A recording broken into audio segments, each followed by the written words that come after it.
All right, guys. You know what time it is.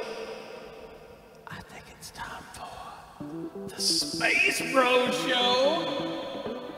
Oh, baby. Let's do this thing. With our super special guest tonight, The Few. Looking for movie signals. And the amazing Toy Grubbin.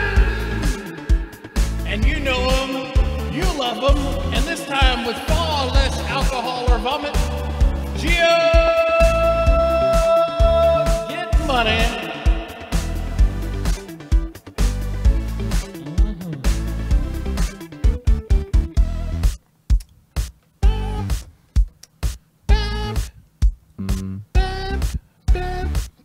We're just gonna listen to it all night, baby. I'm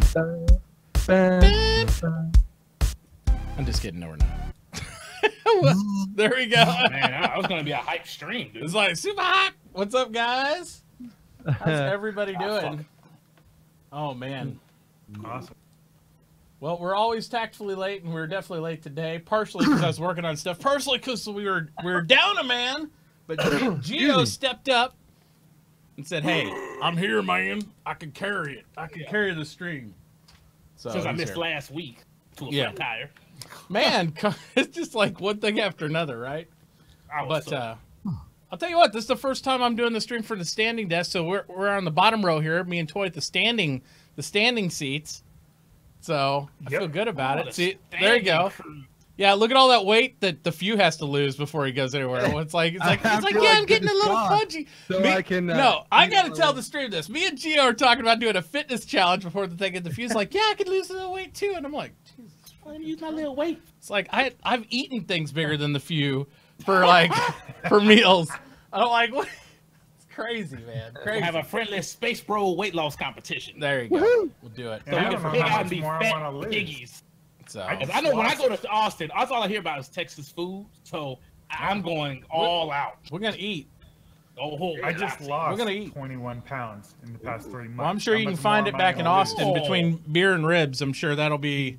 Well, yeah. That'd be easy peasy. So much America. Dude, I am so ready. I'm telling you also, I'm thinking maybe we should extend the trip or plan a morning one time. I want to go down to that shooting range Zylo talked about. I think that would be fun. I think it'd be fun to go down there and check it out because it's $16 and you can go down there and they give you like a tactical booth and all that stuff. It looks pretty cool. So I don't know. That's we'll Might have to bring my toys. Yeah, just some nice toys. Just pack them on the plane. You'll be fine. No problem. Well, no. I'm pretty sure let you get on there with those. Yeah, you can check them. You can check them. Yeah. So, absolutely. Yeah, I got scared to bring my paintball gun on the plane. I'm like, no, I'm just leave this shit here. Nah, you're good if you check them and stuff like that. Especially, you're going to Texas. Do you have your firearm with you, sir? it's like they're making sure it's like it's part of your boarding pass. You know, you get your plane checklist. You know, you're going out there.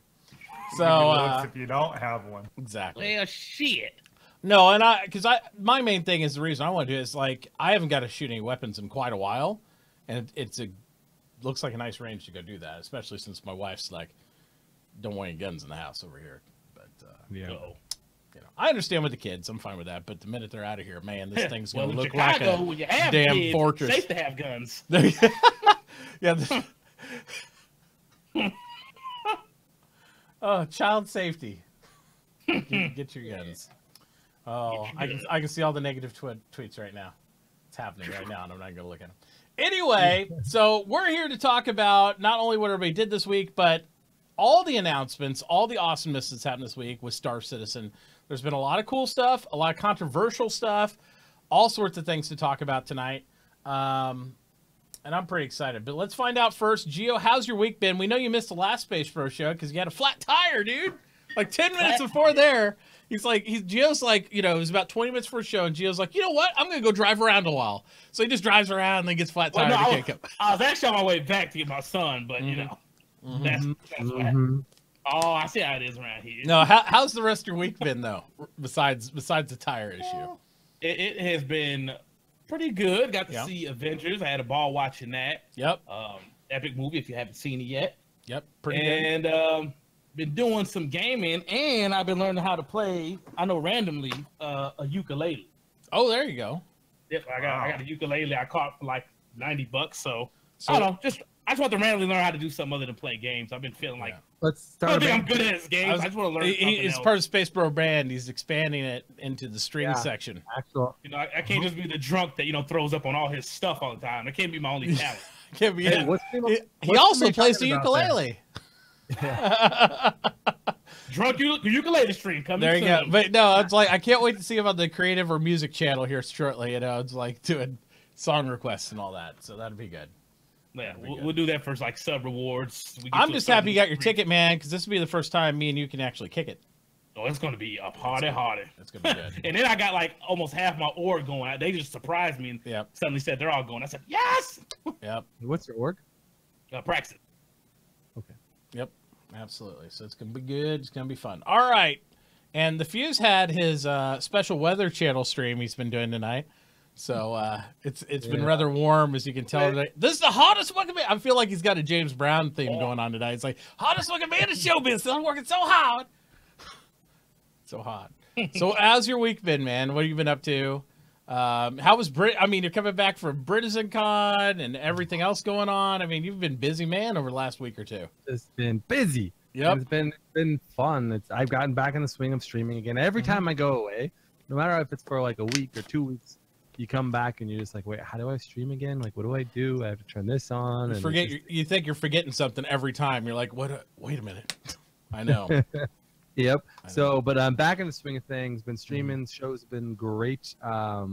Today's show was awesome. Had a lot of fun. People talking to people about all kinds of interesting, controversial topics as usual, like to do in Star Citizen. Outside of that, yeah, it's I'm just looking forward to CitizenCon, man. I think that was so much fun. You and I and Phantom and Toy. And, we have the entire SpaceBro gaming group going. Yeah. Like almost everybody outside of obviously Uber and Angels. I think everybody else is going. Uber's not going? Uber's not going? No. I'm shocked. I don't think you can. No. We even have Moist Noodle, the newest member from the UK. Yep. The moistest noodle. Yep. The moist. He's coming. That's gonna be awesome too. So it's gonna be really fun. We might be able to even plan a couple breakfasts and maybe even a couple strums down there if we can and do some things. Well, live SpaceBro show if we did until Friday. That would be. We could recap the whole sitcom in live. Yep. It'd be really fun. It'll be really fun. All right, Toy, how's your week been? You've been streaming a lot. You've been keeping up the pace, so that's good. It's good. Yeah. Streaming late too. You're filling that gap. Oh man, Toy's been holding the weight for me. Thanks, man. Yeah, I don't know. That's when I get in my groove is late, and this past week has just been all rants. I get on. I meant to do something that takes like 10 minutes and end up streaming for 6 hours ranting the entire freaking time. Like 2 in the morning or what, 3? How? No, 6 in the morning. So you went all night one night, I think. Yeah, it was 5:30 a.m. my time. Yeah, so that means I was literally walking out the door taking the kids to school when he was still on the air, and I was like, "What?" I remember waking up early that day because I was still in the UK time zone in my head, and I go in and I join your channel, and I'm just like, you're sitting there at 5:30 in the morning talking to Board Gamer about like who knows what, ranting away. I think, yeah, it's. Oh yeah, ranting away. Craziness. It's all good fun though. It's all good fun. So this week we had lots of goodies, all that stuff. I've gotten the standing desk fully functional, but as I've realized since I've reloaded the stream machine, we had the bot like kind of crash out and all that stuff, and my backups didn't quite work the way I wanted, and all that I keep forgetting pieces of everything. So we're still putting everything together. So hopefully by the end of this weekend, I'll have everything back to something plugable there. I don't know. So we'll get it. It takes a little while. It's like 3 years worth of stream stuff that's randomly put everywhere. I have backups of everything. It's just finding it all. So it gets a little dysfunctional. Standing desks are awesome. Yeah, I love the standing desk. It's really comfy. It's really cool. Now we can have some stream dances now. Oh man, you can do all kinds of shit. Well, I actually will experiment with that. I think in the future. I already have a standing desk. I just never like stand it up. Yeah. So I may try to stream like that, standing here. I'm curious how it'll change the energy. Yep. Now I just gotta get Geo one. Give him a standing I desk. stand out there at my job for 12 hours. So that'd be the last thing I'd be trying to do is stand at home. He's like, stand up, Geo. No, sit down. Stand up. Hey, man. I just bought my $300 comfy chair, man. I know. I understand. I still sit down too, but I spend a few hours up, a few hours down, and all that stuff. Plus, it's good to make it like integrate in your stream challenges and stuff. You got a little more torturous things they can make you do. Like I'm gonna bring the kettlebells up here. Oh, it's gonna get interesting real quick. Bring the pain. It's gonna get interesting real quick because we got to raise some money. We got to raise some money for SitCon. We got to raise some money for St. Jude this month. I'm doing. We got to raise. We need some money, and I'm getting Mitauchi's just gonna have to sit a little bit. It's gonna Hercules. I got to raise money for Hercules. I am Hercules. St. Jude, Hercules. Hercules. Yeah, I know. I'm thinking CitizenCon, Hercules. I'll probably have to vote going to CitizenCon because I can't do that. Yeah. Just fly the Hercules there. So, yep. Yep. So up and down at will on this one. All right. So let's go ahead and start out. Let's go in here and we'll look at calling all devs. Decent episode. Nothing overwhelmingly shocking or anything in it. You can see there, it basically just talked about generally Hearst and Crusader and planet stuff, as they stated there. Anything stood out to any of you gentlemen about calling all devs? I know Toy took notes, so he's our big reference. Oh my God. Smart head. He took notes on everything now, so he's like the teacher's aide. I was triggered. Okay. Yeah, he was offended. I was fired up on calling all devs. So I made sure this time I went back and rewatched it 4 or 5 times. Okay. And I'm still triggered. Go for it. I mean, the first question was just talking about the gas tech. It's not there yet. They cannot do planets with the gas tech. Which is honest. Which They is cool. have the white box for the landing area for Crusader, but that's about it. So nothing big with there. Second question. But before you go on the second question, I do like the fact that they are looking into using the kind of that gas tech, cloud tech for gas giants. I didn't even think that was going to be a consideration, and the fact that they're thinking about that is interesting. Anyways, continue. Well, and he even mentioned that they took the landing area for Crusader and put it next to the cloud tech, and it looks cool.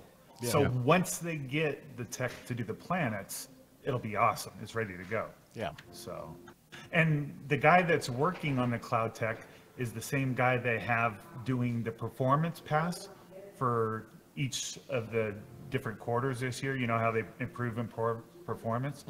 So as soon as he gets done tweaking the performance right now, he will be going back to the cloud tech stuff and working on making the planets with it.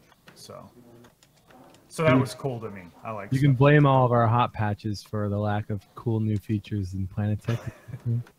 All right. Second question was Johnny. I can't never say his damn name, but it's like with the first iteration of water. He says, yes, we'll have swimming. Of course, we'll have swimming eventually. Will it be in for the Hurston release? They don't know. It just has to be. It has to be. Like they say that they say that they won't, that they'll launch with whatever, right? But what do you do if you have water and not swimming? Like you die when you fall just walk through it. You fall to the ground and you walk through it. Drown. Well, it's like having some of the stuff that you can't climb on. There's no vaulting. They don't have it in. It's just kind of there. Yeah. And this game badly needs some vaulting because sometimes it's getting if they don't have a pad or something where I can climb up. I'm like, oh. if they don't have swimming, will there be like buoyancy at all, or drag, or you know what I mean? Like I'm just like, it's all these questions. So I guess don't matter, but it's like, that would be goofy if you crash in the water. You're just kind of sitting there like. In my mind, there's no point in putting Hurston in the game if you don't have at least water tier 0 implemented. You know what I mean? Like it has exactly. It has to be more than a look pretty like shader. It could be janky as fuck too, just as long as something I could do. The thing is, it is alpha though. So in this state, I could see them putting Hurston in just to take up the space, though that way you can space stuff out. But yeah, it's not going to be a functional area fully in that regard. But I think, we've been kind of spoiled at this point. I think we're going to get areas as they move forward that are not going to be functional when they first get implemented, just so they can roll them in. and that functionality get added in. Like I'm actually really surprised that they flesh out the solar system. They haven't put in like a jump point, not a functional one, but just like what the area would look like when you're going through one, or you know what I mean? Like maybe it's impassable, just like you can't fly down to, you know, the planet right now in the game. You'll die. It just blows. You just die and blow up. You know, that's it. You never see yourself go into the clouds or see yourself go into the atmosphere of it. It's just there. It persists, but it's not a functional area. But they say eventually it will be. So I would expect as we move farther along and they just want to flesh out the area of the overall solar system, we'll see that happen in more areas, like some things that are not anything more than placeholders. Like all Port Olisar is technically a placeholder. Yeah, but I mean, sorry, and I don't want to totally go off track, but I had somebody ask this in stream earlier, and what is the difference between Port Olisar and the gas stations or whatever they're going to call them? What are they called? Stops? Truck stops. Truck stops is what they're calling them. Yeah. Port Olisar, I believe, is supposed to be like maybe even an apartment area, like maybe an area you could live in space, like an actual space station, I believe. Whereas the truck stops, I don't believe have accommodations. They're more like rest areas where you could refuel, maybe go in and purchase weapons and stuff, but it's like a mini Port Olisar in essence. So you're saying they don't have beds? So that's my understanding. They might have some sort of respawn mechanic, but they're not supposed to have like this is your apartment or any of those type of living areas, I thought. So Olisar is like a hotel, and then the truck stop is like truck stop. Yeah, it's like a truck stop you drive by. That's equivalent in space, where you might be able to shit, shower, and shave, but you're not permanently staying there, in other words. So. Yeah, but, you know, on this lore makers and stuff, you know, each one of these systems do have a space station, and that's what Port Olisar is. It's the space station. So yeah, exactly. I don't think they're getting rid of it. They're not getting rid of it, but it's going to change what it is. You know what I mean? Well, it's not going to look like that. And just like, okay, you can't go through any of the rings. You can't go through most of the hallways. They just show construction barriers. I think you're going to get a lot more areas like that, where a lot of areas are cordoned off, but there's still a lot more to be introduced, in other words. You know what I mean? But Polar Olisar, from what they said previously a few weeks ago, was the whole look of what it is. It's supposed to be entirely different when it's actually, they're going to reintroduce it. And they keep changing the pad size just to put big ships on it. And that's totally a placeholder, they said. Yeah, because they don't have, they don't even have mooring capability there yet. You know, you got to think of this, like when you have Idrises and other things in the game, you're not going to be able to park it on the pad. You got to moor to it and dock, and those areas to get into the station don't even exist, like as far as fleshed out bodies yet, you know? I mean, they're just kind of the shell, what's there. So the whole thing's going to get redesigned and re-put in. I think we're going to see things that are like a lot more, I don't know, because remember when they first introduced Port Olisar? And it was like amazing when they showed the demo and you walked outside, you saw the big ring stuff.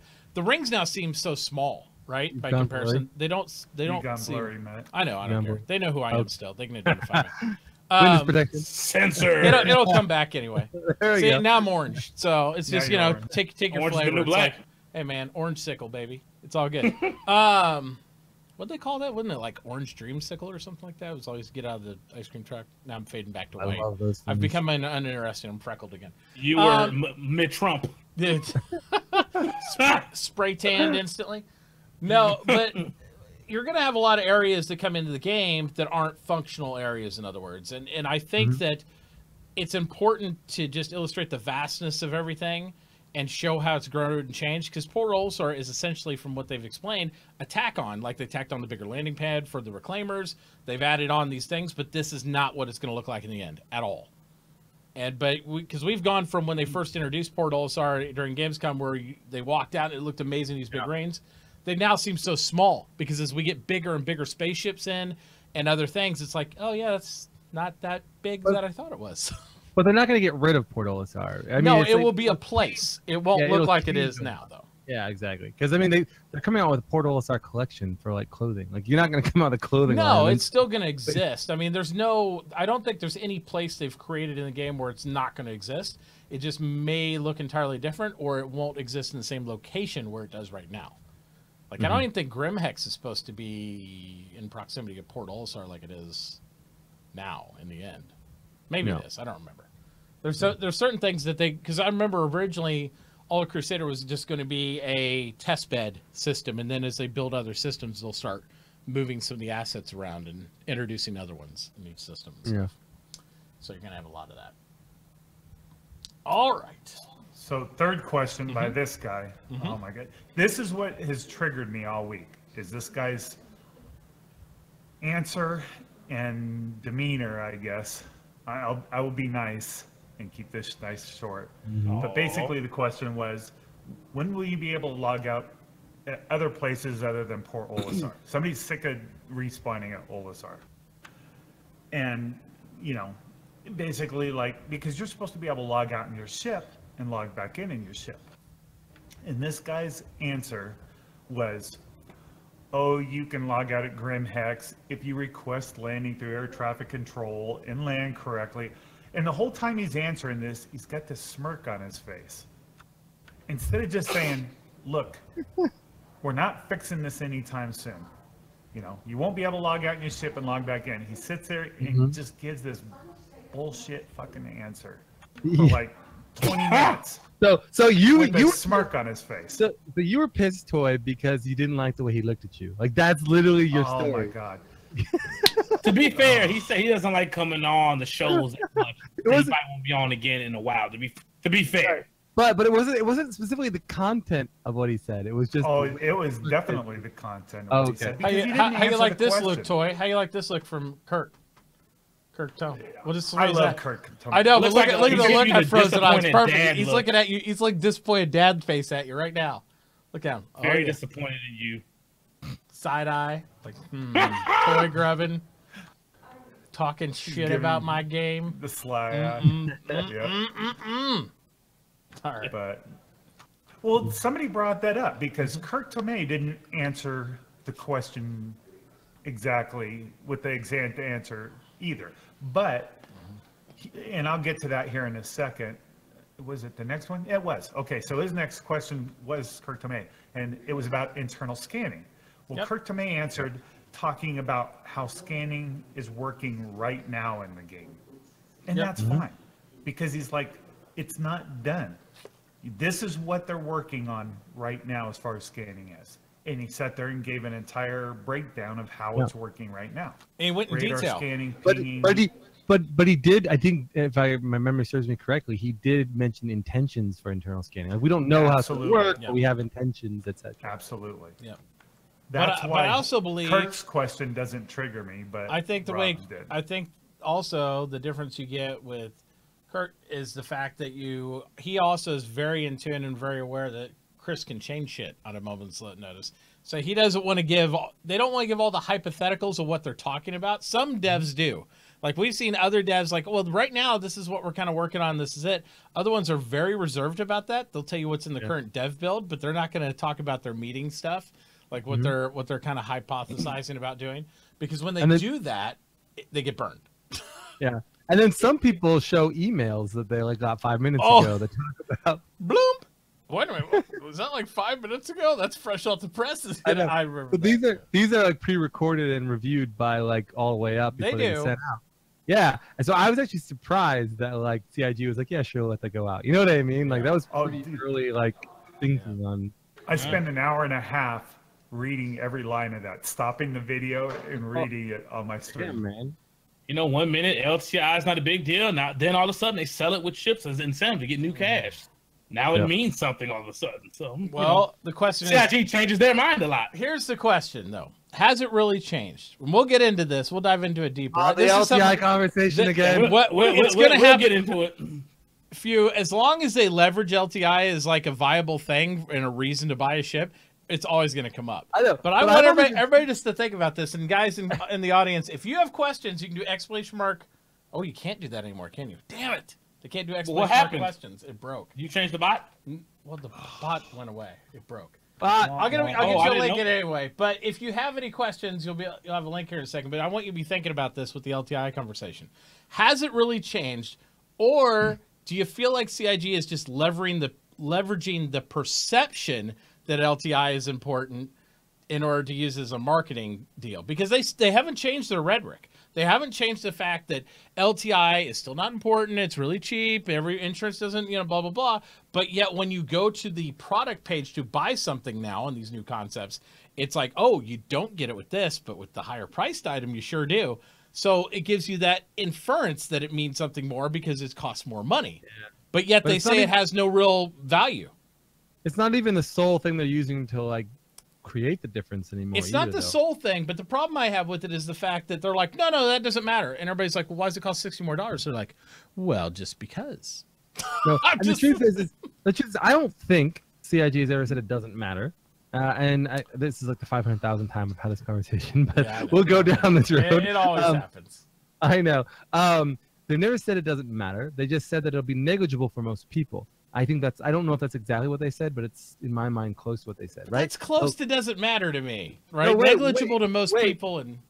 Right, but negligible to most people might be because 90% of everybody only owns an Aurora and a Mustang. LTI and an Aurora and a Mustang, it depends on how you interpret it. But LTI and an Aurora and a Mustang are going to be almost worthless. Because why? Well, you're not going to care. You're going to upgrade your ship after like a week of playing anyways, like all that kind of jazz, right? Mm-hmm. So, but LTI on bigger ships especially, I'm not going to say it's like the most important thing in the world. I've even talked about this on my stream earlier, where it's like it might come down to the difference of getting a 10% discount on your insurance. Like, you know what I mean? Like, but that's still going to be an advantage. But that's a lot of, again, whether I say one thing or you have a different perception, it's all maybes because we're all guessing on the vaguity of the exactly. So it's like, but it has to have some impact. Like you can't deny that LTI is 100% negligible. LTI will give people with it some advantage. But what's the advantage? Yeah, will it be such an advantage that it's like over the top, and you know what I mean, or will it be like just a small advantage? We don't know. Like that's all up to the air. But it's not going to have zero. And I think that's more the question that should be answered now. What is the advantage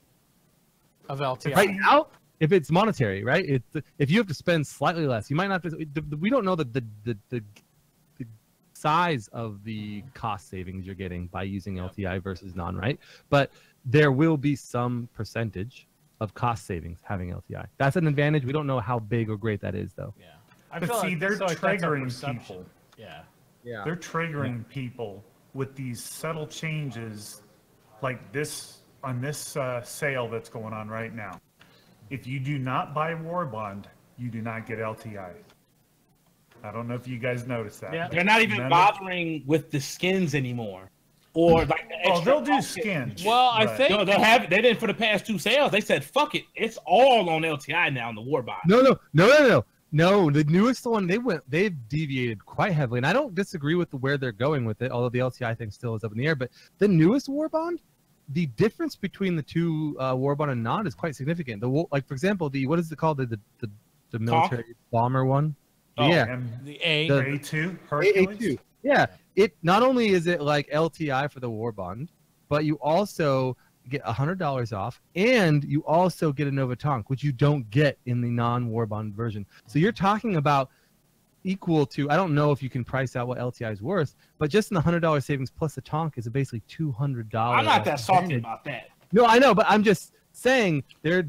But if you get the Tonk, the thing that everybody needs to be aware of, if you get the Tonk this time with it, you don't get all the skin packages that you got with the Tonk by buying it by itself originally. So it's a trade-off, and you got military boxes for buying a War Bond Tonk. That's what I'm saying. As well. So it's an incentive to get the money, but now all of a sudden, out of nowhere, the LTI is now one of the main incentives. It used to be skins and stuff, and now they switched it to like tanks and vehicles. Okay, cool, whatever. But now they just said, fuck it, it's basically all LTI on the War Bond. Yeah, exactly. I don't disagree with that totally. But I agree with the idea we need to define LTI and how it benefits and not benefits. But I don't disagree with them putting LTI on the new money versus old money necessarily. I don't have a problem with that. I feel like the only problem I have is I feel like it's being perceived, not spoken. They've never, like you said, they've never said LTI matters a lot or LTI doesn't matter a lot. They never defined it, but I feel like they're giving the inference of both directions. Like, don't worry, guys, LTI's, it's not that big of a game changer for most people, blah, blah, blah, all this stuff. But then it's like, but apparently it's worth $100 or $60 or whatever, because that's one of the main incentives that they're showing the difference between a War Bond and that, which gives me the perception, well, that's the value of like a Cyclone. So it's worth a whole cyclone worth? Well, that has intrinsic value in my mind. Yeah, exactly. And that's what I'm saying. So while we could play the whole game of they're not coming out and saying that from a sales perspective and a marketing perspective, they're inferring that to their customer. And so I'm just saying. Yeah, and I agree with you. Yeah. And I'm just saying that it definitely will have some advantage. I mean, that's all I want to say. But just like I've been shopping for monitors this last week, because with the new machine and all that stuff. If I look at a monitor and they both say, hey, we both do 4K, we both have, free sync technology, but this one has NTB on it. And I don't know what NTB is. It doesn't matter. But $60 more. You better sure shiz believe I'm going to wonder what the hell NTB is. Why is it $60 more for NTB? And so that's the whole technique there. It's like, well, what's NTB? Well, it doesn't really matter, but it does give you a slight maybe perk. Oh, well, I want the extra perk. I'll pay the extra $60. It's a whole just regular sales technique. No, but I'm not even talking about the marketing or the pricing of how they're sold. I'm just saying by definition, you're gonna get an advantage with LTI. We just don't know the size or scope of that. And see, and I have no conflict with that. I'm focused on the marketing aspect of it, of why is this costing more? What is the because that you're giving this perception that it's worth this more money, so therefore people want to purchase it because they don't want to miss out. Just like we all bought premium seats, right, to Citizen Con. But the intrinsic value is we might be sitting. We don't know what the fuck premium registration is. We have no idea, but apparently it's $50 more worth. It's like, God damn it, it's gonna be awesome. It's the thing. And they know us too well. This is the thing. We've been friends so long, the community in CIG, that they know us so well. They're like, well, if we throw $50 on it and call it premium, well, they'll buy it up. And I'm like, fuck you. Yes, I will. Yeah, of course it will. Of course it will. That's the whole thing. So I think some people are bitter because they've realized our weakness, and that's the honest to God truth. It's like all of us are like, we don't want pay to win, but yet we want to pay more money for like the better thing. But we love to pay for a slight perk. We don't want to pay to win, but a slight perk. I can pay a little bit extra for a slight perk. Well, see, and that's always been my main question with where the fuck did this flip all of a sudden happen? I pretty much bought every I don't feel like it's a flip. I feel like it's just an expansion of whatever's been happening, right? No. Every year since 2014, every concept ship had LTI, and if you missed that sale, you didn't get LTI.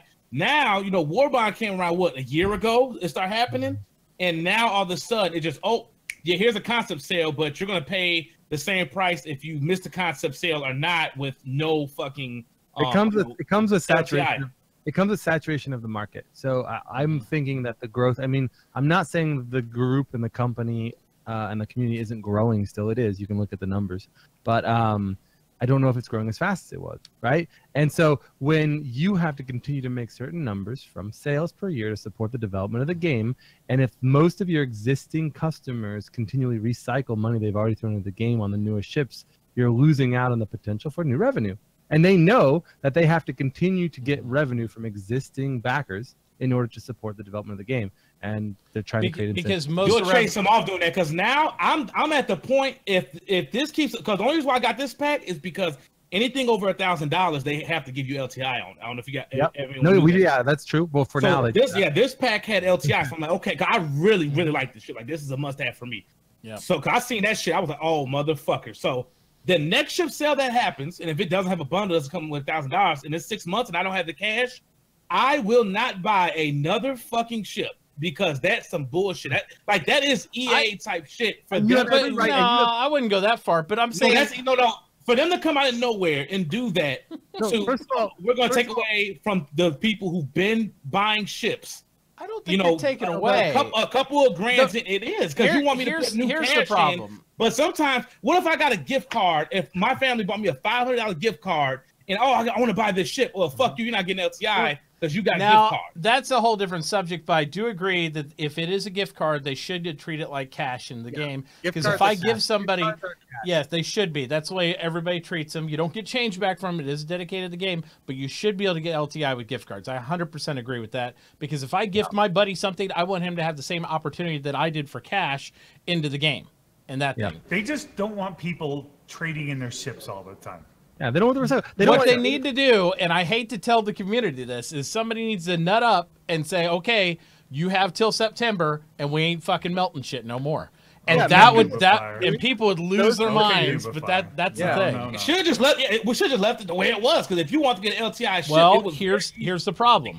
They're not getting as much money as they were because a lot of us are reaching our spending points. Well, that is true. After years and years and years.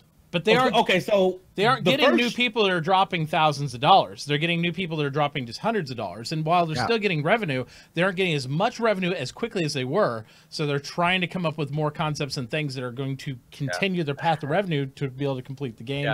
So here two things. And I just want to put it in here. I was talking about this earlier. I think we have this mindset, and it works. It's fine. I understand it, but we have this mindset we're buying ships. And it's a dangerous mindset to get into. You're not buying ships, you're backing the game, and they're giving you rewards for backing the game. And I know that that's not why we put the money in the game. But we're buying access. We are buying access. We are buying access, but like, it's okay. It's how they're marketing it, and I'm not blaming the community. I'm not blaming CIG. It's just the world we live in, this relationship we have.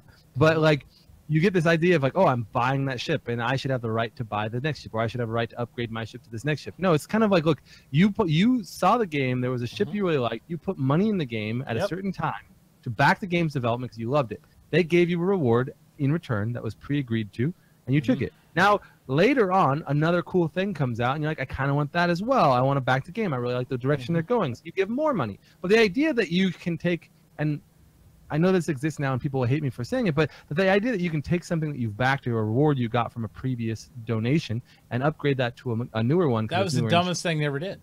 Yeah, it doesn't make sense to me. It doesn't make sense for me because I go back and unmelt all my ships. That's more money. Sometimes I understand, but we do the 1,300 to throw at a But the only reason we do that, Gio, is because we can. If they would have did that to begin with and offered that option, we would have never known the difference. But it's hard to take it away from us now that they gave it to us, right?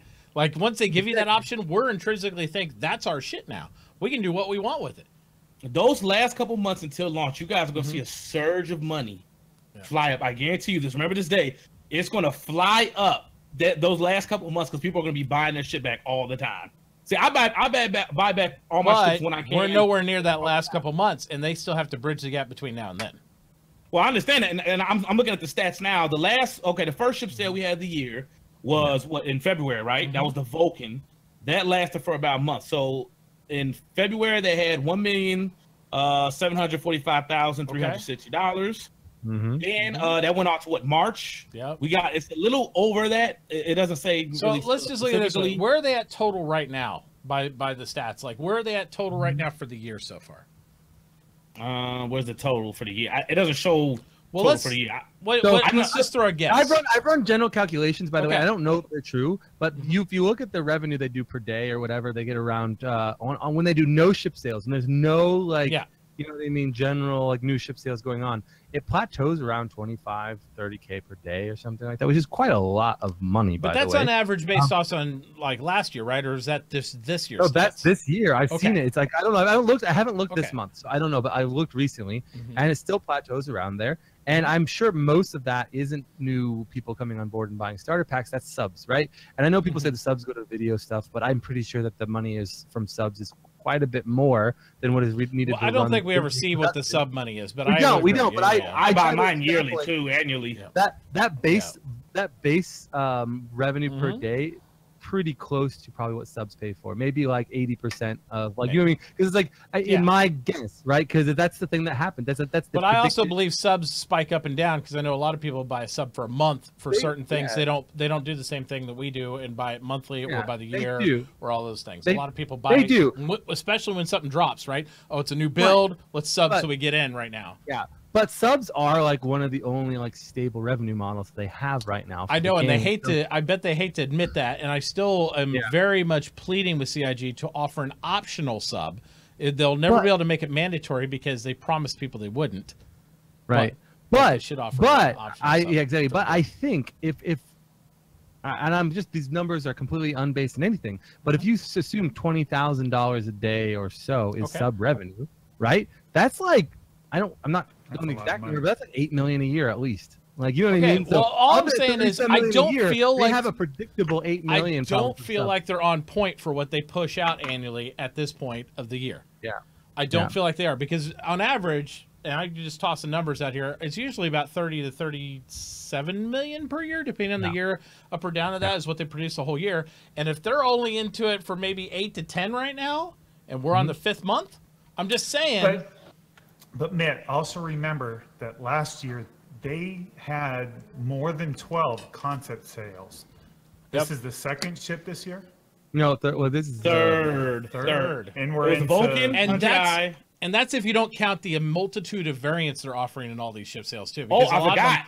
Like they're like, Phoenix was a quick 300,000 because that shit sold out before I even knew about it. But also, you have to understand that they're going to get like 25 to 30% of the revenue towards the end of the year during the anniversary sales, and when the game hypes up, they've always, and I don't know, it's probably even more than 25, 30. In general retail, you make a significant amount of your money like right towards the holiday. But they're also always growing, and I mean, you know, I could go on and on and on and on, but we won't. I just don't think we're going to have nearly as many ships this year as we did last year. I think you're going to get more. You're going to get same, if not more ships, but they're going to be more like variants. Yeah. Like we're going to see 3 of these type and 4 of these type and 5 of these, because they're eliminating, like we've discussed previously. They're starting to back off the whole modularity thing on a lot of different ships and go to variants. But I think that's smart for them because it's smart for them. But it sucks. They should never introduce it. But the whole game's an experiment. There's a lot of things they shouldn't have done, but they're kind of going through different motions, right? They shouldn't have chose certain engines. They had to build their own. But that's part of the path of Star Citizen to find its way. I think they wanted to give us everything they possibly could, but they found out that A, it's not really practical. B, it doesn't make much revenue to help support the game. And C, why not have more diverse types of ships out there? Because here's one of the things I've always liked the idea of. When a ship approached me in EVE Online, I could identify exactly what it is. There it is. I can scan it, see it, or wherever. It's all that stuff. To have multiple variants of different types, you might not know on our scan if it's a civvy model or military till it gets certain range.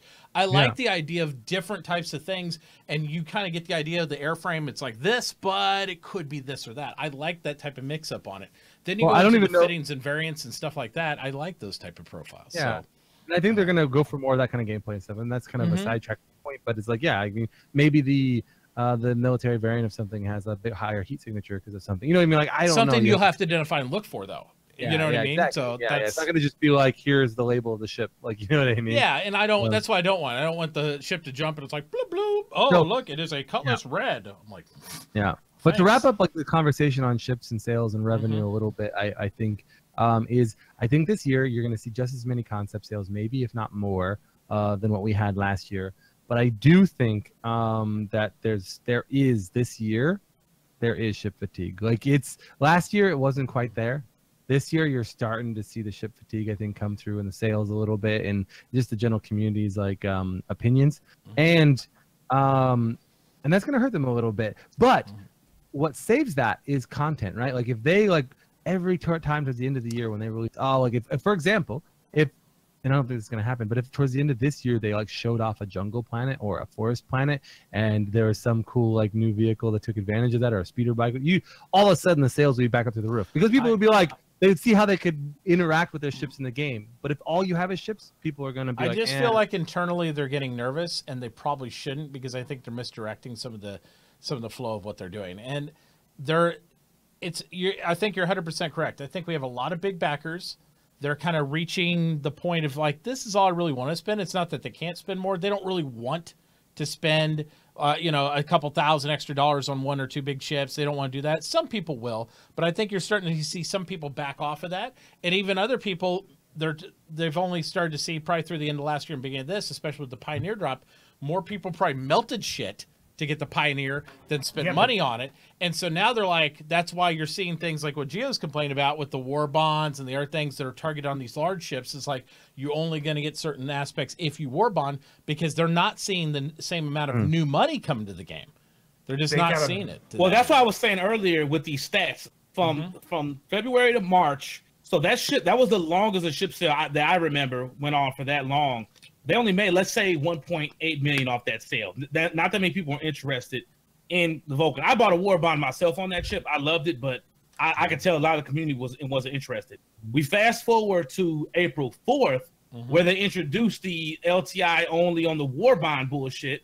Yeah. That jumped up to 2.6 right there, million. So you got to wonder, like, okay, because Chris loves his stats. He looks at his stats. He already said that's what he goes off of. Yeah. Of what people are doing. So he sees people buying these 2.6 in a month off of a $60 starter ship. You buy war bond only. Oh hell yeah, we're gonna get it. I bought the war bond version of those because I thought maybe they were just gonna do it with the small ships.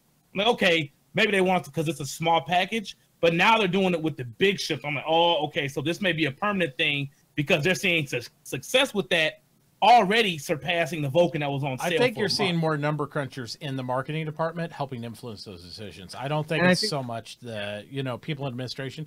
Chris is probably telling and talking about the revenue they need in order to support the company, and he's assigning people to do it. He's not going to sit there and worry about what's this or that. And Sandy sees that shit and probably tells him, "Come on, I mean, maybe." Like, oh look, babe, we put this on war bond and this shit just jumped to 2.6. Maybe I think, ships? and this is the last thing I'll say. I'll let you guys say whatever you want to say about it. Yeah. I think what CIG should maybe do in the interim between this and the next ship sale is they need to focus on something small that'll really actually curtail to new players, like some extra, even if it's a ship or whatever. They need to have something that's under $100 that's relevant to whatever gameplay is coming out soon. And I guarantee it'll sell like hotcakes, and they'll see more. That's what happened with the 100i. They'll see more sales. Well, the 100i is kind of, I don't know. I'm talking, it needs some 2.6 though. That was a lot of money. 2.6 in a month. I know. Sell the forklifts. Sell all those little. So much fun. Yeah, dude. Hell yeah! All those little cargo movers and stuff. I want all that stuff.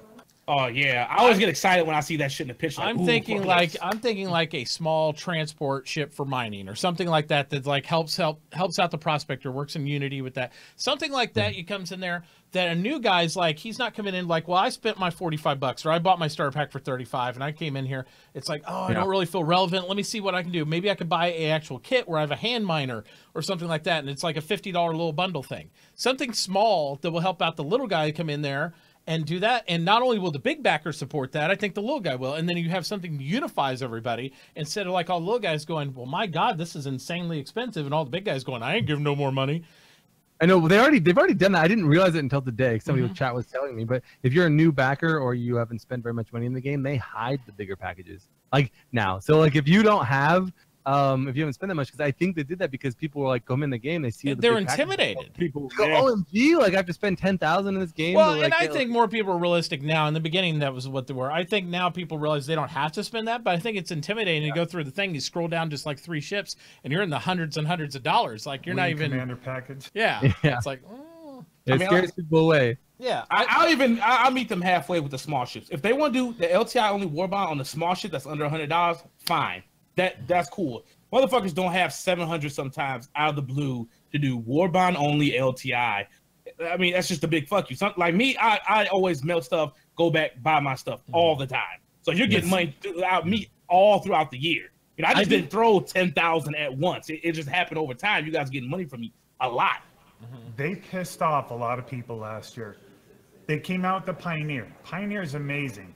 Yes, you'll be able to go and put your little things down. But then they did the land sales, and the land sales pissed everybody off. That was temporary pissed off. That was people didn't understand what that land sale was. I think that people. I agree. I think they also, and even CIG admitted it, they didn't explain the land exactly the way they wanted to when they first talked about the Pioneer, and then that's why they came out with all this stuff. They came out with all those other things. But since then, look at the things that have been really successful and popular.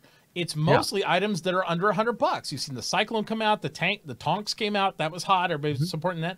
I think if you continually to hit on those areas with some of those, maybe even some re-releases on certain things, I think you'll see a lot of popularity. When mining comes in, we have the Prospector. If they have more support equipment, more things for that, I think that's the perfect niche to like bring more people together, kind of calm down the whole big ticket item. It's not just about small ships. I mean, I think under $150, I think that's the sweet spot. Yeah, small ships are easier for the community to digest, right, and then spend money on because it's incremental, right? But not just small stuff, just cheaper stuff. Right, but at the same time, I think to some degree people are wowed and excited by the bigger stuff because you need it's like both, right? Yeah, but I don't think any of the ships matter. I mean, I have almost every ship in the game, not every ship, but I have most of them, and the ones that are flyable, I think I have every ship that's flyable currently. So I get into the game, I go play around, and And I have this this is the same ship as the other ship fatigue. Like right now, there won't be in the future, but right now I get into the game and I get into one ship, I get another ship, and most ships, I might as well be flying the same ship. But that's because so much of the gameplay's not there. Like if they can get the gameplay there, Absolutely. then all this ship variety will mean something. Right now, another ship comes out, I'm like, why? I mean, like, yeah. But also, like what Gio was saying about what was it, 2.6 million in the last month with the 100i ship sales. I wonder how much of that money was from the $35 ships though, because there's a lot of people I know that didn't buy the 100i, but they bought a lot of starter packages because they discounted the starter packages to $35 as well. Yeah. So that is true. So they offered both ends, right? They offered a new ship. Oh, look, but it's still a starter. So some people are thinking, why are they raising up the starter prices like on this ship? Because there wasn't anything. It looks cool, but it didn't really set itself apart that much from the other ships in my mind.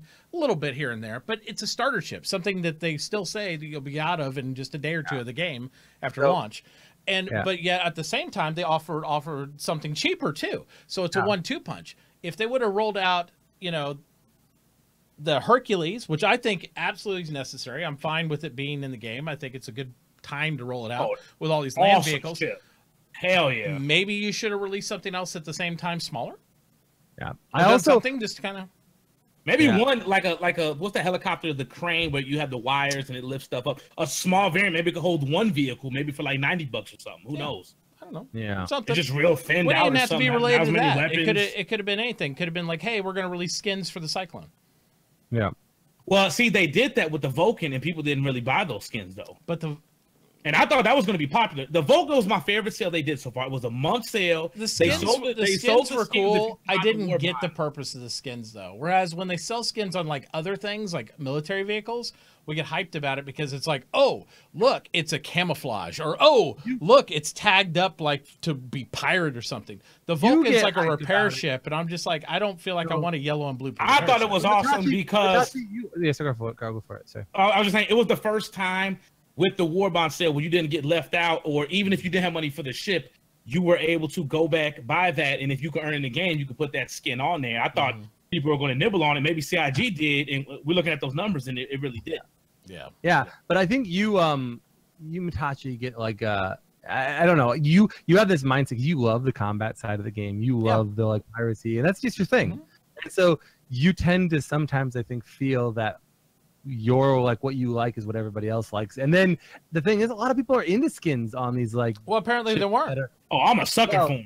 But that's what we're talking about. A lot of people didn't bite up on that. Well, you know on what I that mean? ship, I can agree with you per se, but like. It's not just the combat ships, but there's a lot of ships that I think are like like they don't have to be the same kind of skins. They don't have to be camouflage. They could be like kind of weird, quirky. Well, skins, I'd like racing skins on the racing ships. I want mine to be like neon translucent blue on like something, or things like that. Those are cool too. Look at PUBG and Fortnite. People go berserk over there. I don't have to. It doesn't have to be to that scale, but maybe make some exclusive stuff for ships and stuff for now, and make it maybe hard in game to earn, or that's another interesting aspect people always forget about Fortnite too, right? Because I was one of the people that bought the $150 package of Fortnite, and my sucker ass did too. Well, it wasn't sucker. They told you it was going to go free to play. They told everybody that it was going to go free to play and all this stuff, but we paid for that early access, and I use Fortnite as an example for people with Star Citizen. We're paying for access and to back the game. That's what we're paying for, and eventually.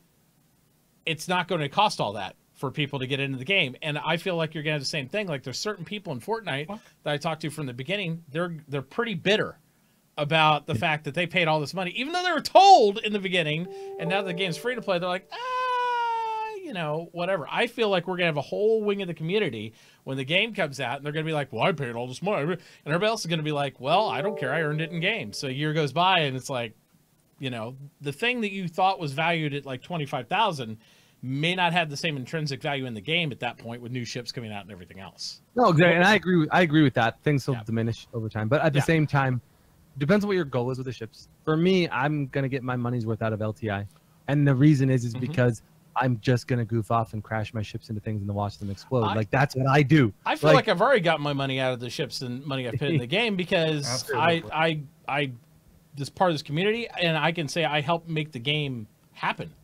That's the thing, but I know everybody doesn't feel that way. A lot of people do, but everybody doesn't feel that way. Some people are like, hey, I just want a cool MF in game, and they just want to play it and do those things. But it's one of those things we have to realize the revenue and all the stuff has to come from somewhere, and it has to continue on until we get closer to the end of the game. And even then it's got to persist on beyond that, because the size of the company has to be maintained to continue and perpetuate development on the game. So I think it's something they're experimenting with, and I think some of the things they're doing are probably better than others, but I don't know about some of the marketing tactics they're using with the LTI stuff. I think LTI, like you're saying, it has some intrinsic value. It hasn't been totally, it has to, but is it the same type of value that they're inferring by what they're pricing things marketing wise? I don't know. Yeah, that's what's making people uncomfortable. Honestly, I don't think they do. I think that that's about, like they always say, look, I agree. Like they release ships and then they balance the ships against each other. Yeah. LTI is a thing that they have to balance, and they don't know the economy of the game well enough to balance LTI. I just think it's a huge mistake to leverage your marketing against it when it's such a question mark. I think it's a bad mistake because now I feel at some point they're either going to have to add value to it, which will piss that one camp off, or they're going to have to say, okay, we've always said, it was kind of marginal and that's all it was. And then it's going to piss the other group off. I don't think you're going to make everybody happy at this point, because now you're leveraging $50, $60, $70, $100 difference in these things versus LTI. And without properly defining it, they can't be accountable, because nobody's like, hey, this is what LTI means and all this stuff. But in the end, you're going to piss off more people because you aren't clearly defining why it costs more with LTI when LTI is supposedly just a minor thing. And it looks really desperate. I will say. I don't think it looks like desperate. Desperate cash grab. Like it's almost like what the. It just really felt like it came out of nowhere. Like we need this cash now. No, I don't think it looks desperate to me. I just think it looks. Look how good their packages are. Like it like the war bond for the bundle. You get the tank with all the skins on there, and that ship for like $245 less. Like it's such an incentive to go get. So why do you have to? Oh yeah, and the LTI, you don't get that. With the other pack. I don't think it's a cash grab in that sense. Obviously, it's a cash grab in the sense that they need to make money, and every company does want that cash. Absolutely. But I don't think it's a panicky cash grab. I think that they've been doing this slowly. If it was a cash grab, you'd see them go from like in a panic. You'd see them go from their old style of selling to this method almost instantly overnight. But they didn't. They've slowly been weaning us off this idea of, oh, we get LTI and everything and we can recycle our ships. I don't feel that. Yeah, every sale. I felt like they gave you more incentive with Warbond. Hey, we'll give you cash discount. We'll give you skins and every cool. Okay. Every sale they've done, in my opinion, I feel since for a while now, they've made the war bond just slightly more attractive. Slightly more attractive. The next war bond, you're going to see slightly more attractive again. They've always done that, but yeah, I don't like how wide I guess that berth is getting on like how they're trying to make it more and more attractive. Well, it's $60 for the lowest end ship and $100 for the highest, but with the $100 you get the tank too, which is good. And I wouldn't be surprised if someday they got rid of the non-war bond altogether. You know what I mean? If they did, people would cry havoc. But my point is like they need to do money, so why not just say, look, guys. It looks like it's getting there. War bond only ships. Yeah, you aren't buying ships. You're sponsoring the game. Here's your reward. If you're not going to sponsor the game with new money, it's fine. Get the game. And that's what I told people on my stream. It's like, if you don't want to put new money in for the ship, you found a new ship that you're excited about. It's a shiny thing. You look forward to earning it in game. You're going to be like, now you have something to look forward to. People want that instant satisfaction of shiny thing. Give me my ship. I have it in my collection. And I know, but it's also hard for people to accept that when you also have bought every ship. Yeah, but I put new money in the game for every ship. I understand. I understand. In the game for every ship. That's fine. I never melted and recycled my cash. I get that. I did the moment. But other people, like, they want to be able to do that, and that was a feature that's been in existence for a while, and now they feel like that's slowly being taken away from them as an option. And I agree with you, and I get why, because they need new money. But at the same time, you have to understand from their camp, that's all they've done while they've constantly gotten the game to get that access, the same access that we might have to pay extra money for. And I feel like they're losing an option for them, and they are. They're losing an option for them that's been. I got like $3,000. That's what it's happening. The ships to buy back. Yeah. Just sitting there waiting for me. I'm buying them back like each time going back buying all my ships back. So if you play the long game, you're going to get that money back. Because some of these people are not just going to let their ship go. The same. Sometimes they don't have the money. Since we started the SpaceBro show, I've always said that it would start going to this point eventually where, you know, they've always talked about shutting off stuff. They've always tried to offer little perks and things like this. But as we've gone this direction, I knew it was going to cause more and more bitterness between different camps of people. People that can afford the ships and just buy them for cash, it's not a problem. People that have relied on melting stuff to get access to the new shit every time, and that slowly slips away because they don't have the same amount of revenue to put into the game, and they feel like that's what they want to do, though. They want them as bad as you do. They just don't have the finances to do it.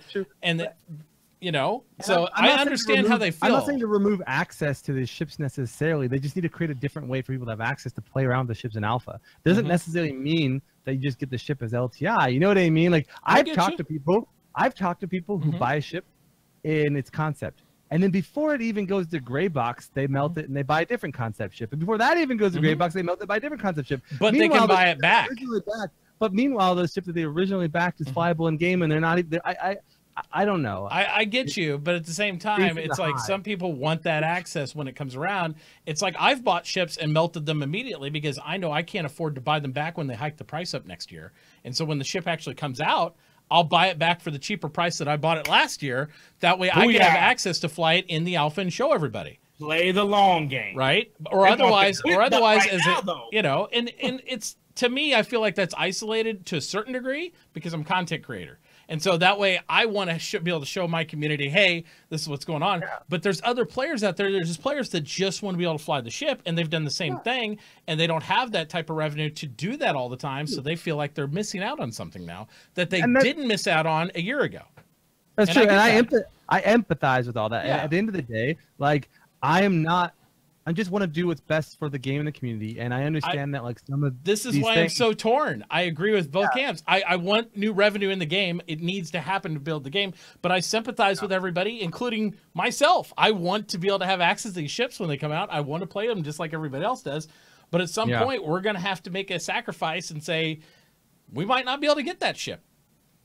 You know, and CIG will probably see that in the numbers where the high-end guys will be able to buy them anyway, but when the base middle ground of us cannot anymore, and we're not only can't melt it, but we can't inject new money later into the game, because I think that's one thing that maybe CIG's missing out on, like what Geo does, where he might be able to buy it right now, but when it goes off sale, he'll unmelt things and put more money in the game later. I think that's what they're going to miss out on because you're not going to be able to do that. And that's Vulcan, I was able to buy easy. Boom. It's a hard balance, and I don't think this week I had stuff to buy. I had to buy the fucking ticket for the you know, to go to CitizenCon. It is a hard. I had to buy. It is a hard week. Blow $700 on the ship. I want to. It's a hard week. Right now I can't. Yeah, but with the trip and everything else, it is a hard week for people to do all this stuff. For a big ship like that, it's surprising they put such a big ship next to all the other spends that are going on for people right now. I think part of it is every time they have an event, they have a big ship, right, Toy? They got the May 4th event over in the LA office right now. They do not get. They're not going to do a concept sale for $100 ship at Citizen. No. Well, we're not talking about that. Bitch is going to be $600-700. But I think about the day that somebody just dropped $140 on a ticket, right? And then hotel costs, and then they're like, whatever. Maybe even airfare if they bought it now. Who knows? Right, exactly. And so my point is we're not talking about CitizenCon. We're talking about after they announced it. I wonder if they dropped this because they're having that little May 4th event over at the LA office. Because every time they have any type of little like event thing, it seems like they drop a ship. I think maybe this was not. With their $300 tickets, though, they're not going to give them one of these. No, they're not going to give them one of these. No, but those are the ballers right there. You spend $300. Don't tell drones that. Don't tell drones that. Don't tell drones. Oh, a lot of ballers in that event. They're probably in there talking right now, having a fucking dick measure in contact. Oh, I got the whole package for $1,300 to Warbond with the tonk. That's what they do. When I remember going to CitizenCon, everyone talk about the players. I'm like, but I also feel like I got the most expensive hotel. I'm not buying I feel like when Chris goes to these events, especially ones that he's at, I'm not talking about Barsis and other things, and Chris Roberts is there, he likes to say, hey, and look at this amazing ship we released. I think he likes that, and I think maybe that had a little influence on this timing. Maybe. I could be wrong. But I think and I'm not saying it's backfiring or anything. I think it's one of these conversations that's like there's not a good answer, unfortunately. Yeah, it's a beautiful ship. The community as a whole. I want it in the game. I think it's a success. I think it's a success for them. I just think that you're a tight budget month. for people. So we'll see. What This happens. was the ship I wanted to win in that poll. I was like, fuck everything else. I want the And Sky Val doesn't make me feel any better when he sits there and he goes, "Oh, don't worry, Mitauchi toy. I already bought all 3, so we got you covered." I'm like, I don't want my own. I shouldn't feel that way, because if like people like Val, I know he's going to share his entire fleet with our org and everybody else and all that stuff. But at the same time, we all want our own anyway, right? That's just like, right. It's like, it's awesome that your neighbor has a Corvette. If your neighbor has a Corvette and he lets you drive all the time, that's sweet. But it's not as sweet as if you own a Corvette and you can drive your own. Yeah, but everybody wants it without putting in the funds. It's like, I don't know. You got to support the game. They made $17 off me. They could have made more if they didn't do the LTI shit. I could have chopped it up with each one, put 200 on that, and then 200 with store credit. But they kind of fucked up my whole little. I'm like, okay, well, yeah. Now But you again, just made $17 off of me, and I just had to melt a lot of my fucking chips. Had to get sacrificed. Yeah. To get this but bundle. You could always buy those ships you melted back later if you want. And I am. And that's what's going to go on. So they didn't really miss out on any money. If you do this. But they didn't really miss out on money then. It just pissed you off a little bit. You think about it, because they're still going to get your money when you buy back their ships. Yeah. So there is a window there, but again, like the few saying, and like everybody else, we need new money in the game. It's just it's just a point of fact. They need new money. They cannot survive off us melting, $5,000 to $6,000 worth of ships, and we put in $10. They can't do it. Yeah. It's not. We don't get new money, then nobody gets the new shiny ships. That's right. Everybody just buys the digital pictures, and then I so wish they'd release skins on ships that are existing right now. And I know not everybody's hyped about it. I would buy them. I would pay money for them. I would pay actual money for armor sets to pledge them back to the game, even though it's $5, $10 here and there. With some of these flow throughs, I would do it. And I don't think I'm the only one. I just don't think I'm the only one. I'd rather buy skins and armors and guns than buy hanger flare. I'm so tired of hanger flare. I'm just like, hanger flare is like kind of blah. Like, who cares? You can't even have. We have no reason. Give me a reason to be in my hanger, and then maybe I'll buy more hanger flare. But listen, man, if you buy all the slow end stuff that's cheap, then when you start the game, you're just basically skipping all your first tier stuff. Isn't that the whole point of buying all this shit? Most people want to skip all that and just go into like the meat and potatoes. Not me, not me at all. Actually, I know not you, but I'm just saying that's why people don't buy an Idris thinking, well, I'm going to play the first 6 months and never fly my Idris. Yeah, even if that might be the reality, if that was reality of fuel, they don't think that. They're like, well, I might pull it out once or twice, and then you know what I mean. People want that leg up. We're all human. We all want that leg up, and it doesn't matter what it is. It's just so we will. And maybe I'm different, but like and who knows? Maybe I'll sing a different tune when the game comes out, and I'll get like antsy. But like in general, I don't think I'm gonna want to use any of the ships that I bought to play the game in a serious way. It's a goof, guys. Clip that, because I promise you the game will come out, and he'll be like, "Oh." No, I mean, I told you. I can't say how I'm gonna feel then, but that's my intention. So clip it. Yeah, he's going to sit and day one, we'll be out in the Hercules, and we'll be trying to bomb people. I'll gift all of my ships to another account that you guys don't know. He's like, oh, I'm going to fly to the Aurora for 6 months, but I can only do 1 hour streams a day, and the rest of the time he's playing on the other account. It's like, I just want to show you this. I don't even know if I'll ever play the game seriously. I might just be the guy who just goofs off in the game 24/7 for the rest of my life. I don't know. I don't know. There's nothing wrong with that. Yeah. I know. My question is, my problem is I'm going to get really dark and super serial real quick. I know I will. That's the way I get in these things. So I'll just be like, all right, here's the plan. What happens when they implement buying ships in game in the alpha? What happens then? Because I know ship sales are going to really take a dive. You're going to have those faithful few that you fucked over with this LTI shit. They're not going to let you buy ships in alpha. No way. I don't think that's coming either. And I think that's why it's been never put on the map. You're going to be able to buy starter packages, and because the moment they do that, their income is going to like, oh shit. You're going to be able to buy. You're going to be able to buy currency in game though, and I think they're going to find a way. What's the point of having currency if you can't buy no ships? Why couldn't you buy the currency and buy ships? You guys don't understand this, okay? Yeah, so we this AUEC we got, right? They're going to allow you to buy ships in the game, but when they come out with the next iteration, like the 3.6 and 3.7 or 4.2, 4.3, all that shit gets reset. Every time. You don't get to keep that shit you buy. Nope. That's just for you to test not until launch. In-game. Can you imagine grinding up for like a Cutlass Black for like a week or two, and then you finally get it, and then like a month goes by, you lose it, and you're like, shit, do I want to grind another week or two? To No, get you'll another just buy another one. There's a lot of cheap bastards out there who go there grind. No, and They they will. should. They will. Who will not put up a dime. They No, but will. that's better. That's good because it helps test the game. And the rest of us will buy them like for That's cash. true, but there's a reason why that hasn't, come into place yet to buy shit. I don't think it has anything to do with the marketing side of it.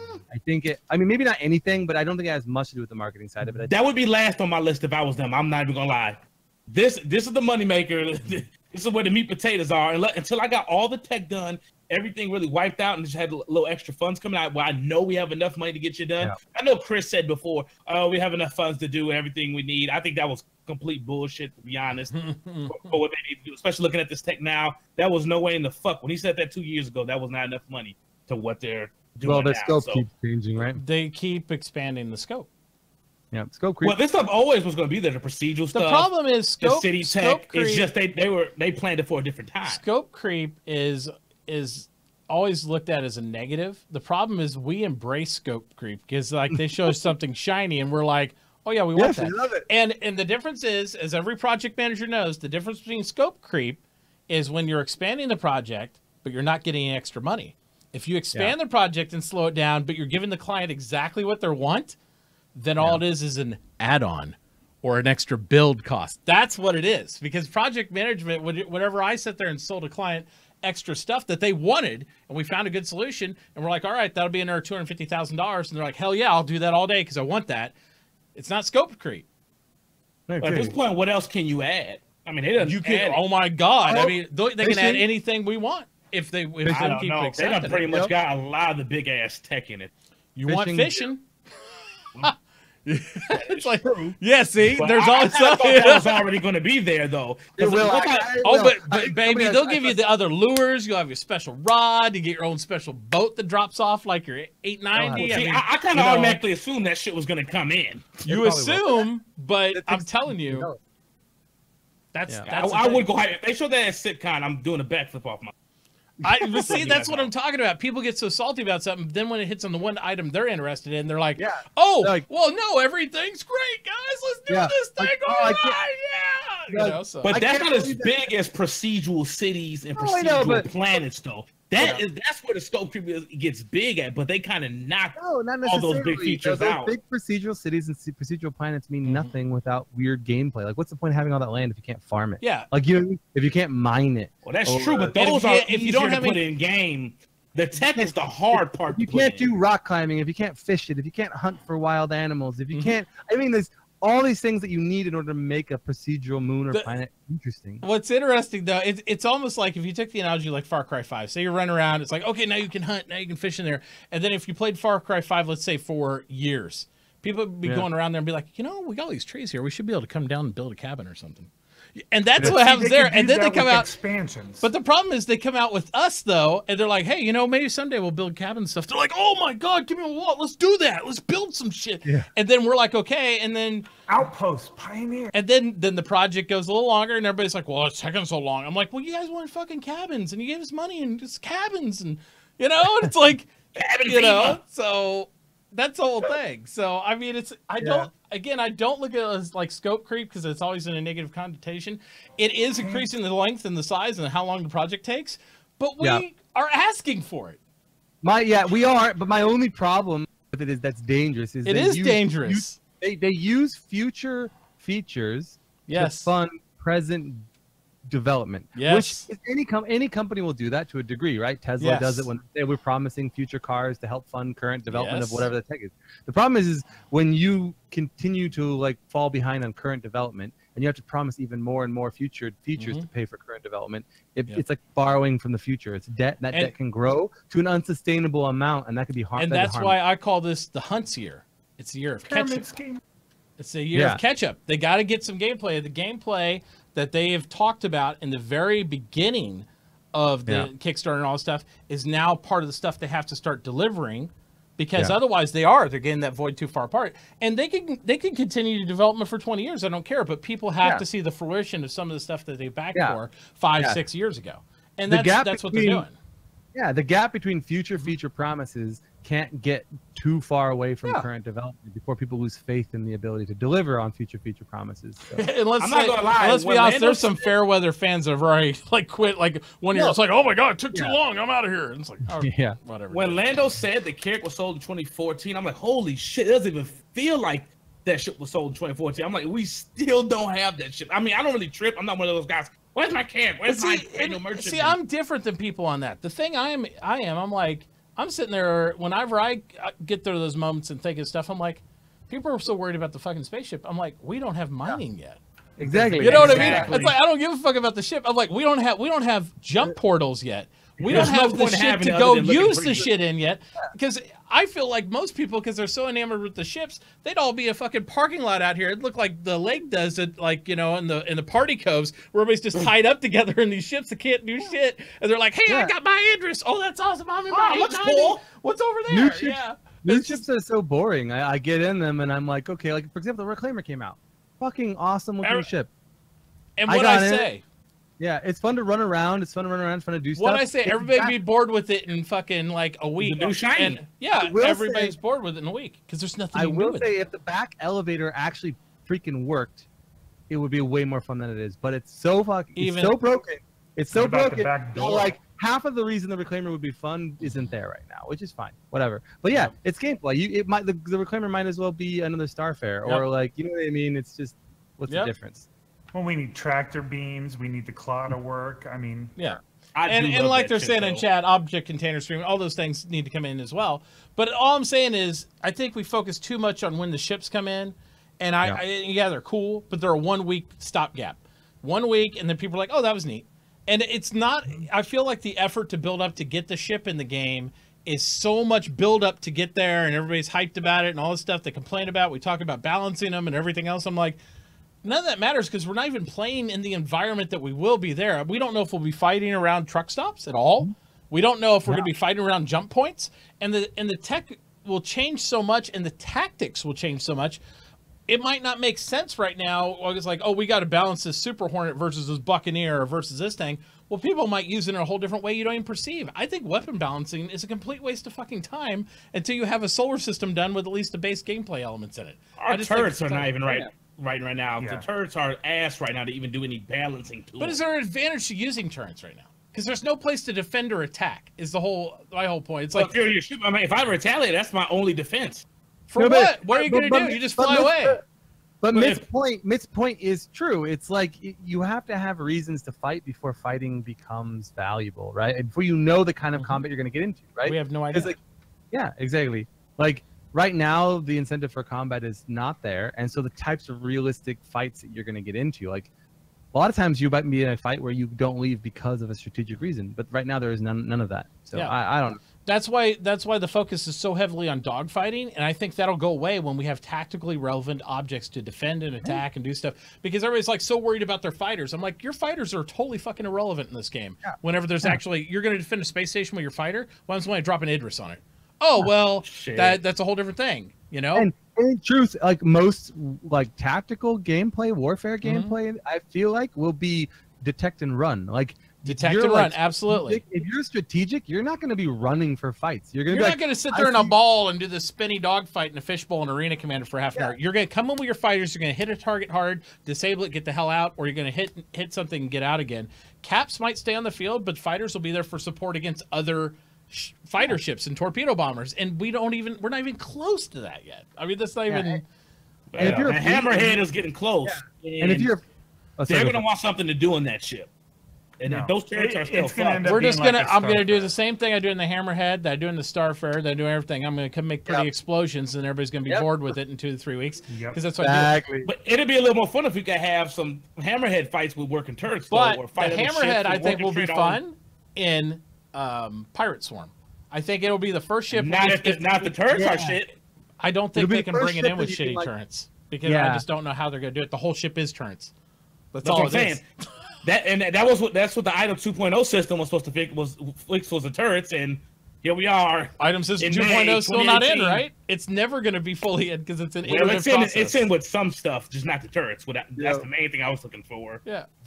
This is the one episode that Toy literally took notes about every video that exists, and we aren't even talking about any of the content. Don't worry, guys. Welcome to the 5-hour SpaceBro show. We went to LTI to now we're talking about Hammerhead. Hey, but we got in the whole philosophy of the game and marketing and stuff like that. So that's a whole deeper conversation. We'll go back to the iterative of what the. Toy's like, I'm not taking no more notes. All right, Toy, take over the show. Go. What's the next thing? Rob Reiniger. Tell us about the eyeball. About the shorter medium-term plans to put orbital markers above major landing zones. Dude, this is one of the best calling all devs I've ever seen because this is ATV content right here. So love it.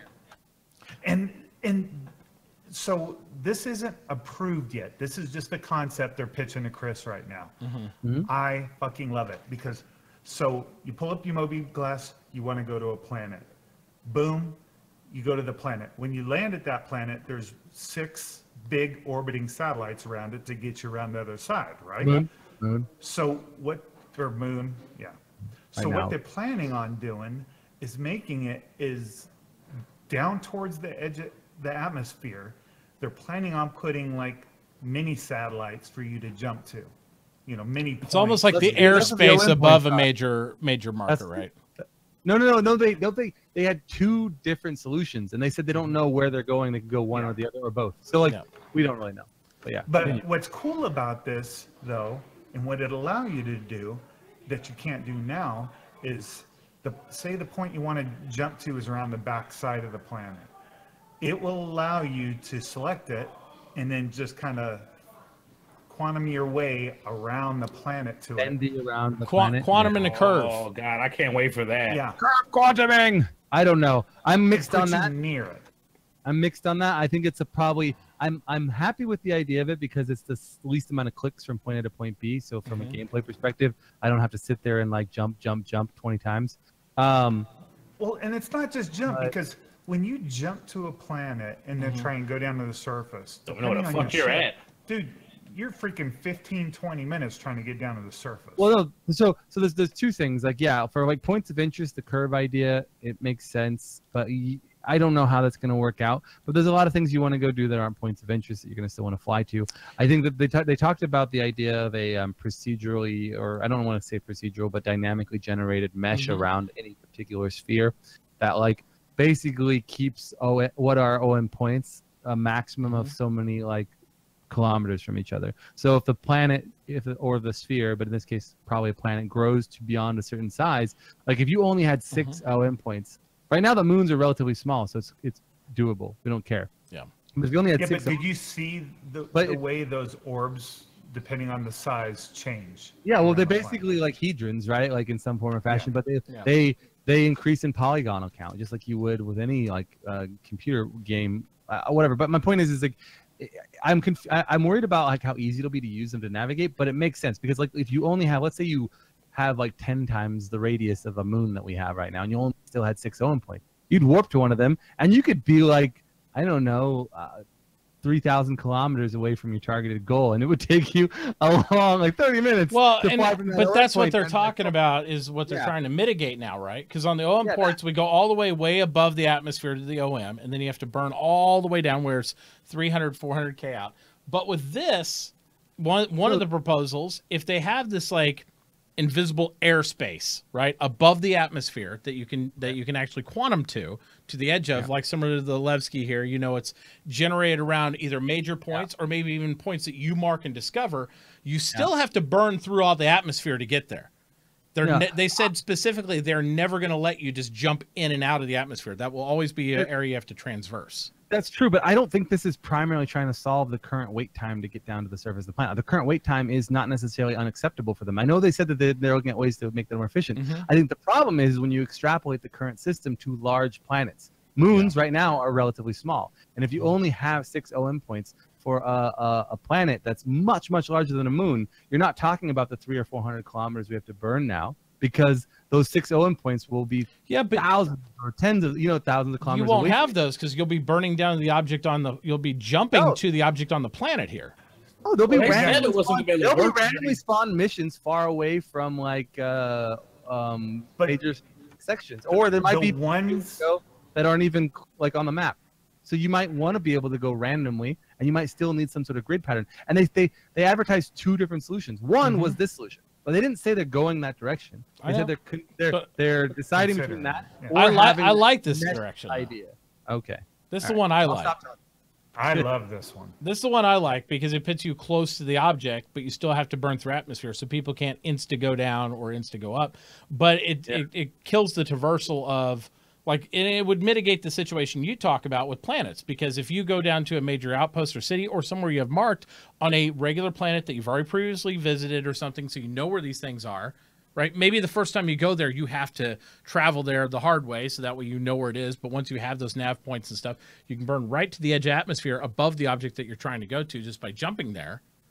And I don't mind the wait time. I don't mind. I think the current wait time is good. I think I'm not saying against curving around the planets or the moons and getting close to your target. I'm not against it, but I don't think it's a pressing issue that has to be solved. I just think maybe they've started to put in planets and they realized it will be an issue on planets, like what you said. I think with their OM thing, I think they've realized these are way bigger. This is going to take a lot more time. And Great. Dr. Drones came in to rub in his amazing experience, by the way. Mr. Worshiper, huh? Start whispering me the secrets, Drones. Yeah, Start Give us all the secret sauce. Quantum is supposed to be straight lines only, but I will bring up another point, even though I'm going out of focus. Larry. Jump points that you traverse through are nav points that you're moving at quantum-like speeds, but you are traversing through and curving around and trying to mitigate a path at high rates of velocity to travel across the universe. So, although those I think are more like wormholes, whereas quantuming is more like I understand. Well, maybe they'll just call it something else. Okay, yeah, that's true. It's lore, right? It's like this is hyper afterburn or something. At the end of day, lore will always flex to make gameplay more interesting. Quantum is straight line. Hyper afterburn is somewhere between quantum speed and afterburn maxed out cruise. So there you go. Another thing to consider too is I know we have truck stops for dropping off cargo, but there's also going to be missions to transfer stuff between the planet and the stations. Sure. Right? Sure. So if it's taking you freaking 30 minutes to come up and down every freaking which way, you need a little quicker way. No, it's not fine. It's fine. I think that Chris Roberts has said, and there is a balance between time spent traversing for sure. You don't want to be hours into a traverse, but they've even said they want it to take time. They want space to feel big, right? And getting into but you're still not going down instantly. No, I know, but I'm just saying, like, if you're gonna quantum across an entire system and it's gonna take you 20 minutes, right?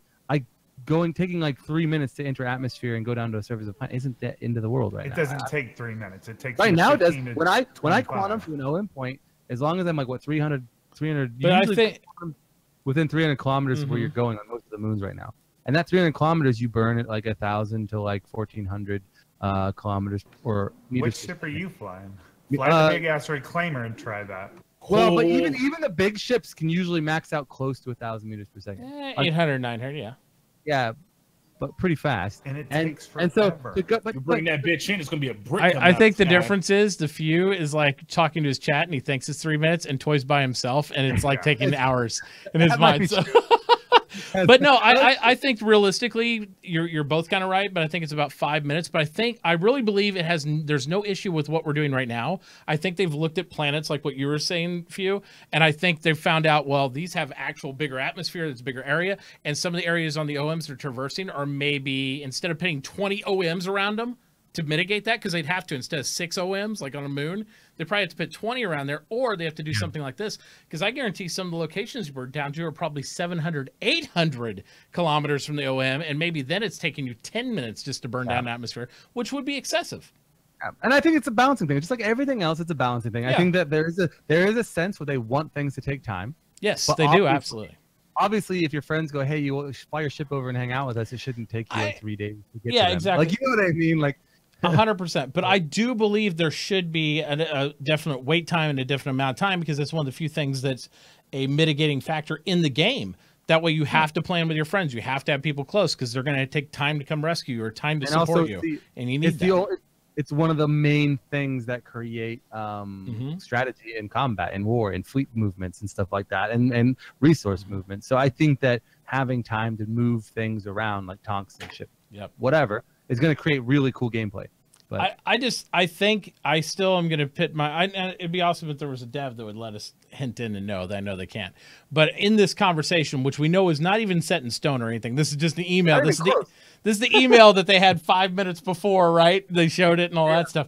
Drones knows all the secrets now. I think this is a issue they found probably with planets, because even if you read some of the text in the email, which I did, we would significantly increase the arrival areas of planetary locations. I think they've found when they've started, because they're starting to mess with the planets more and more, that they can't get away with 6 OMs. There's no way. It's so much bigger. They can't get away with all these things. And so it's like, okay, well, what's the solution? Well, we could add 32 OMs. Well, my God, that sounds annoying shit. I jumped to OM 1, 2, 3, 4 to get around the planet, you know? Yeah, exactly. Or do we have some sort of tech we try with this? And I think that's why they're doing it. I love the fact that, okay, it's one jump to get to the planet. Once you get to the planet, it's, you know, one of 5 jumps to get anywhere 6 OMs around usually. It. Yeah. And then, but like I said, I like the option from there to put me, you know, between the points at some point closer to the atmosphere. I like that. I still agree with the few. I think they've calculated to where there's no location that's over 400 kilometers away from an OM right now on the moons. But I think on the planets are running into issue with that distance. And that's why they're going to have to come up with something like this. I think the moons could stay exactly like they are, but the planets might not. I don't know what the solution is, and I have a feeling that both of these things that were shown off are not going to come to fruition. I bet they'll come up with a third. There'll be some other thing we've never seen. Yeah, exactly. So I have faith that CIG will figure something out that works with lore, that's fun for gameplay, that, you know what I mean? But it's just going to be time. We'll figure it out. Chris will just break down and say, F it, we're going to do transporters. Just forget about it. Like, and then the whole community loses their shit. That's what will happen. It's like, you said no teleportation. Yeah. All right. So that was it for calling all devs. Did we make it to calling all devs? Really? Almost. But guys, just everybody, I want to hear all your thoughts about the curved quantum jump. The curved quantum jump. Yep. Well, Earth is flat, so if you're a flat earther, then you know that this is actually a straight line. This is all bullshit. Yeah. Somebody was saying, I think, I don't remember where, they were saying they should, CIG should put a flat planet into the system somewhere. So that would be a truly fucking planet. Call that bitch the pancake. Yeah. I know what a quantum jump is. If you read here, they're talking right here about QT. So quantum travel. They ain't talking quality time, baby. Yeah, they ain't talking Quick quality travel. time. Quick travel, sure. It's not quantum travel. Yeah. I think it's an interesting solution. I wouldn't kick it out of bed. You also have to remember, the fact is, at some point, you're not really going to be traveling a straight line because planets move. Yeah. Not to spin. Right now, they don't move. And when they will move, and you're taking 20 minutes to travel across the system, that planet will be moving. So at some point, unless you're going to end up over here, you're going to have to move to trajectory to actually hit it. So there's no way that you're going to be stationary unless they decide not to have the planets rotate around the sun. Bullshit. I'm just saying, there's no way to do it. I mean, if you look at any They're type, not going to make planets rotate. go visit NASA a little bit. Go look at some of the trajectory maps and stuff on their spaceships, and you're going to see it's going to move. I actually think that they said that they're going to have like planetary orbits, not like in orbits, like in the sense that they're not actually going to. They're going to rotate around the sun or something. They're not. They're going to. Is it rotate? Revolve around the sun. Revolve. Sure. Yeah. Something. But I don't know. Whatever. We know what we're talking about. Yeah. They're going to do some spinny stuff. Orbit. Yeah. There will be day-night cycle with rotations. There will be, I think, year revolution cycles. But you'll never see orbiting mechanics in the game from ships or individual type things, just because the tech for it. I think it's a tech limitation more than anything. Yeah. Well, M92 says, no problem. You just go to where the planet's going to be. You're going to have to go around something. At some point, you go around something. That's the way the space shuttle works. That's the way everything works. Nothing moves in a straight line. They use trajectories and stuff, and even those. That's how that space works.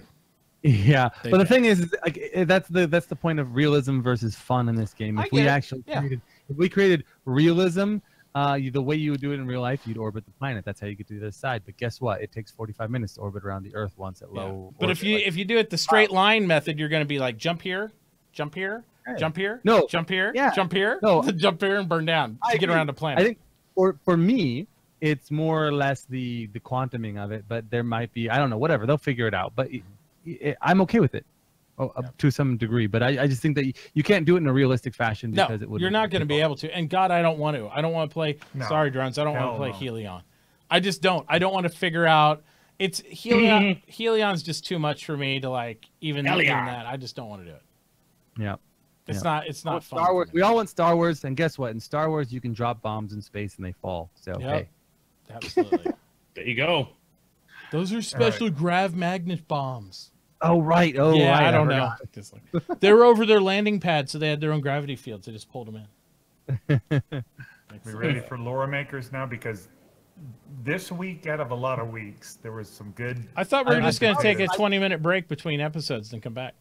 Yeah, I don't normally watch lore makers that much. I don't either. Kind of boring to me. But this one I did watch. So. Yeah, Sherry Heiberg did this one on the OSO system. What was cool about it is she told the story about, what is it, OSO 2? That has sentient all I can bug think of creatures. is that cartoon my son used to watch about Oso the bear. Yeah, no, but this Agent is actually Oso. really cool. This, by the way, what you're about to say, I'm not going to say it for you, Toy, because you can give whatever. You can go ahead if you. No, it's fine. No, you say it, but it's really exciting because it's the intention of where they want to go in the game, and the variety and depth of life that they're trying to create in the game to make it rich. And go talk about it. It's great. Really cool. So they have sentient bug creatures that communicate from their colors on their little translucent skulls. Yeah, and they're sentient but not space advanced. It's like Yes. So their head turns colors. Kappa? Yes. This is That's- like. This is like you land on the surface of the planet and they have like sticks and try to kill you, kind of like sentient life. They're like like freaking crickets. yeah. So again, I'm sure the tech team and the game developers are like, damn it, this is going to be complicated. How are we going to build this? But from a lore and intention perspective, it's insanely cool. Like if they're filling this galaxy full of life that is so different like that, you know what I mean? I don't know. I'm excited about it. It's a But scope creep problem. On top of that, so they talked about how the protective station, I can't remember what it's called, that they're putting in, the UEE station, is kind of like lax, but there's also corruption there. And there's a black market for these dead bugs because what's the race that likes to eat them? One of the races likes to eat them. So there'll be like a black market for you trying to get down on this planet, kill these bugs, and sell them on the black market. I thought that was awesome. I would love that. I love doing fun, little silly shit like that. Yeah. You will That's my feel type of so shit. guilty for killing sentient beings and selling them to. Oh man, What's That's my type of sacrilege, shit, George? baby. She's the queen bee. She's got this handled on the bug planet. yeah, but it is cool because you better believe that it's going to create like crime stat ratings for you. It's going to be hard to smuggle Absolutely. because I think this is supposed to be a UEE protected planet of some kind with some sort of laws that prevent you from all that stuff. So it's interesting. The gameplay is going to be interesting. I think so. Yes. PETA will be after you. Space PETA. Bring on the space pizza. There you go. And let's see, she mentioned another one of the planets was like a Wait, sorry, I want to. magma planet. Go ahead. No, I was going to say something, but then I was dumb. So continue. Oh. One of the planets is like a magma planet, but it doesn't rotate. So one side is always molten, but you can actually land on the other side. You can land on the Which molten is side kinda too. cool. You just won't survive. Well, yeah. Him gone, him dead. And then they had. Go Sir, ahead. actually, I have a question about that. Or not question, it's more of a statement. But like, I am interested to see heat shielding and stuff. If you can like do that with ships and have some ships with. What is Mitauchi doing? Going down the elevator. Is he lurking now? He's gone super lurk mode. Anyways, I'm curious to see like on planets like that, like will there be advantages to certain types of ships that will allow you to. Did he really go somewhere far away? What happened? I don't know. Maybe did he say? Okay. Anyways, we can continue on. He'll be back. All right. But specifically, there's planets like this that are super hostile, right, on some sides versus other sides. And I'm just curious as to like what modifications we'll be able to make for our spaceships that will give us the ability to maybe hover over the lava and survive longer, or magma, or what you call it, lava. Oh yeah, Maybe because you know another- people are gonna try and fly into suns and shit Yeah. like that. Yeah. So I don't know. It'll be interesting. I would love a specific A specific what? hunting ship. Oh yeah, Board Gamer was talking about how he wants to become a hunter in the game. Like he's like, Hunter I'm and fishing ship. If I get those, I'll be a complete man. I'd be so happy. When you say hunting, do you want to be able to have trophies up on your wall in places? He wants a predator ship. I want that hanger flare that I hunt down and put smack dab in the middle of that fucker. The sentient animals that you killed that everybody like freak out. Like, oh man. Like, hell, Jill, you hunt all those animals? Like, am I eat them too? We know there's going to be pets in the game eventually. I mean, we need like a Banu Merchantman, but like portable zoo.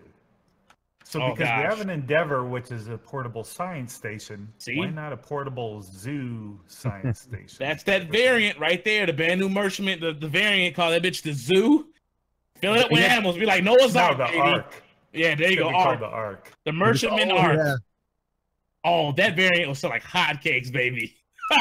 Yeah, I bought 2 of them. Oh man. Yep.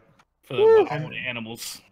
But that's true. No, zoos, I think they'll be popular ships because there's going to be a lot of life forms across all the galaxy that might take you a long time to get to, right? And you could be like, dude, have you seen the animal on such planet? No? Oh, cool. Come over to my ship. I'll show you. You know what I mean? And you can literally walk into somebody's ship and see this cool, weird, exotic creature that you would have to normally fly for hours in the game, if not more, to get to. Oh, he's back finally. Well, think how many ships there are in game right now. There's what, 200-something ships almost? Something like that. So I can only imagine if they put that many ships in the game, I can only imagine how many animals there'll be. There's going to be like hundreds, maybe to 1,000 different kind of animals. You know how much, I mean, I hope so, but also that's a lot of work. And I don't want it to be like, and I'm going to say the word, No Man's Sky procedural animals. You know what I mean? Oh, like, shit. Where they all look the same. Like a fucking zebra elbow on a fish and shit. Yeah. Like, what the fuck is this? Yeah, exactly. 4 billion different types of creature. This one has 2 tails. That one 4 has 1. billion different bowls of oatmeal. Yep. And it's not something they need, except for maybe an expansion, but like breeding programs for animals and stuff like that. Oh, scope group. We got a new thing. Breeding. You could sell animals because you're going to sell clothes, you're going to sell weapons, BDO. medical supplies, you're going to sell all that stuff. So it depends on how far they go on farming, right? How rich they go on the farming side. We know that they're going to be farming in the game, but so far all they've announced really is vegan farming, I think. But if they go into, well, I mean, it's like all that we know. They're not. Farming, They're not really. Cattle ranching, in other words. Yeah. Yeah. All we know we from want some meat, right? So if they go further in farming and they let you do cattle ranching and milking cows and whatever else exists, then that's cool. But I don't think that that's scoped. No, but like I said, that would be good expansion fodder. Milk some space titties? Oh man, this is too futuristic. Dude. Yeah. Oh, sorry. That would be really cool. Like if you go take the zoo idea a little further, like building a resort park that like had all the dangerous like dinosaur type monster animals around the verse, and people could go in and maybe not survive. Jurassic space. So they get to go hunt the animals. Oh so yeah. They have to pay a lot of money, and then they could hunt the rare animals in your little. So much hunting and fishing. Matt, what are you doing? Eating. What are you doing? I'm tweeting. Oh. Keeping the propaganda going. You guys were talking about beef and animals. I did sneak away and go get some more water because I know. Okay. It's melting, dude. I'm melting. You're making me thirsty just watching you, to be honest. I'm like watching them sweat. I'm like, I've gone through 3 of these. 3-1. I'm like. That's why you say that, because I was thinking about doing a water dive. I'm going to check with my doctor first before I do that shit. Oh yeah. And then I think they said the farthest planet out, which he's clicking now, there's minerals on it where you're kind of not supposed to mine, but they're not going to really do anything if you do mine. Yeah, and also though they're supposed to not be super valuable minerals, so nobody cares. I think. Yeah. That was it for lore makers. The Cool. bug thing was the coolest Yeah, thing. it's the life that I care about. Bug's life? And then, yeah, exactly. I just think the direction they're going with the variety of life that they're trying to put in the game, at least from an intention perspective, is beyond what I could have ever dreamed when they concepted this game. Whether they can fulfill that intention is another story, but even if it comes in after the game, that's fucking awesome. They can pass And, that you know, shit in I later. think I that's the one thing I want to ask them too. As we move forward, at some point, there's things that I know they iterate, like they say, "Oh, we'll do that after launch. We're looking at that down the road." They never say after launch anymore. They say down the road, and so I wonder, like, how many ideas they're actually willing to table till they get into beta, till they get into things. What makes sense for these things afterwards, for after development?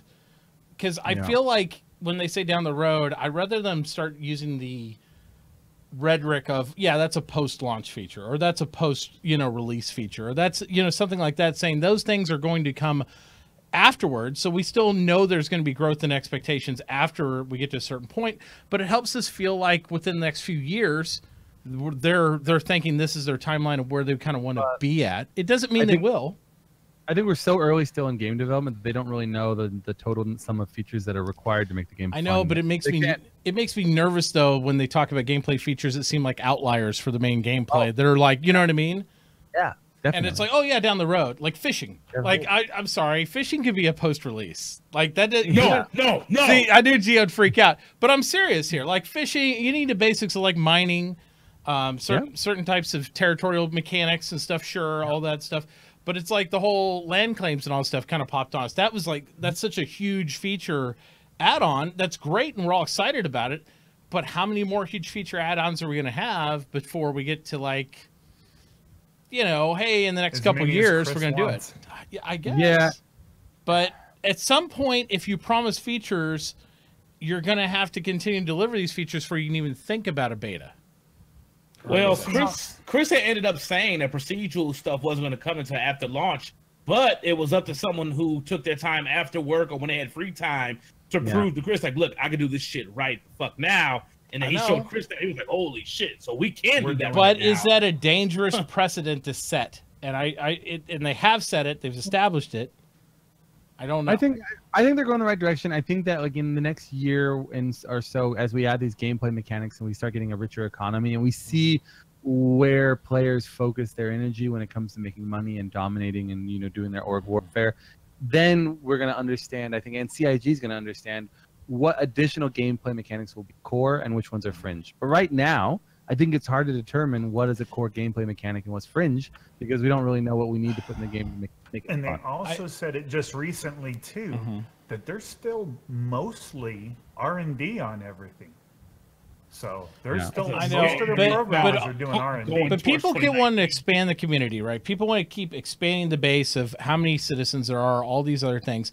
And let's be honest, majority of it is us just buying extra accounts. We do get some new people in all the time, but not to the volume of what we probably should. Ooh. But if they do want to widen the gameplay and add extra elements in, how many people are they going to be able to support and tolerate the type of dynamics they add in and the type of features that take longer? I don't think is going to widen that much. So in other words, if we have 2,000 or 2 million rather supposed accounts today, I don't feel like at this rate of growth, they're all of a sudden going to get, like 4 million. It's just not going to happen. I just don't feel like that's a thing. So I think it's going to continue to just go that way, and it's just going to take longer and longer. And I'll even double down on your asses. So now what? I'll double that mic action going on. What? Yeah, no, I agree. I think that's something that's going to come about. I think it's something that they're probably considering and talking about every day in their meetings.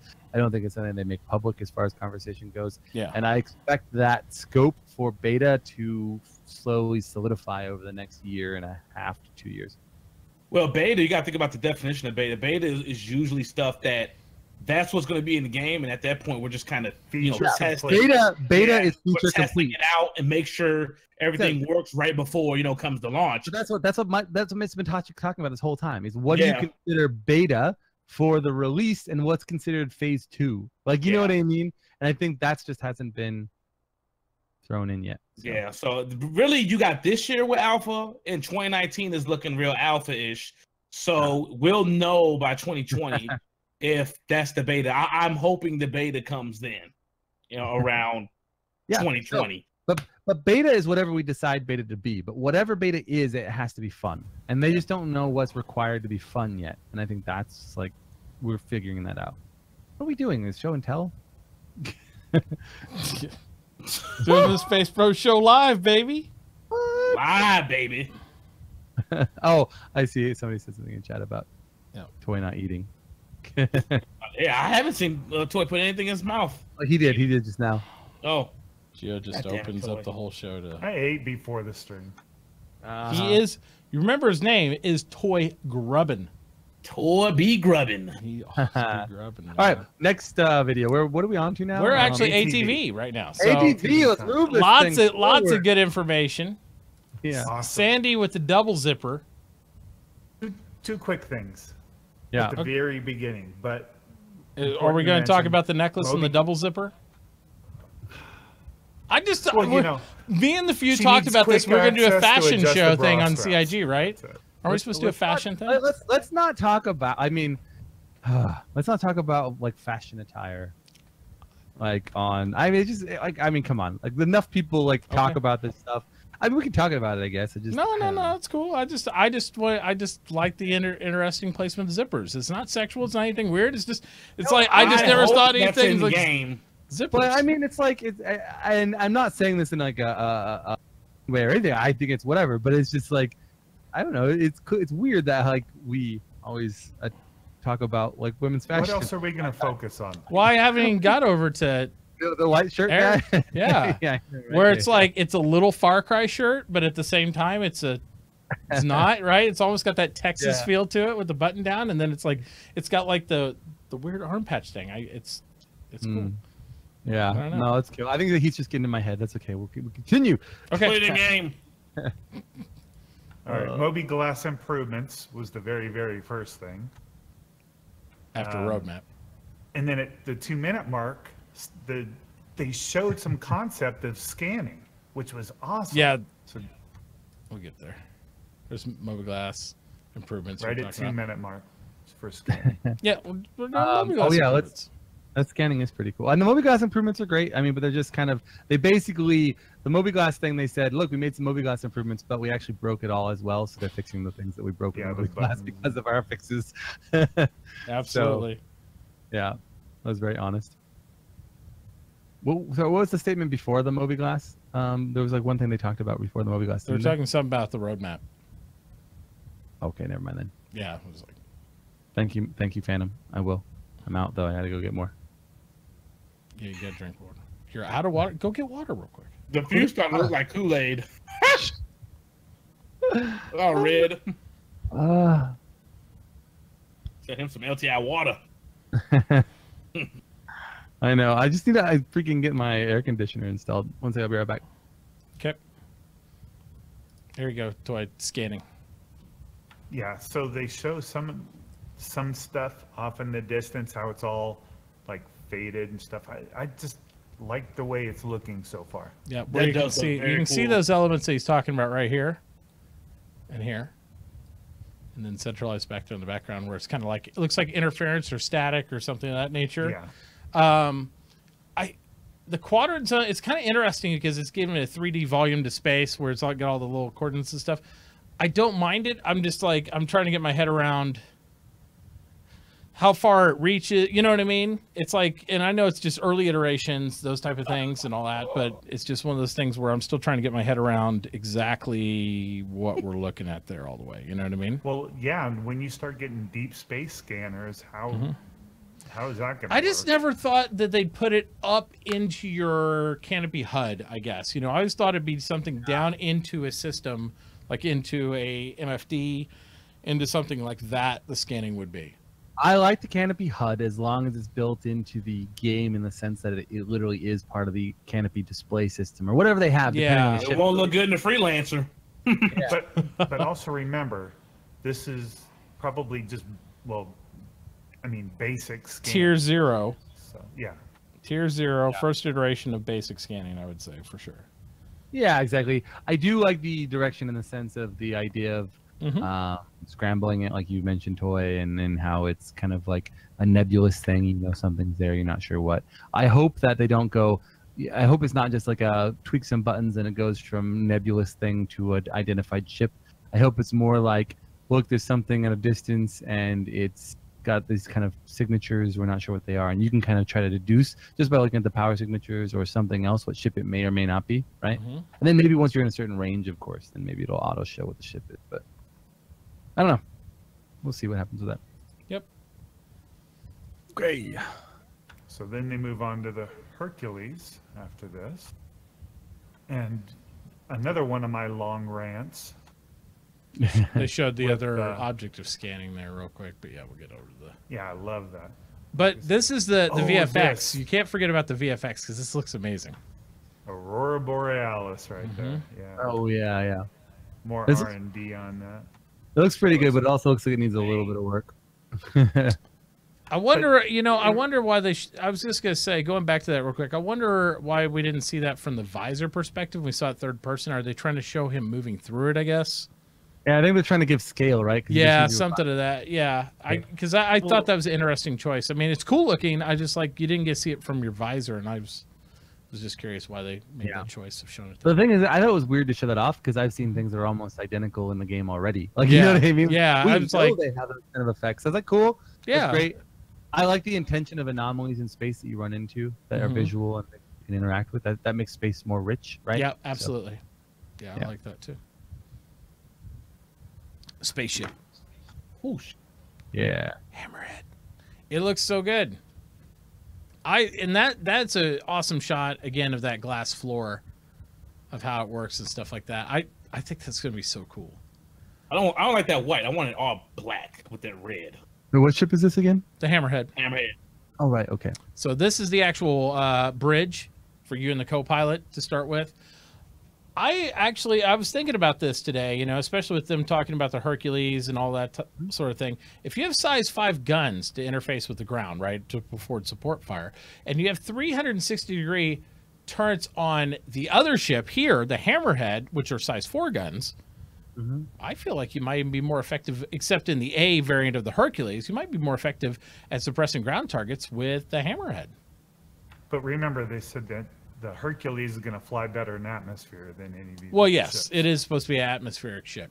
This Yeah, is but just the kind of a Hercules, with Go ahead. ground targets, you don't have to fly that fast. Ground targets can't move very fast. not Maybe like nearly as not. fast as a ship, for sure. Yeah, so I don't think the flight ability only matters, I think, when you're talking about air to air kind of like combat, right? So And that's where they have to get the atmosphere flight down, because if you could just hover like you do now, no one on the ground stands a chance. I don't care what kind of gun you got. Or they've been toying with it. I don't know if you played in 3.1.3 or 4. I don't know if they've made it changes to 1 basic, but like on some, especially the bigger ships, if you just try to fly in a straight line above a surface of a moon, you like sink to the ground. Like you have to thrust against the gravity sometimes now, which I feel like is new. Oh, good. I love that. Because I don't think you should just be able to hover, because that just, tonks and all that shit goes out the door if you could just sit there and hover like a helicopter, like boom, boom, boom, boom. If you don't have, the right, VTOL system, you got to control the thrusters right and all that. You can just hover automatically and fuck shit up with no problem. Yeah. Yep. A lot of cool elements inside here. I love seeing the scale here. I didn't realize how tall, like, this ship is going to be huge. Yeah. Huge. Oh, yeah. I mean, because a lot of the cross-section shots they showed, the ceiling shots they usually show is right here. This is the side image of what they've been showing in some of the Hammerhead shots. I never saw this volume of how tall this area is. I was like, oh my God, this is the middle of the ship. This is huge. Yeah. It's very tall. They got the Hammerhead done pretty quick, though, if you consider when it was sold to where it's at now. Well, it's on the schedule for release, in next two iterations, isn't it? Kind of makes Yeah, you wonder if they're throwing that in 3.3. Squadron 3.3, huh? Oh, they are definitely. It's going in Squadron 42. There's no way they went from concept to completion. No, that's something that they're like, hey, this is ready for there. Let's just go ahead and release it and sell this one too.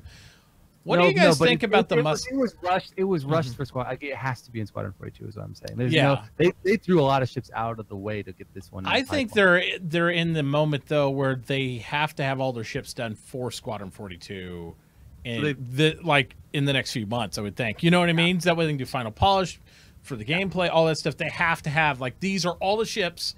Squadron 42 done. We need them, and they have enough time because it's, I believe, mark my words, 2019 at the next SitCon, it's going to be a UK where it's mainly getting developed. That's when they're going to release the news. Hey, we're releasing Squadron 42. Yeah, I would agree with that. That's what I think. I think for sure by then. I think that it might happen before then, but I'm optimistic in that regard. I think there's a few key It'd things. be perfect timing. But yeah, it's not going to happen 2018. I know that for sure. No, it's not happening 2018. It's out the door. But I'm just saying you might get the announcement before. You know what I mean? Maybe the launch party would happen at 42. CitizenCon. That'd be interesting to have the launch party, like maybe that when it actually launches. And we're gonna get advance notice, by the way, because I thought, didn't they say they're going to release early versions to avocados or something like that for testing? Yep. I don't.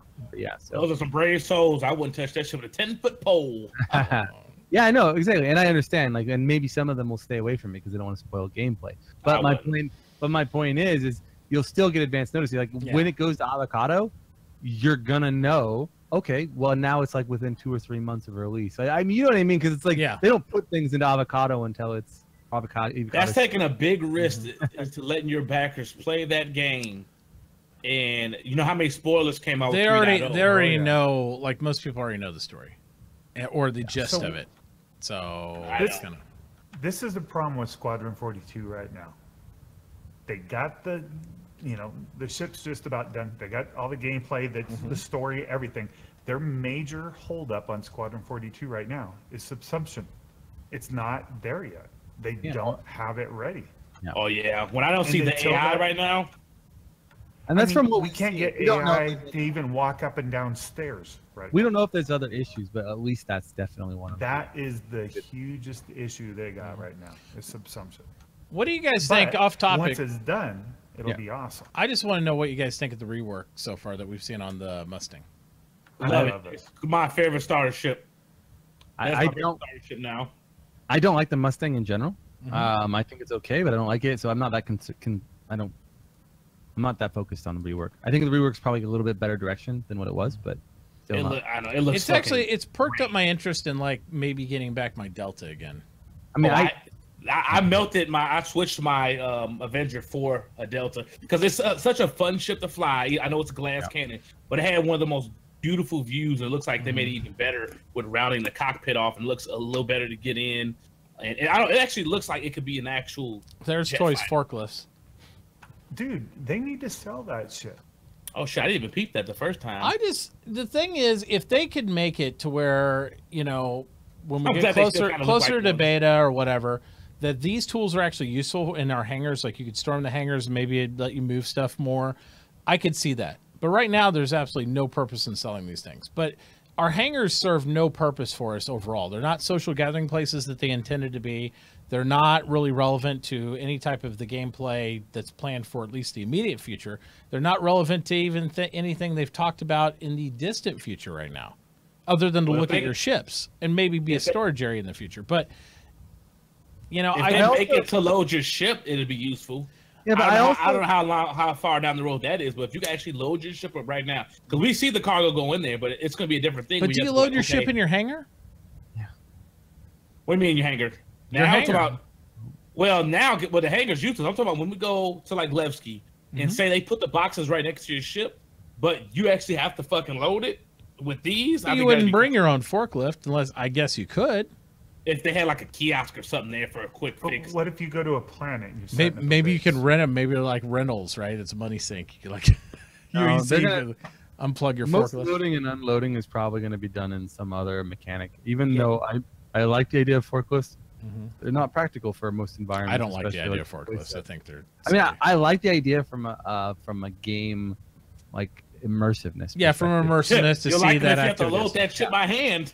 Yeah, I ain't gonna load it by I hand know. either. I'm gonna pay people to load my shit. I ain't gonna load it. Yeah, you're one, you're gonna You do lazy fucker. Yeah, but also you might. I'll be there I'm delivering still- while you're still loading.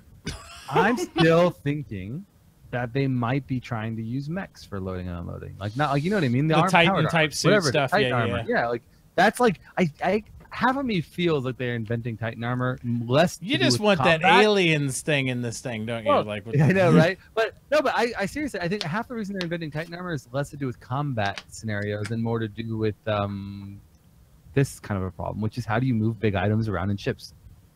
I don't know. Maybe I'm wrong, but so I don't know. Yeah. I could see them being useful in like javelins and Yeah. bangles and stuff. I mean, you're going to have that type of equipment moving. Like, you aren't going to pick up the big effing bombs, right? You aren't picking them up and moving around your ship to load them in different areas. I hope you can. 'Cause I would like to do that. You need a special type of forklift with that. I mean, how do they get them in there now? They have like a special yellow flatbed type truck. Yeah, that they're kinda, talking lift about it the up. little flatbed. I would think you'd see the thing I'd like them to rework. I'd like them to rework the Gray Cats. Oh, that's coming too. Well, I know they- I know the few would freak out, but here's why. I think the They've Gray already said they Cat, are, though. the Gray There's- Cat yeah. should look more like the little golf carts that we have at the airports and stuff. The little things, because I can see it being a mini utility vehicle pulling around bombs or ammo and stuff like that. You have a little trailer on it. You hook it up. So all the Gray Cats, they rework them, but everybody gets a wagon on them where it can Yeah, hold they some already- SU and moving around. That'd be awesome. Yeah. Well, Yeah. just make a new one. They already said though that they're going to rework the Gray Cat. I can't remember Yeah. where I saw that at, and it's going to happen Whoa. sometime someday. But sometime. that's I would what I like could a- picture a actually being Ford- used in these large ships to haul materials.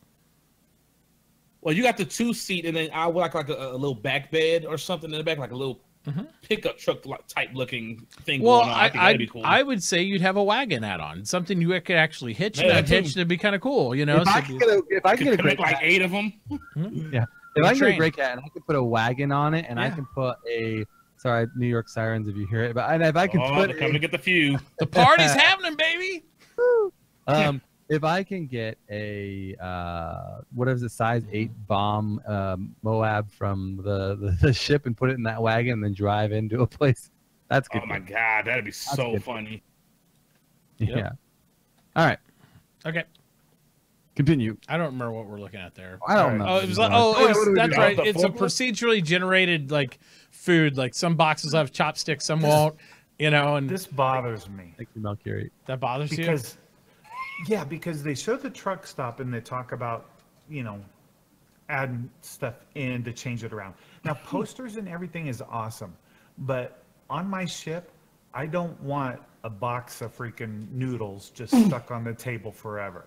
You know what I mean? Or beer Yeah, I'm not. bottles I'm not into that never either. move. And I know they said that it's like placeholders. I don't want my But I feel reclaimer like they're putting a dirty. lot of effort into the placeholders. I'm just kind of like, I don't care if it has 1 box of noodles or 6 boxes of noodles. It's like it just doesn't really do anything for me in the environment. I rather see an ultra clean environment with like maybe grunge and tarnish on the walls than like, hey, we need to put more napkins on the floor. Well, I we just- all got sold used reclaimers, so Well, but we've Them been bitches dealing with been that ran for the whole down. time. Think about the way they procedurally generate like your room you wake up in Port Ollie. They've always had this type of thing. I want got all those those jam They objects. don't procedurally generate your rooms in Port Olisar right now. Well, no, That but you would wake be up. cool You if wake they had up in janitors one that'd come room. in and It's clean not up. really procedure generated. It's just some rooms have different things. Enemies spawn a they random design room. different Yeah, yeah. rooms that are. But that's what they're talking about doing now. Is like instead of jumping in different rooms, you're going to procedurally generate the crap around you. And I'm like, I don't know. No. I feel like I- every time I see that shit toy, I feel like it's I'm playing Sims 3. Like where you have to pay a maid to come in your house and clean up your shit, and it's just there. Like you decide you're going to eat something, and you're just going to throw it on the fucking floor randomly. it's kind of cool. But the if your character. NPCs get messy into little piggies or whatever, I just that's- don't feel like it's yeah, lived but in see- that way. Your NPCs and stuff aren't creating the messes. They're just fucking there. And I'm That's just it. Well, if the they're eating, I'm talking about if they're NPCs came eating and sat actually down- doing it. Yes, if the NPCs came in, brought the trays and sat down and ate and just left them, that's awesome. Then Yeah. they can have the janitor come and clean it up. But And that'll give the janitor a job. and again, I get Exactly. that maybe that's a plan and that's something way down the road. But in the meantime, I'm perfectly fine. They're not being shit all over the place. I don't feel more immersed because there's open boxes of fucking Benny's noodles in my room. Yeah. I just OCD don't. people are not going to be able to play the game in its current setup. I just don't. I don't feel like that adds to the environment. No. I feel like everybody's a fucking slob. Nobody gives a shit inside there, and all the NPCs need to be fired. Space slobbies. It's really bad. I just want clean shit. I'm just maybe it's my OCD, but it's Get just a like 600i, Mitt. Well, all I'm saying don't is worry, they'll have some random tablets laying on the floor, something if really I expensive. get a 600i and they freaking put like Benny's noodles on the counter. It's gonna feel lived into. So hard. That thing better be clean and crisp. That's all I'm saying. No poop stains on the walls. Yep. Exactly. We gotta reserve that for No Greg. dirty boots on my 600i, bitch. Get out. So they finally get to the Hercules Starlifter. Oh. And Hercules. my biggest rant for ATV. You ready? Uh-oh. Not LTI. No. Oh, Paul Jones. Love the guy, but oh my God, please speak up. He like whispers. He's like, yeah. We got a little ship here and Toy. a couple five here. I don't know what you guys are talking about. Toy, don't be like I that. just Just feel talking like- about the ship, Toy. I feel like he draws you in though. I'm sorry, because Paul gives so much information that I feel like he makes you turn your ears on. It makes me pay more attention because he's like, hey, if you want to hear some really cool shit, you better focus right on me right now or you're going to miss it all out because I'm going to tell you about the most amazing thing ever. Get ready, guys. You guys know It's how coming. loud I am. Yeah. Now, my family is like 100 times worse than me. Yeah. So Yeah. I have these things up so loud my wife in her bedroom sleeping with her pillow over her head could hear my fucking headphones. So maybe it's not Paul's problem. Maybe it's just you're old. No. Oh. Burn. So I don't know. I obviously like. I don't right, have a here. problem with the way he talks. I think. No, that he does. He I, talks really low. No, but for Here we me, go. I don't notice. I don't care. I don't mind. But whatever, you know. Young Oh, toy. is that really a young toy? That is a young It's a toy. Backstreet Boys. Yeah, you look like Val Kilmer. That guy could actually hear. Yeah, what happened? The fucking Top Gun sequel, baby. Yeah. I was And 19. toy. You I were was like, 19. yeah. Through you through. Damn, son. So, yep, that's what the years do to you while you're waiting for Star Citizen. I just look better. with That age, was I don't Toy know. before. That was right when he first started to fund the game. That's what they backed to did. now. When There I you back go. Star Citizen. Immersion. Yeah, Uh, that's what happens when you back Star Citizen. You wait a long time. You gain years.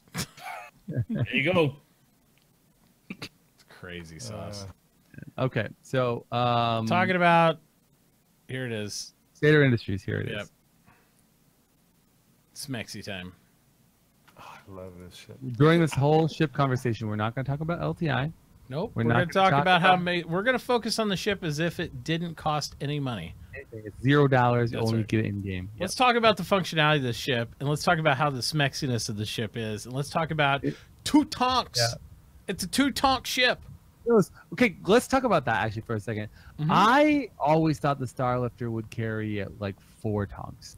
Like I 2 pictured that it tonks- would pick them up, right? Like some Yeah. sort of like. Yeah.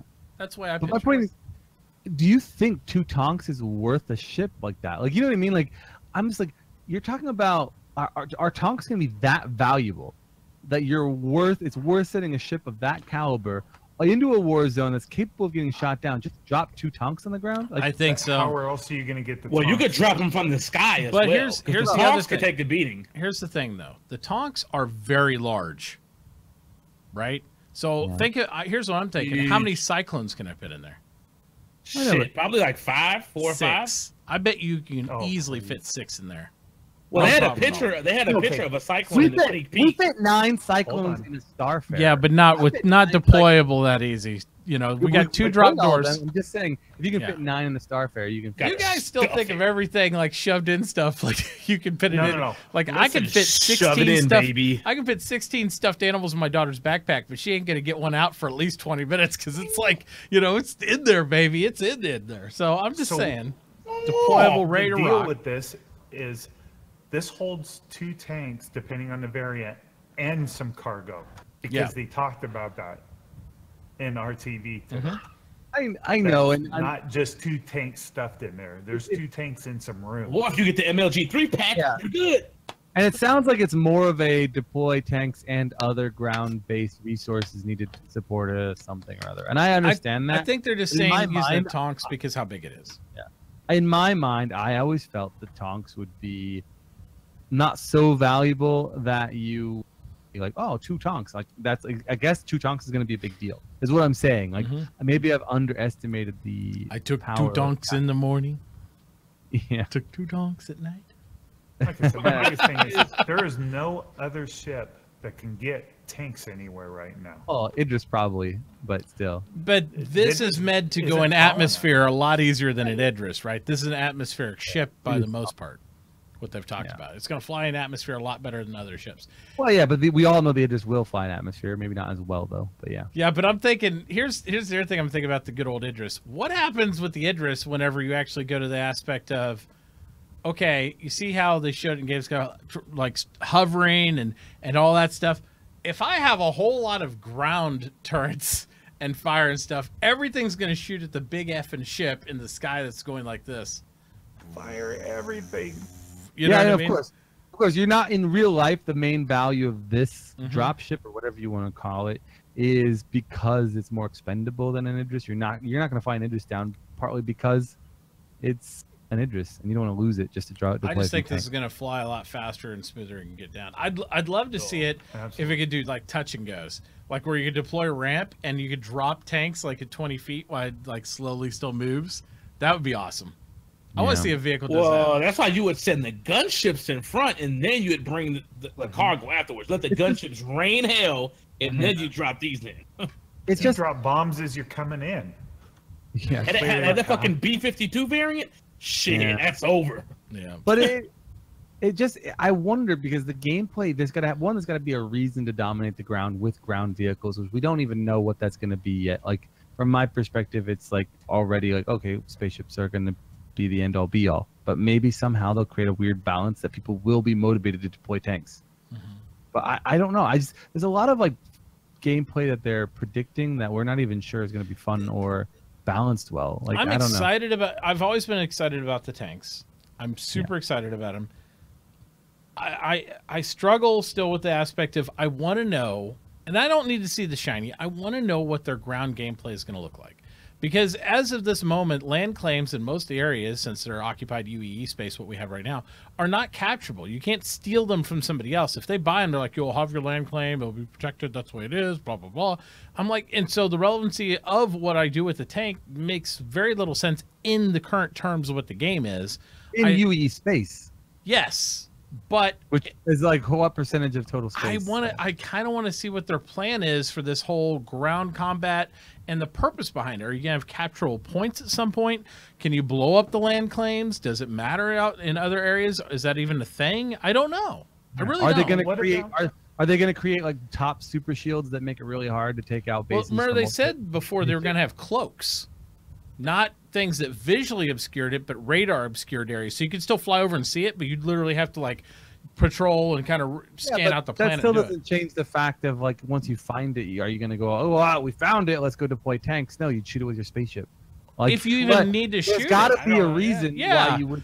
Why am I shooting it? Am I going to go there and like mine 0.2 whatever crap is on? I mean, that's the whole thing. I want to know that dynamic of like what's the value of ground warfare? And I don't know if I don't know. And that goes back to the money situation. You want us to throw money on some shit we don't really know too much about, but you want all this new cash. The idea, we're already taking a risk as is. We all love the idea of like huge mining fleets. We all love the idea of like thinking about big capital battles, whether you want to be a part of the combat or you just want to be able to supply the resources people need to recover from that combat.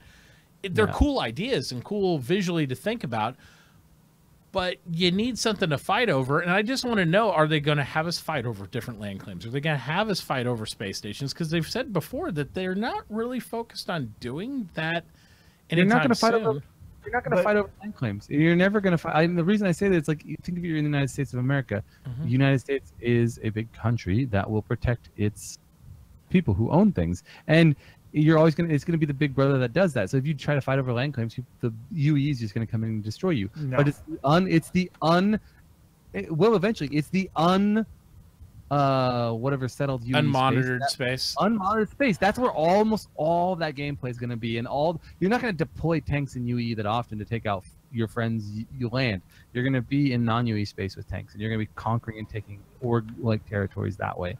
I think that's where But look, just like in Squadron 42, right? What was the base the ship flew down to? Now, imagine if you couldn't fly your ship into that area, right? So you would come in a tank. Now, you had all kinds of bad guys keeping you out, like if you were on foot or something. So, of course, hop in a freaking tank, then you can go in. These tanks are huge, though. They're not really, you can't traverse like in small areas with these things. Yeah. And I think that that's too much of a forced like gameplay there. When the Squadron 42 like reason why they flew low and avoided radar and things was cool. I understand it, but it was a little bit of a forced gameplay mechanic to just like. But they had turrets. They said you could choose. You didn't have to. High. Yeah, you could fly high. Get shot. Gamescom.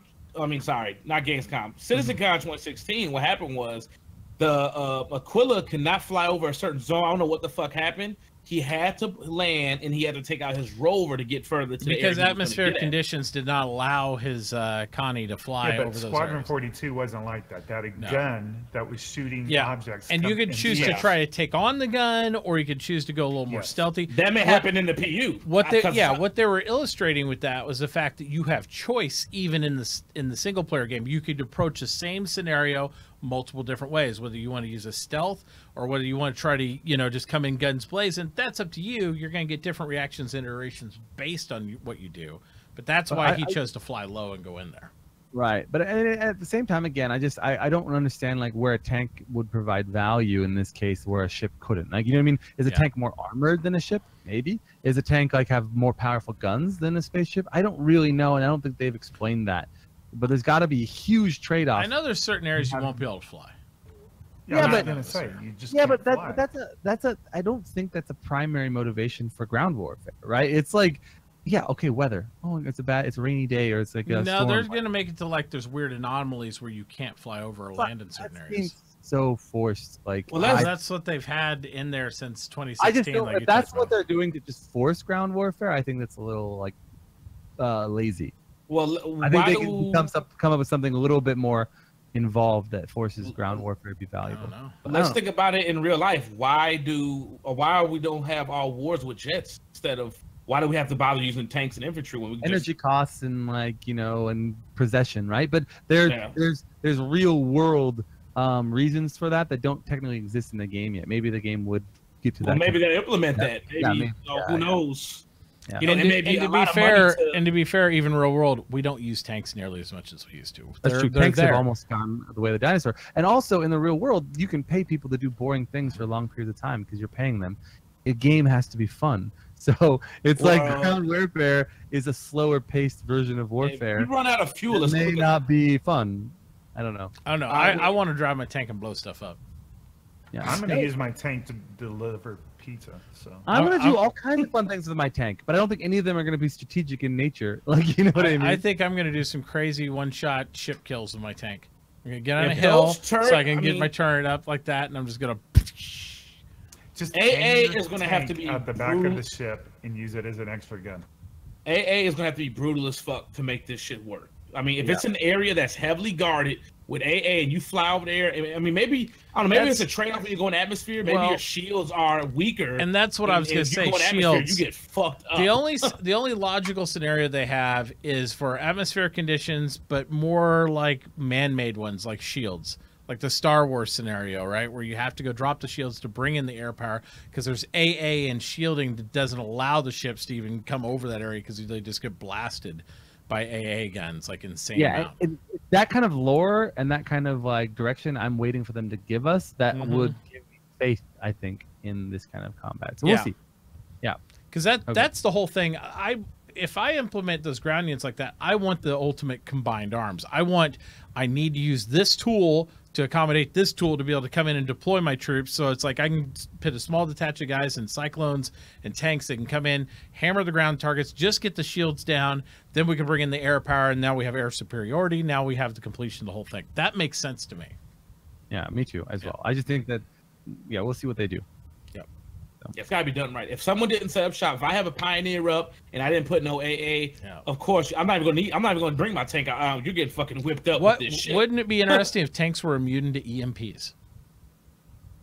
And maybe they have EMP like guns. Oh yeah, EMP area. I forgot about that. That could fuck your ship too. I think that not a lot, but some U.S. tanks are immune to EMP. They are. They've insulated. They're supposed to survive. But I can see that in game too, right? Say they developed an AA turret that's basically like just a super EMP. It comes over the top. It just disables your ship. You're crashing the ground, so it just makes it. Oh yeah, you wouldn't be able to react quick enough. You just. Well, there's nothing you can do. I mean, because you're that low. Oh yeah.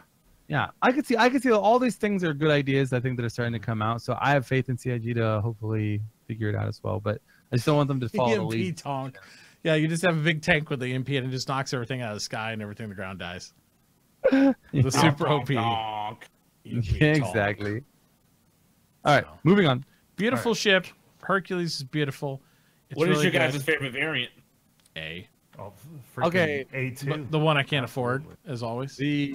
The A for sure. So there's two that I care about. The A because of freaking bombs and it's a new mechanic and I want to do something with it. It just seems interesting. But then the other one is I don't like the A because it only has one door that opens and not both. And I like the idea of on and off like that. So I would really say the A and then whatever the right the M.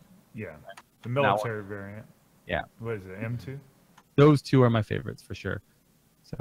But bombs are an interesting conversation that we can have because that is when you have bombs in the game, you now have to have something to bomb, right? Torpedoes we've always known is like, okay, you got a big size 9. What are you doing, Matt? You like now gone to lurk mode. Head mode. Oh, he's lowering his desk. He's gone to sit down. It's that time of the night. So, anyways. With torpedo bombers, which we always knew were going to be in existence, I always thought, okay, you could use those torps and take out ground targets as well, and then that was how bombing was going to be done in the game. But then you knew, okay, well, generally torpedo bombers can be used against capital ships and other things as well. But bombing with bombs, are you lowering your desk now too? No. Oh, okay. So maybe I'm just going crazy. Drink water. I need more water. With bombing. We're talking about a very specific mechanic when it comes to warfare that is very it's only good for one type of gameplay, and that is taking out targets on gravitational bodies, right? What is going to be worth taking out except outposts? I don't know. Are outposts going to be big enough or important enough to drop a mother of all bomb on? Hey man, there's an epic artifact that's in there that's worth 100 million. I want to take that some bitch. Right, exactly. And so the question you have to ask yourself is, what are these Moabs designed to kill? And does that hint towards future buildings, architecture, vehicles? I feel like the Moab bomb signifies future investment, a significant amount of future investment that they're going to be putting into ground everything. Oh yeah. But we already Can you rewind back to that cyclone in the garage? They've already I think we could definitely fit 6 in there.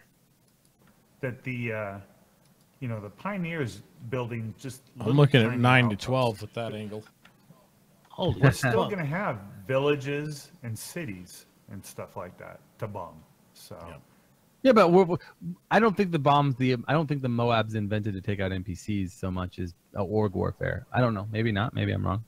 No, not NPCs. And orgs and players aren't going to have cities, and you're not going to be able to defame or destroy cities generally because they're going to be probably fairly protected, whatever. So, if the Moab is primarily PvP, and all you can do as a player is build tiny little outposts, I just think it hints towards something bigger or grander than tiny little outposts is all. I want to fuck you up in your what's the other ship? Villages and player cities. Yeah, I want to drop it on your ship that's building shit and take out the whole thing. Yeah, I want to drop it on the Pioneer and stop you from building there. I don't. Yeah, maybe. I just think that you wouldn't use the Moab because it'd be hard to pack up shop while it's sitting there building, folded up, taking a land mode. You'll have enough time to just. Well, what we don't know is how devastating a size 10 bomb is. Well, I'm hoping it does exactly 8K by 8K, Because if it does 8K by 8K, I could just like blow up everybody's land plot one at a time.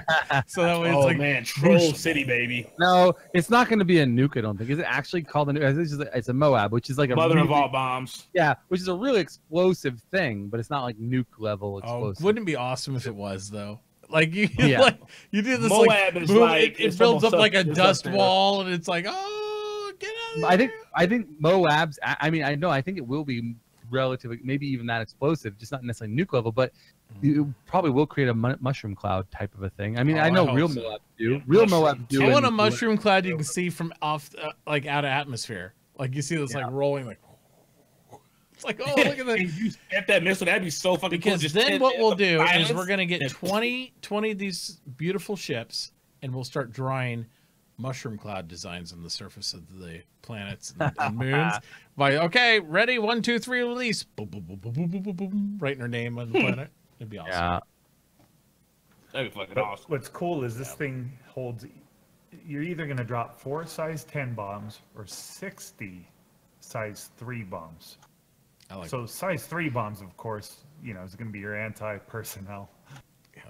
over a long, wide area. So line up all your troops, and here comes the carpet. Yeah. Crazy. It's gonna be cool. I love the way that little cargo looks. That looks so fucking awesome. I do love the ramp on, ramp off, but I can't afford both, so I'm gonna. Yeah, I know. If you have to choose between one or the other, it's hard. Bombs. I'm big and Get good and get the Me too. bundle pack, baby. Yeah. That's what I did. I went all in. Yeah. Had to sacrifice my hammerhead though. All right. Ah, why? Oh, see, that's the choices I have to make, and I'm not gonna do it.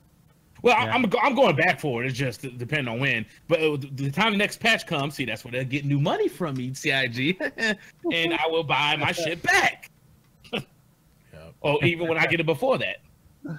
Hopefully, by the time that comes out, I'll have all my stuff bought for Sitcon, Yeah. and that's when I have my frivolous money again. Marketing There you go. to like CIG, like Star Citizen fans, got to be complicated because you're just like, okay, we know they'll do this and this, and they have these like buyback ideas and CCU upgrades. It's a lot to keep track of. We're not going back there again. I know I'm stopping that conversation, but I just Yeah. it's Well, and Beryl actually had a relevant point inside chat. He said in the UE lore to this day, still runs tons of mass bombing runs to stop Van Duel from making kingships. So Oh, you could shit. get missions. You could get like player missions maybe where to you go like, drop on facilities that are Van Duel like over. Fuck, that's cool. I want to clear out a forest before I go up there and search some shit. Boom, Moab, baby. There you go. Pretty cool stuff. go up. All right, Now now we're on moving on to Hurricane and some of the aerodynamics yeah. that they're talking about here. Do they? Rocking like a hurricane. All right, Here we go. we'll get to the other one. So hurricane. I see some people bitching about this ship.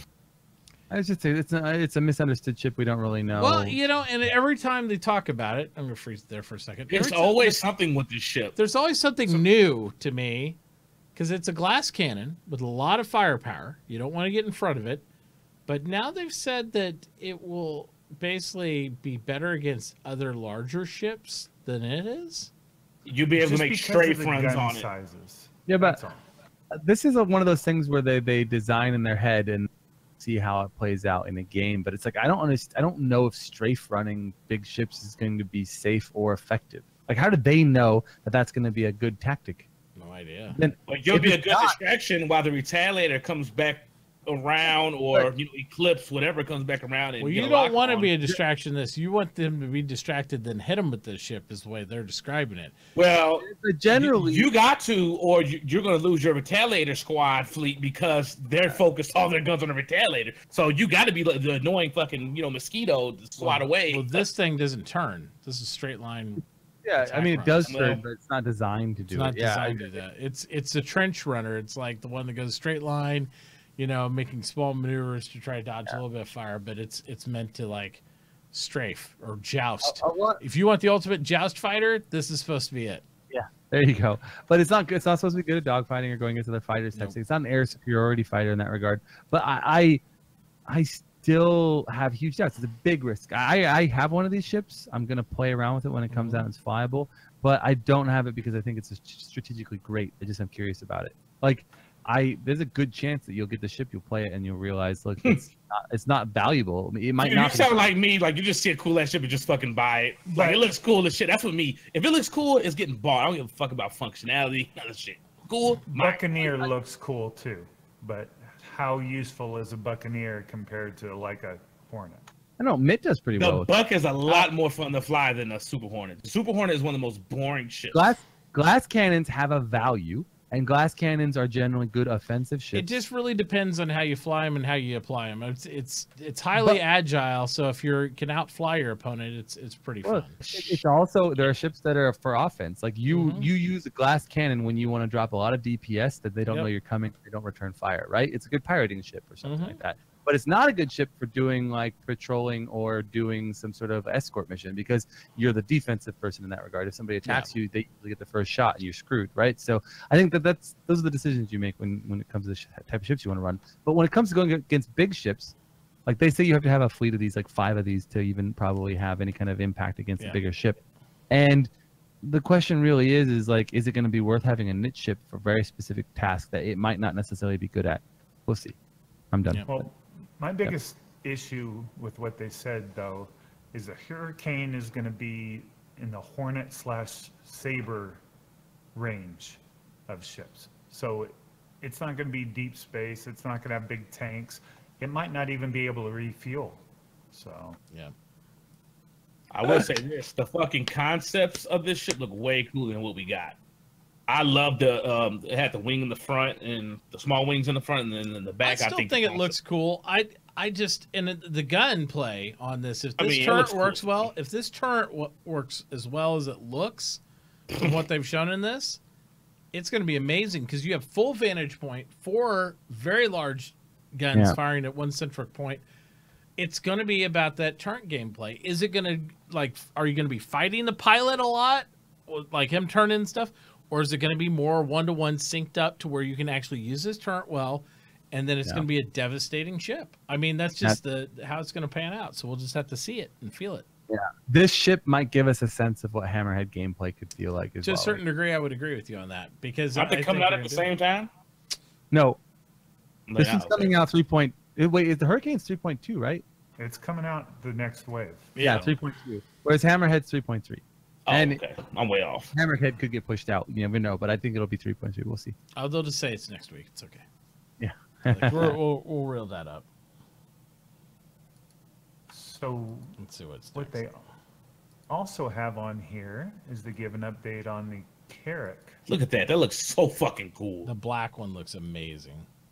Yeah, that's the concept with the wings in front. That shit was dope. I wish they would. Okay, if they're gonna sell us ships, I just wish they kind of implement us more. I had so much fun with the Next Great Starship. We were all in it and voting on what concepts we liked. I like being in that process through concept. Which is the coolest one? Let us vote. I mean, they did that with the Freelancer. I wasn't around when that happened. When CIG had officially did it, I would have picked the other one. But it's just I wish they would do that again with one more ship kind of. But like, I think a lot of those voting systems they're cool. They give them a sense of feedback, but at the end of the day, I don't know if they have much impact on what CIG develops. Like, for example, they had the Vulture and the Starlifter and the Kraken or whatever those ships they did, right? I think Vulture won. But guess what? The Starlifter is the first ship to be put into concept. Like, did our vote really have any impact? Well, and we talked about that when the Vulture was being talked about and voted on and all this stuff. And I told everybody even then, I was like, all these ships they just mentioned will be in the game. Will be in the game, and they will. You're going to have the Starlifter. Has to be here. And there was no other ship that did. Well, and what else will more than likely end up making it in the game too? And it might be something we see. Spoiler alert! In CitizenCon, the Kraken. The other ship that didn't get the votes, right? The pocket carrier pirate base thing. I can see that and feel like, don't worry, guys. For $1,400, you too can have the amazing pocket carrier Kraken, amazing magical ship that does everything you want it to do that you don't have in any other ship. Yeah, only one. We knew you guys blew your load getting here, but throw some more money at us, motherfuckers. And they will. But you have like 4 or 5 months at least to save up for it. So just exactly. Probably, like Disco says here. So yeah, he was talking about the Carrack. Oh yeah. I wish. I never understood all the hype to get the character out. It's I love the character. cool. Oh no, I do too. I love it, but it just doesn't make sense to be in game right now. The merchantman makes more sense to be in game right now than that, because with trading in right now, I could at least load my merchantman up and then go drop do a your little bit of Bazaar on trading. Port Olisar with every other asshole up there. It's like, hey, come to my shop. Oh well, yeah. The character is like when you have 10 systems in the game and you really want to start getting into the growth and expansion and Or exploration. any type of exploration for anomalies. I mean, until they have some really hardcore scanning mechanics in, all these exploration ships are pointless. Yeah. They really Just are. like the Reclaimer. The Reclaimer's sitting in the game, pointless. And it'd be right Although- there, right next to it. Although the Carrack would be a pretty good vehicle transport ship for what we have be right cool. now. Yeah. It'd be cool What's looking. crazy about this is they said the people that were working on the Reclaimer, they got a couple little things to do this, and they're going to start on the R&D on this within the Yep. month. Yeah, That's the but plan. But it's definitely And not this thing 2018. wasn't even on their radar until somebody was, pushed it, and now it's all Well- of a sudden we're going to get started on it. I think that they've been developed, right? So like they have the general policy of they have whatever their first ship of a particular brand is to build out the assets, the textures and whatever they want to do with the lines, all that jazz. And then they move to the next one. So what was the Terrapin I think they just built was the first interior version of an anvil they had ever done. And I think they wanted to finish that so they could leverage the same resources and ideas they used for the Carrack. So sometimes it's just when you develop two ships of the same style, like in parallel, it doesn't work. So I think it was Is always, that, Mitt? which ship is what? The one that's on the screen right now. It's got some Holy weird shit. wings. Oh, that's the Intel This, 900P. this is the magical, mystical Optane drive. The 900 beautiful P. Optane, provided by Intel Storage. You should all run out and buy one today. Make sure you get the one with the Saber Shameless Raven. plug. Well, hashtag sponsored still. So them, and I have one of my beautiful Cybertron PC. Yeah. It's super awesome. And the Few has one in his Yes, PC. anyone. The Few's got one too. So Yep. and he's able to give this broadcast from his Zoom right now at super rapid Optane speeds. Oh. Everyone gets one except for G. I see how it is. Well, the Few bought his. Oh, well. I don't and get look, like he's free so stuff. mad about it, he turned purple. Oh, I did. Poor I toys. Screwed up. that. You screwed up your camera too. See? I thought he got hotter. Oh, look at him. Poor Shut up. toy stuck with Ooh. this slow drive. Yep. Boo. Gotta fix my white balance. Yeah. Too bad it's so slow. There we go. And Maybe they'll Very throw some well. SSD drives this year again at CitizenCon. Maybe the premium ticket holders, they just throw them in front of. before we move on to RTV and then your guys' questions, let's We also. probably should just skip. We should probably just skip RT. I think so too. I think we've kind of analyzed the hurricane for the most part. There's not. Was there a any lot big things that stuck out in RTV? in If Q&A that kind of jumped that way? Toy. What's that? Was there Do you anything in have any? RTV that stood out question-wise that was like really relevant, or did we kind of? That you cared a lot about. I mean, we discussed pretty much everything Yeah, I think they we did. talked about in our TV. So Yeah. But if you guys Okay. do have any questions about something popped up RTV or anything else during the week, exclamation mark questions in chat will get you to the form that we will actually answer said questions. We are going to have a special giveaway for one of you tonight, so we haven't quite done that yet. But we need at least, if we're going to do the giveaway tonight, I need at least 12 questions. And I'm not going to 12 questions? If there's Holy not 12 crap, We're gonna be questions, here forever. if there's not 12 questions, we're going to do the giveaway tomorrow. So I'm just going to go ahead and tell you that's the way it's going to go. So And that'd be good. Questions. if they're Correct. shitball questions, we're just not going to answer any of them. We're just going to wrap up the show. So So let's talk CitizenCon real quick. Oh, so yeah, CitizenCon. Yeah, okay, So we're gonna go there. We're gonna eat food. We're gonna drink. We're gonna hang out with people. We're gonna party. Mhm. It's gonna be good.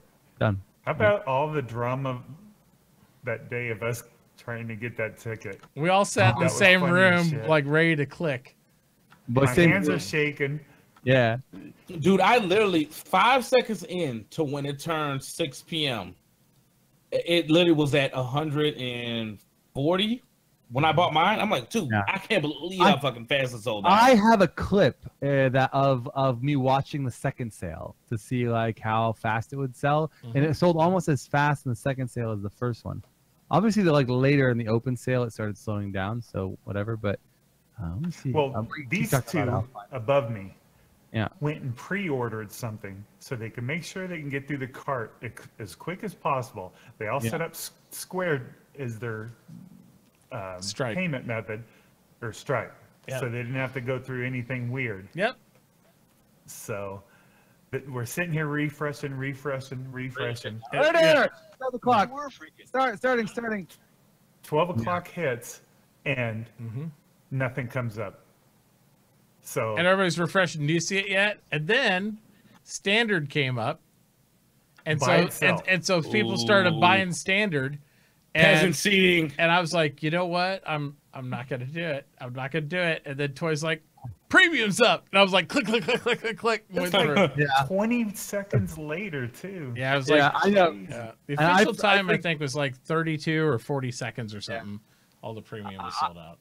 Yeah, I freaked out because I'd added the I added the Standard to my cart, and then as soon as the premium's up, and then like I abandoned. I ran away from the cart back to the page. I tried to add the premium, but then it said, "Nope, sorry, you can't add the premium because that is actually not correct." Luca said once it's in your cart, it's removed from the list. It is not. We've experienced this last year. Even if you have not hit the purchase button, it will still be out there. Yeah, they'll put it right back in the list. So yep. You have to. It doesn't decrement inventory until a purchase has been made. There was a bunch of people who actually messaged me that day and said they got it in their cart and they didn't get it because they tried to push the button after the fact and they didn't. If you can sit there and persist it in your cart, but if you try to buy it after the thing, it wouldn't be there. What I think Flint said he did was he actually had it in his cart. He wasn't able to buy it yet because it wasn't there. He waited till the next sale went and they hit the button right when the sale went. He was able to rig it that way. Yeah, and I actually have, I have a lot of background in e-commerce, and I'm not saying I know how CIG does their e-com, but I can say that it's not industry standard to decrement inventory until a purchase has been made. So you don't do that usually when things are added to carts. You can do reserves and things, but it's not common in my experience. So I just can't believe how much Standard tickets are left. I mean, that's a lot of tickets. But like Ned said, it's a Wednesday. This is the largest CitizenCon they've ever done. Most people who are backing hardcore are going to buy premium. Yeah. The other people, you're asking a lot of Standard people. You got to consider they've only had 600 to 1,000 people at most all the other events. So this is more than double. Yeah. In fact, what happens if all those don't sell? Are they at a loss? They will sell. No, they're fine. They'll sell. They will sell between now and then. They then. have like 5 months to sell them. There's people that still don't even realize it went on sale. Yeah, and there's a lot of people who are gonna have to like organize, like they'll be, okay, can I get work off? Can I get like this off? Like they just have to plan things. They can't turn on a dime like that. So they'll sell. Just time. Yeah, there was a lot of people salty about it during the week. Hell, those are usually my weekends. They were only salty about the fact they couldn't get the premium ticket. People were bitching about it being on Wednesday as well. I didn't like it being on a Wednesday, but I was like, well, I usually have off days anyway, so I don't like it when it's not in Kansas City. Oh well. And that never. I mean, we can all find something to bitch about. I mean, that's the whole thing. But in the end, I'm just happy it's stateside this year. I'm happy that it's going to be in a fun town. It's going to be in a good town, Austin. It's a cheap travel destination for most everybody, at least in our country, and even cheaper for some people in other countries and other destinations. Because it's not huge expense to stay there. It's going to be good. It's going to be really good. I think it's going to be a fun time for everybody that can go. And if they do any expansion on what we experienced in Germany, it's going to be awesome. Yeah, it'll be amazing. And it sounds like it's going to be like an all-day thing. It will be. That's what they did last time. They'll do it all day, and they have usually an event the day before and the day after. Is what they do. That's why most of us are scheduled to stay there Tuesday through Friday, and then we'll come home on Friday and stuff.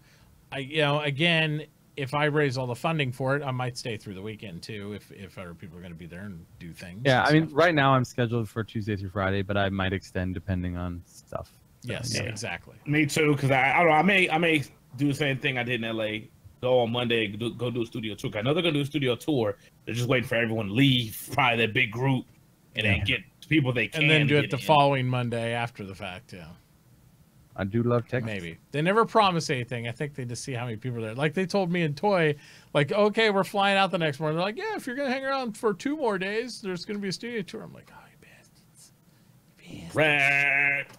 Yeah. Yeah.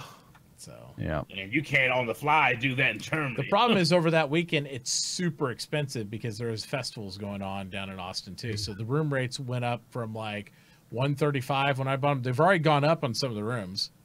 Like they the gotta same find ones we another did. month. And they gotta then- find another month to do CitizenCon. Well, it's a good month to do cons everywhere and events and stuff. It's just a nice time of the year. But they already went up. Like the rooms we got are already up in the instead of I think we were reserving for the 3 days at something like 1,037 for the 2-bedroom rooms with 3 people. They're already up to almost $1,200 now. So Really? they're increasing rates. Yeah, for the same amount of time. And then over the weekends, they're even more expensive because that's when all the other stuff's going on. So yeah, it'd be interesting. It'll be definitely interesting. Yep. And as of this moment, there is still 1,200 tickets left right now. So there's plenty of tickets. It's a lot of fucking tickets. There was 1242 Yeah. early today. The people who were going to buy them early have bought them, which is, I will also point out, is almost double the number of what they normally sell, right? Because don't they usually do 600 total? Yeah, last year, well, Somewhere around they there, yeah. changed the numbers every year, but yeah, last year I think it was 600 to 800 or something. So this is Exactly. How many people were there in Germany? 600? Yeah, I think so. I think that's somewhere around that. Yeah. That many. Yeah. So Yeah. this is what I've been Big- asking for. Like, even though I've never gone to an event, this idea of making it more open is great. I think Yep. this is good. You've good already thing. sold double what you did last year. A lot of them premium, and they're both increased in price. Yeah. Right. So I mean, for Well, they people gotta saying, pay for "Oh that wow, there's venue. still people there," I'm like, think about the day it's on. Think about all the stuff they will Is sell. Over Intel time. paying for the venue though? Well, we don't know. I don't think Oh, they're That's gonna come what I'm out and saying. say that. They but may not even be coming out with it. They're going to wait probably I until don't that think week. Intel's dumping that much money. It's You'll going to be a lot. surprised. For them to do this giveaway stuff and do these PCs and all that shit, I would that's a tell you, lot of I would fucking- say it like this: CIG is very smart about not burning any of the backer money for these type of events. They're going to do it through sponsorships and other things. And Sure. you Yeah, know, 'cause if that's it's, a if it's not gamble. Intel, it's somebody else. That's a gamble if those tickets don't sell. Everyone's saying they might. I don't know. I don't think all those tickets are going to sell. You may sell about 70% of those. I think you're going to have a lot extras. I don't know. We'll see. I think they'll. I sell. don't think so. I think they'll sell. And even if they didn't, we still have more than double what we had last year of people there that have paid more money to go to the same event. That's even going to be bigger in scale and scope. So I think it's they'll sell. I just think it's not going to be insta sell. They finally if you think about any time on in the community, I feel like there's about 1,000 people that are pretty hardcore. They're always on top of subjects. They're always there. That you can see it through retweets, postings, threads. When we're watching dev videos and all that stuff, there's usually about 1,000 hardcore people. There's other people that look at stuff. Well, think about this. They've sold over double, and they had those 1,000 hardcore people. They already bought theirs now. So now it's about the regular guys and the casuals and everybody else. Like, hey, maybe I'll do it, maybe I won't. There's no rush to buy for them. So I can still see it. I can still see it filling up pretty easily. The lower that number gets, the faster the number's going to tick down, and people realize. People are going to start freaking out. Oh, there's only 5 left. Yeah, exactly. Right now, there's enough that's creating a little bit of a buffer, but. I'd buy more tickets if they had LTI. Could Oh, you imagine buying one to keep and one to use? Like, cash only tickets too, baby. I'd buy extra tickets so I can put my feet in the seat next to me. Oh, Well, the premiums are all sold out. So It's like Mitauchi's laying front row. He's like laying across 3 seats. good luck. Like, yeah. oh yeah, baby. All the leg room in the world. It's all good. Yeah, it's gonna be interesting. Yeah. It's going to be definitely interesting. But again, guys, if you haven't gotten a hotel yet or done any of those things, I would encourage you to book something. You can book something that's fully refundable. That's what I would do if you aren't sure if you're going to be able to make it. is that what you guys did with those other rooms? Yeah. I didn't know that. I thought you had to put cash down on it now. On Wyndham, you have to put down half, I believe. But there are hotels out there. I put down. I ain't getting them bitches now, then. But Wyndham's only got 7 rooms left. Oh well, I'm fucked. Yeah. There's hotels next door nearby. Yeah. So you're There okay. are around the area. I'm gonna just stay under a bridge. Okay. Like the troll I am. Well, I don't know. You need to get on the SpaceBro gaming channel once in a while and talk to some of the other guys. Like, I don't know, Scorpion's got somebody. There's a lot of people who've gotten rooms that don't have somebody staying with them, and they're all splitting them. Well, I don't know. My org's talking about putting on for Airbnb, so I may do that. Good With that them. way. You Yep. better. They Yeah, better be looking hardcore quick. The reason we didn't do it is because racing teams are renting the houses pretty quick, because Formula One's coming to town. Oh I got a shit! pull-out couch I can split. Yeah, he's sleeping You on the can- sofa bed. Oh, The sofa You can bed. create like a tent camp somewhere in the city. Yeah, I'm that's sure. it. It's like Star Citizen Tent City. Pretend to be like a homeless like community for a little while. See what the city does. So, Oh my gosh! All right.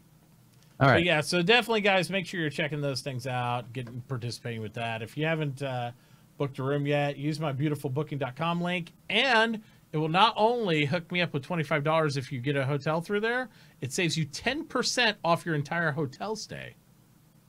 So that's pretty cool, because I think win, baby. it saved Val $100. So I'm just saying, you don't get the money back till after the trip, but it's $100, At least you get something back. So anything back off the hotel is nice. Additionally, guys, we also have the current giveaway going on for the amazing SpaceBro gaming giveaways that you can always see there. This month we're doing the Intel 900p Optane SSD. So get in there, make sure you're getting that. It's awesome sauce. There is key codes that will be given out from most of our channels throughout the month. So make sure you're checking out that, watching the Twitter, and all those great things. Oh, well, sleep in my car. Yeah, I guess you can sleep in your car as long as you're not parked in a bad area. There you go. What else we got going on? What are you guys going to be doing this weekend? Why don't you tell them? Few, why don't you start out with what's your What am I gonna do stream this weekend? plan? Yeah. I have a stream. Two. Actually, it's quite a packed weekend. Holy cow!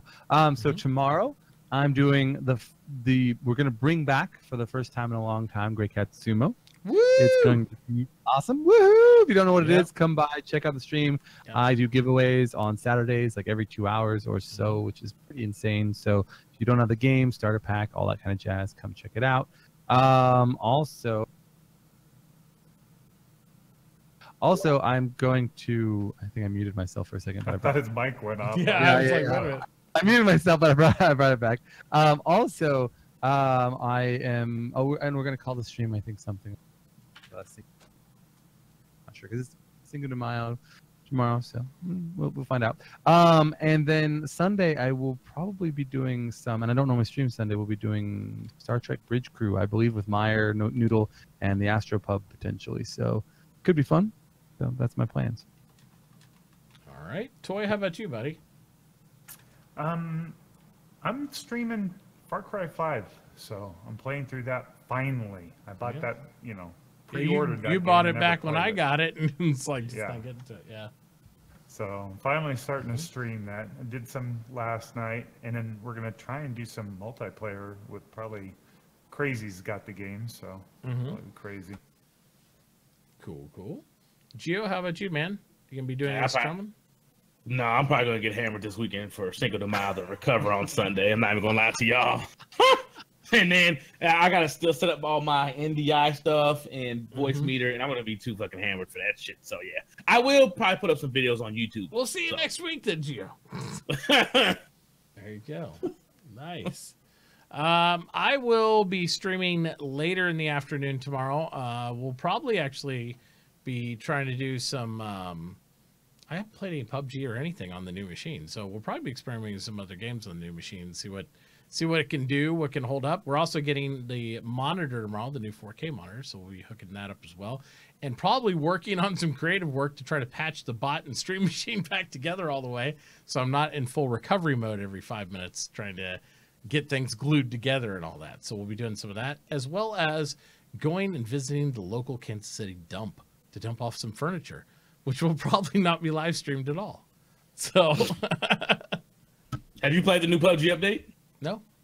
They got new scopes, new guns. I can't wait. I'm gonna check it out.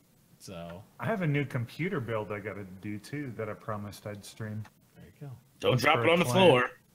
floor. Absolutely. Awesome. Awesome. Let's see what questions we got, guys, and then we'll start to wrap up the show. I don't think we're gonna hit the number of questions required for the giveaway, but that's okay. Oh, GG on the giveaway, baby. We'll just save the giveaway for tomorrow. That's all right. We'll Yeah. see here. Oh, maybe like they just updated one. Two. I think people don't have any Uh-oh. questions because we basically gave them all the information they needed. We I were think pretty yeah, we thorough. fucking covered everything. Everything. There's like literally nothing to ask questions about because we've already talked about it all. They have actually met the requirement of questions. They've asked 13 questions. Aw. So we're so I mean, disappointed. It's totally like, why are you making me stay up so late for this crap? But that's okay. We're gonna give away a starter package because of it. So congratulations, you guys! Exclamation mark Space Bros to get in right now, and we will pull it as soon as we're done doing the questions. So get in there, make that thing happen. Fuck, it's almost 2 o'clock already. Yeah, Fuck. it's burning through. We're gonna go through these pretty Happy quick. Cinco so de Mayo. there you go. He's shaking his fake maracas. Air I'm playing maraca. Playing the ukulele for Cinco de Mayo. There you go. All right. Let's see. Yort asks, he says, what do you guys think is going to happen with our extra game packages being converted into NPCs? Will they always be available to us, or will we need to pay them a wage?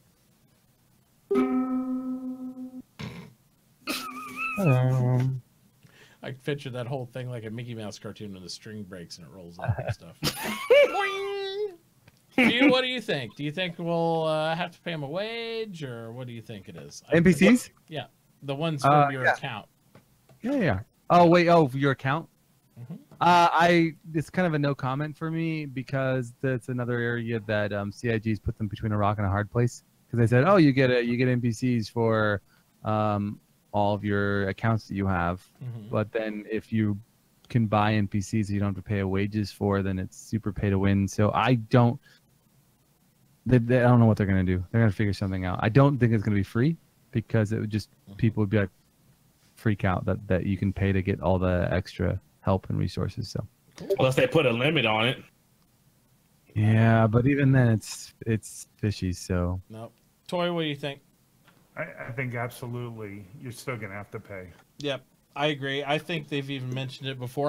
We haven't heard from them on the subject in quite a while, but I'm pretty sure you're gonna have to pay them no matter what. And that doesn't mean that money is available to you. A lot of people say, well, I'll just log on my NPC and blah, blah, blah. There's a lot of aspects of the game where things that your NPCs do and all that stuff doesn't mean you can go in and possess them for every aspect of the game. You can play them as a character, but that doesn't necessarily mean you're going to be able to rewash your own money because they're going to have some preventive measures in there to prevent some of that. And where was this mentioned? Because I don't remember seeing this anywhere. What, for the NPCs? Yeah. For your extra game packages? Yes. I don't know. Go back to 2013, I guess. This is like some way old shit. Yeah, this has been around a long time. There's a lot of shit that needs to be updated and talked about.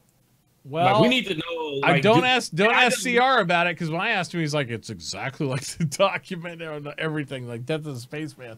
I'm like, he's like, yep, it's exactly like that. I'm like, so there's no update? Nope, that's what's gonna happen. I'm like, okay, Chris. I mean, you're not gonna argue with him. He told me that to my face. I'm like, all right. Then Like the extra packages, like, can I just delete my other account and will I have 2 character slots on the main account, or do I have to keep this other?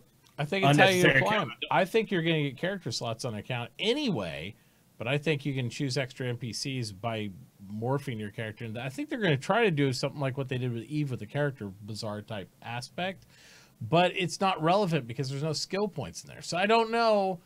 It's weird because people are like, well, you train up your NPCs to have skills, right?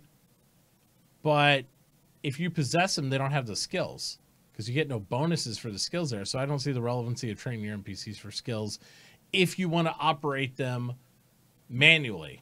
The skills only matter when you're not in control of them. And I think people have this false impression that they can level up NPCs that work for them, because they're extra characters of theirs, and they're going to make them better at something even when they operate them, and you're not. and you're also Yeah. not going I to get don't- skill points whenever you're running them. I actually hope in secretly that they get rid of the whole NPC for extra account altogether. I wish they would, but I don't think they ever will because it's been heavily ingrained in like what people bought in the beginning.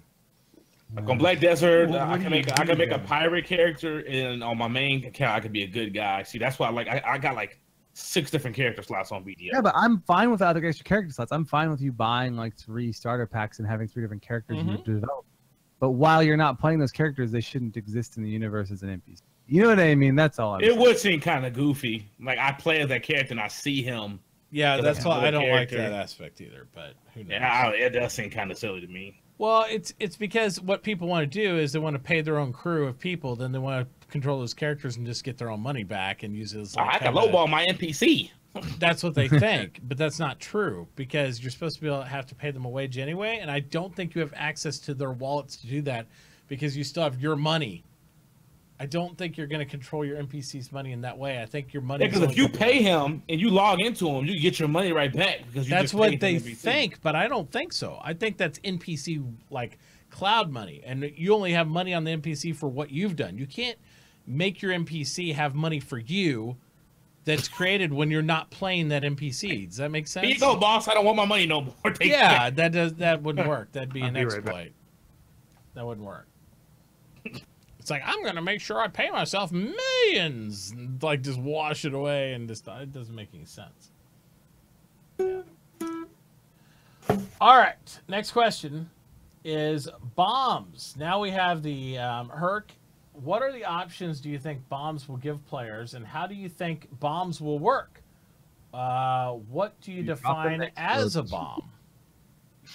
bomb? Okay, yeah. I'll take a first stab. Bombs, I define them as explosive objects that only move through, like, they don't have any propulsion outside of like their ability to fall, right? And then they explode on impact. That's a bomb. What was the sorry? The second, I'm answering them backwards. How second- do you think they will work? Right. I think that how I hope they work is that they're actually like distinct items in the game that you can move around and own, right? And that you can arm and disarm and do them all kinds of weird, cool things with. How they probably will work is they will load and sit specifically in your ship, and you will only be able to arm them and drop them from specific ships.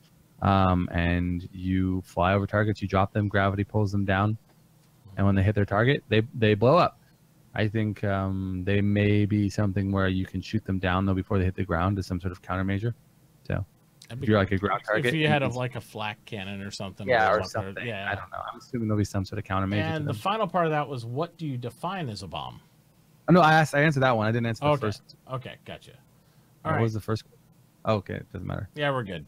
Bomb, Okay. bomb, bomb, bomb, bomb, bomb, bomb, Bomb. bombs. The bomb, yeah. Things that go boom, bang, bow. Absolutely. Now, missiles, I would like EMP type missiles, Yeah. or maybe even something scientific where a missile that'll go into the ground and maybe get soil samples or something crazy like that. It could be like different gadgets for certain type of missiles that you have loaded up. I don't know. Hopefully That'd be they get something missiles to work well first. Yeah, that's true. All right, next question.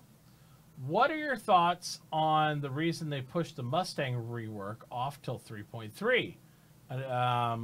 Another ship took priority, they ran into problems, etc. So, Wow, I got Gio, pushed why back don't you all the way put to it down? 3.3. Okay, then Gio maybe should answer that question. Yes. I didn't even know about that. Well, Toy, what's your hypothesis? Why do you think they pushed the rework back to 3.3? I don't know. I think they're just working on other things, and they have it in the game now, so there's no rush to get it out. You know what I mean? It's Yep. just a rework. It's not like it's Yep. a brand new ship they're putting in. Sold American. I'll go with that answer. Next question. With CIG going LTI for all Warbond only, do you think no more CCU concept ships will be next? Yes. That, or there will be a price tag for it. Won't be any more. I remember them doing the I'm not CCU gonna read the $5 rest thing. part of his question because it's not really a question. It's a statement, and it's not nice. Aw. Ooh. But yeah. So. Well, yeah, I think they get. Do you guys definitely get rid think of you the think they're CCU. going to move into the CCU ships and stuff like that for you after this? moving. Oh, sorry, I totally. Okay, was like, it's like with CIG going into war bond only for LTI. oh, that's something I had said I think on stream. Yeah. and Do people you were think upset. there'll be no more CCU for concept ships in the future? I think that there will always be CCU if I were a betting man. However, I would not be shocked if they removed it completely. Okay. That's my response. I don't know. I think enough people would throw a fit with no CCUs that they're going to keep them. Okay. Good answers. Yep. I think they should remove them. I don't think they will. That's what I think. I don't think they should remove them. Sure. I mean, they should have left ship the way the fuck it was Financially, alone. they should. Because look, you buy a cheap ship Yeah. and you say, hey, I like this ship better. That's extra money for them because you're paying the difference in So price. it's extra money between- if you just have to buy the other ship. Yeah, but you might not. Well, that's more money, right? If you just have to buy the other ship, it's even more than upgrade. All it does is save us money. It doesn't make them additional money. I don't believe you. It had to be some type of money. The getting problem made is, because- I feel like all these systems were developed early on when they were just trying to, get more people to back the game and do things. And now that we've established these methodologies, we're not going to let them go without a fight. And they don't want to make us let them go, but they need the money. So I think that there are some band-aids that are gonna hurt that have Yep. to be ripped off at some point. at some point, And I think that as long as they can do it in a way that doesn't permanently damage the community, they should do it. It's just a matter of figuring out what's tolerable and what's not. I think right now with all these changes, you're just feeling like it's mom pulling the Band-Aid off the edges to see if she can rip it off or not. Like, And the truth is the more content they can get active in the game, like maybe after this year, they'll have more capital, right, with the community to do some of those changes. Right now, if they do it, it kind of just feels like you've done a lot of promises, we put in a lot of money, and then you're going back on promises. You haven't really delivered anything, right? So I think if they can deliver a lot this year, they can make some changes to how certain things work, and people will be more accepting because we'll have felt like they've delivered at least some of the Sliders promises. complaining in chat says, Mitauchi, if you have a game package with some cool stuff in it and you want to change it to a different ship in it and you don't have a CCU, you lose it all. All they have to do is change that policy. That's how you fix that. All they have to do is change that policy. It's like you can keep your shit or sell the shit separate. I mean, they can make policy changes to where they can still eliminate CCUs and then mitigate that if they want to. That's all I'm saying. Nothing's locked in stone. It's like you don't have to do everything a certain way because that's the way they've done it. All I'm pointing out is, yes, would it suck for all of us who like to swap our ships around? Because I'm just like you guys. I like to melt shit, buy something different with the credit, do all that stuff because I can't buy this ship because I don't have the money unless I melt a ton of shit. And I'm probably not going to do that because I want the other shit I have.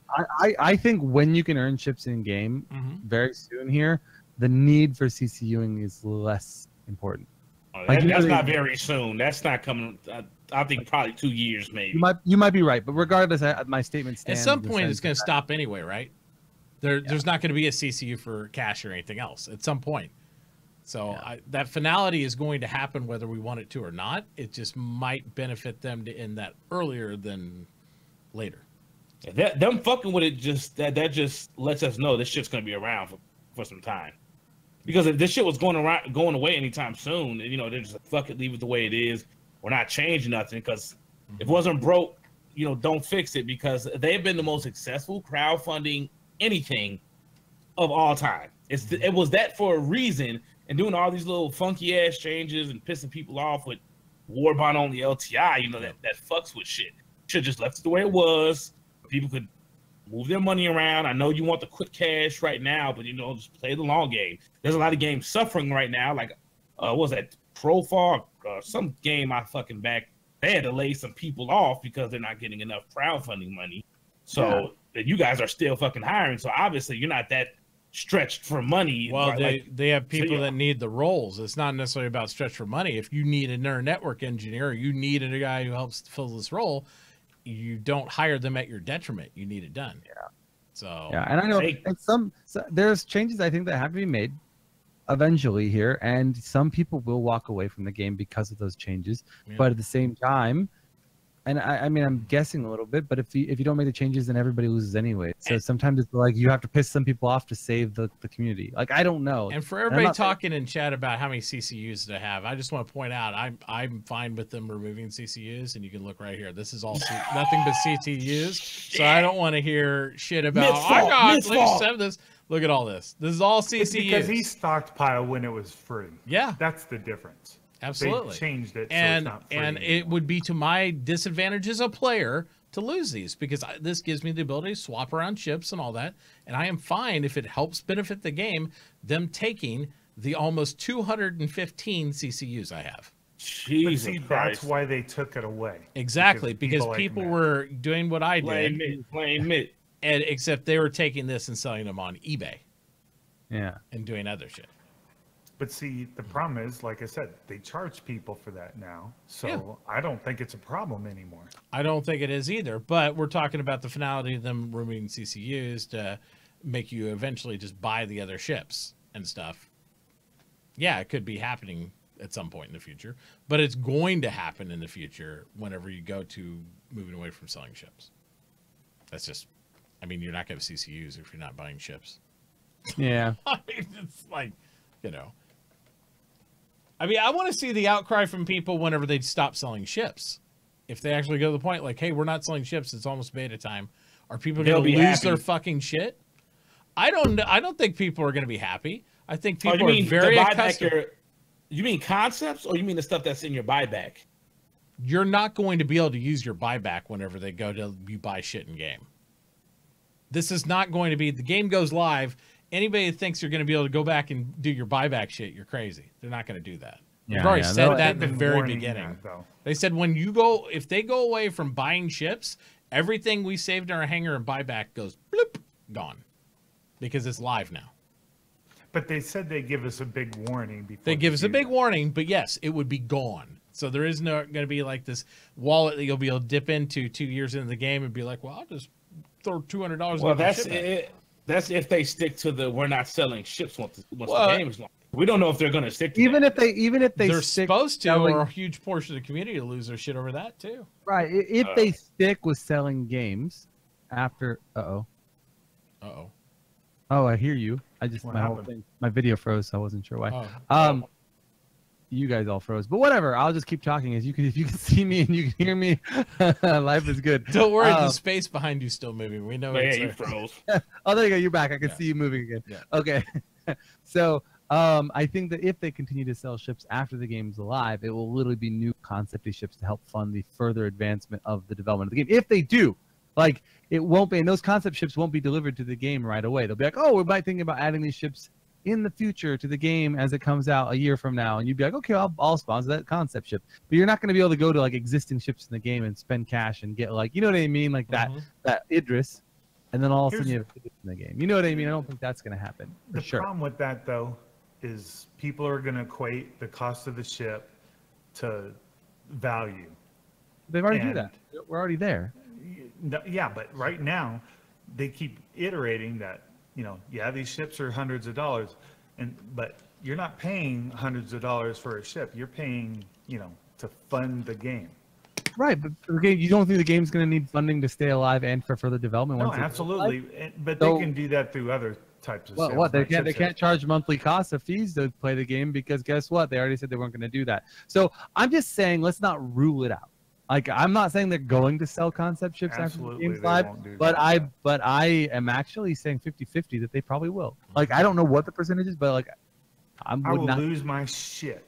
That would be fucked up. Drive down to LA. Why would it be such a big deal that if somebody wants to help further development of the game, they because nobody will do missions except for like the rare people that want to do missions. Nobody will actually fight over money. You're not getting the ship. You're not getting the ship. You're getting a ship that's like a year or two away from being like delivered. You know what I mean? It's like let's say that ship comes in concept. Say I buy 10 of them. Say I go over to eBay and I go over and tell people I'll trade the in-game currency for those ships. Now I'm doing gold farming. Now I have in-game currency in there, and I'm washing money to actually play the game that way. This is what happens in EVE Online. They developed an algorithm. That's true, but the gold farming thing is going to be happening regardless. And the way they're preventing that is by like not allowing us to just give currency from one person to the other. Like, Like exchanges for prices and goods and things are being dictated in a very like planned economy. I feel like the way they're going to try to prevent that kind of gold farming. I don't know. You're probably right to some degree,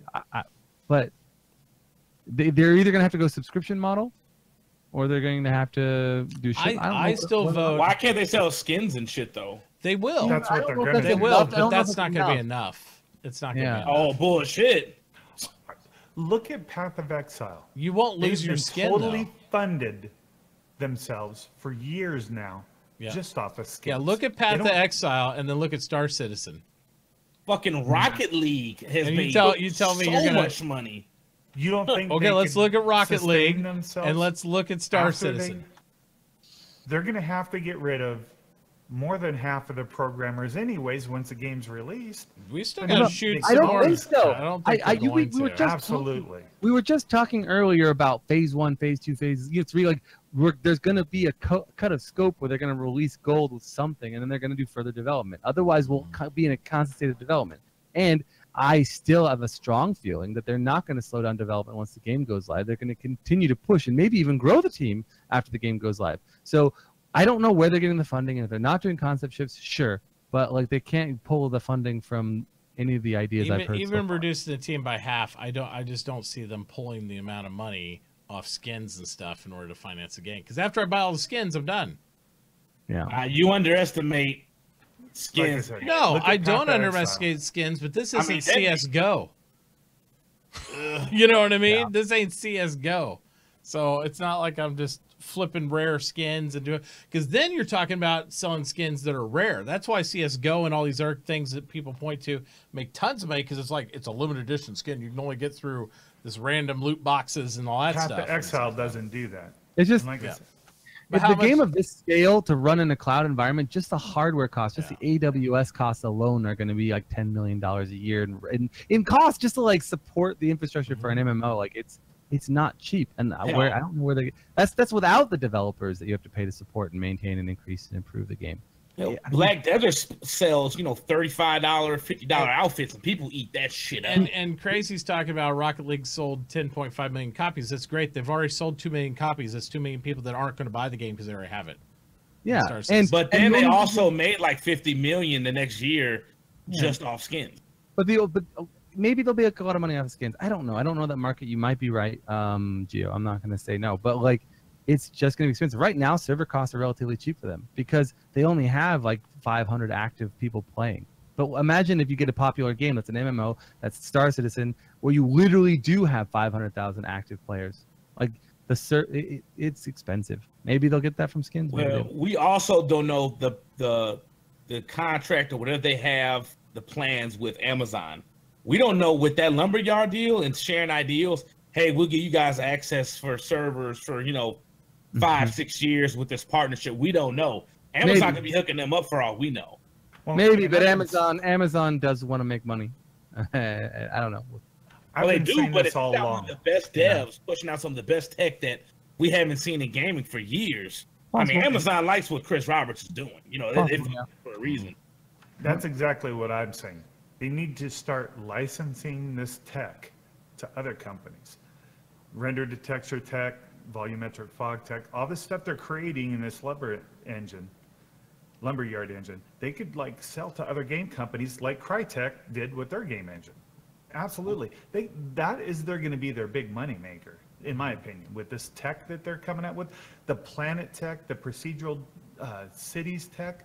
All that stuff can be licensed to other game companies. Yeah, maybe that gives you some revenue, but if you see like Crytek, obviously they went bankrupt anyways. It's not necessarily a great business model being a game engine developer and manufacturer, and that's what that would be. Selling that tech is basically saying, oh, they're going to make most of their revenue as being a game engine like creator. How many game engines are there out there? Big ones. I mean, A handful. maybe 4 or 5 that are like they take up 90% of the market share. Unreal. Now, name me one that's the size, the scope, the size that you could create universes with, and planets with the snap of a fucking button. There's tech they have that's valuable. I just don't know if it's enough Well, to sustain. they don't create universes with a snap of a fucking button because we're waiting for the universe to get done. So it's not like that. It's good tech, it's awesome tech, but it's still built upon another engine. So if anything, it'd be considered a module of the engine because it's based on Lumberyard and they've added their tools is what it is. It's more of a tool set for the Lumberyard engine is what it would be considered. It wouldn't be considered independent engine on its own. And again, until they actually fully perfect each tool and actually could package it in a way that it's like, is button click make a planet? There you go. And maybe one of the reasons they don't do that is because the way their path of development, they're afraid if they release the tools right now today, somebody will just crank out some shit and build it before they even get done because they haven't perfected in the method they want. They're not going to sell this stuff license-wise until they're have this game done and released. Like well, I that's said, right. This is tier 1 stuff. This is all this shit we're seeing is just tier 1 shit. Yeah, and that's but what I'm saying. That... So it's not going to be revenue. I don't think the path. And again, I don't think the huge revenue issue is the post-release revenue. I think the issue is the revenue between this point and release. I think that's the next issue, right?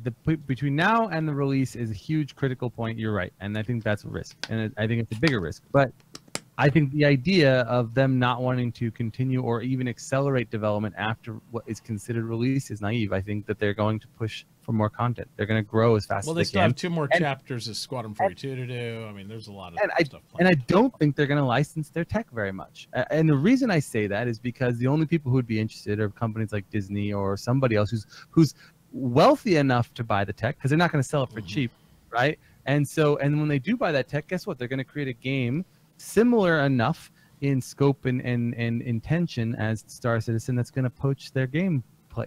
It would because it would be used to create basically in our universe exactly what Star Citizen exactly because that's why they built the tools in the first place. It would not make any sense for them to license their tech out. I don't know, man. Amazon got their hands in something. I can tell you that right now. But I believe also their tech also gives them an extra asset, a priority asset that actually probably makes sense for their bank loans, all their other stuff, because that's their intellectual property, right? They're creating tools and stuff that's their intellectual property. They probably put patents on and stuff of that nature. So when they go and apply for their bank loans and stuff, they look at that as a digital asset that only CIG possesses. And so that's their intrinsic value that they probably leverage their loans against. No, I'm sure like having patents or having some sort of like tech like that is definitely valuable for getting loans or showing whatever. But like you can use it as collateral, but it's not a revenue source. No, it's not a revenue source, but that's why I think they're using them as right now. They aren't out leasing them out in fear of losing these proprietary tools. They're using them as leveraging with the banks and stuff because it's it's an asset, it's an intellectual property. That's what digital companies do because they don't have a lot of tangible goods other than computers and machines and shit like that. But that's what their assets are built on is like their intellectual property. If you lease all that out, it's out there. Other people like copy it and make it their own thing and do different things to it. So I feel like it's an internal asset. That's why Amazon was so smart because they knew when Crytek was fucked up going bankrupt, that was their time to swoop in, team up with fucking Star Citizen and work on this shit together.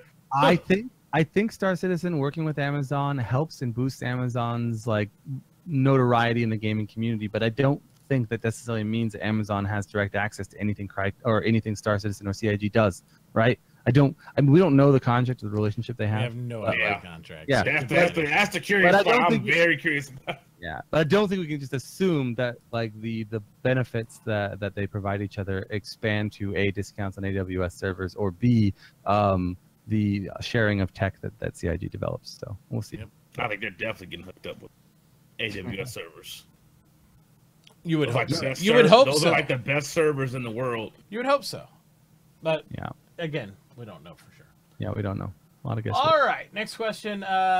What do you think is a better mechanic to limit the range of short-range ships? Fuel. A lack of SEM fuel, a lack of SEM fuel replenishment, or steeper quantum fuel consumption. Well, quantum fuel is range, right? So quantum fuel is how you limit range of any ships. So I think that's the answer there. but I think that having shortage of fuel on both types of things creates interesting gameplay. In fact, I wish that they would provide more limiting. We don't really know the balance on the other ships on how fast they'll be able to. And we don't know what the final cost will be either, because they've made it cheap so we can deal with it right now. But yeah, and we also don't know, like, well, there's the ships that can refuel themselves. How easy will it be to refuel yourself? Where can you refuel? We don't really know those details, but I do hope that they make it so fuel, no matter what ship you're flying, is a consideration when doing missions. You think about it at least a little bit, right, to plan out what you're doing. It shouldn't be like on an exploration ship, fuel shouldn't be this inconsequential thing that you never think about.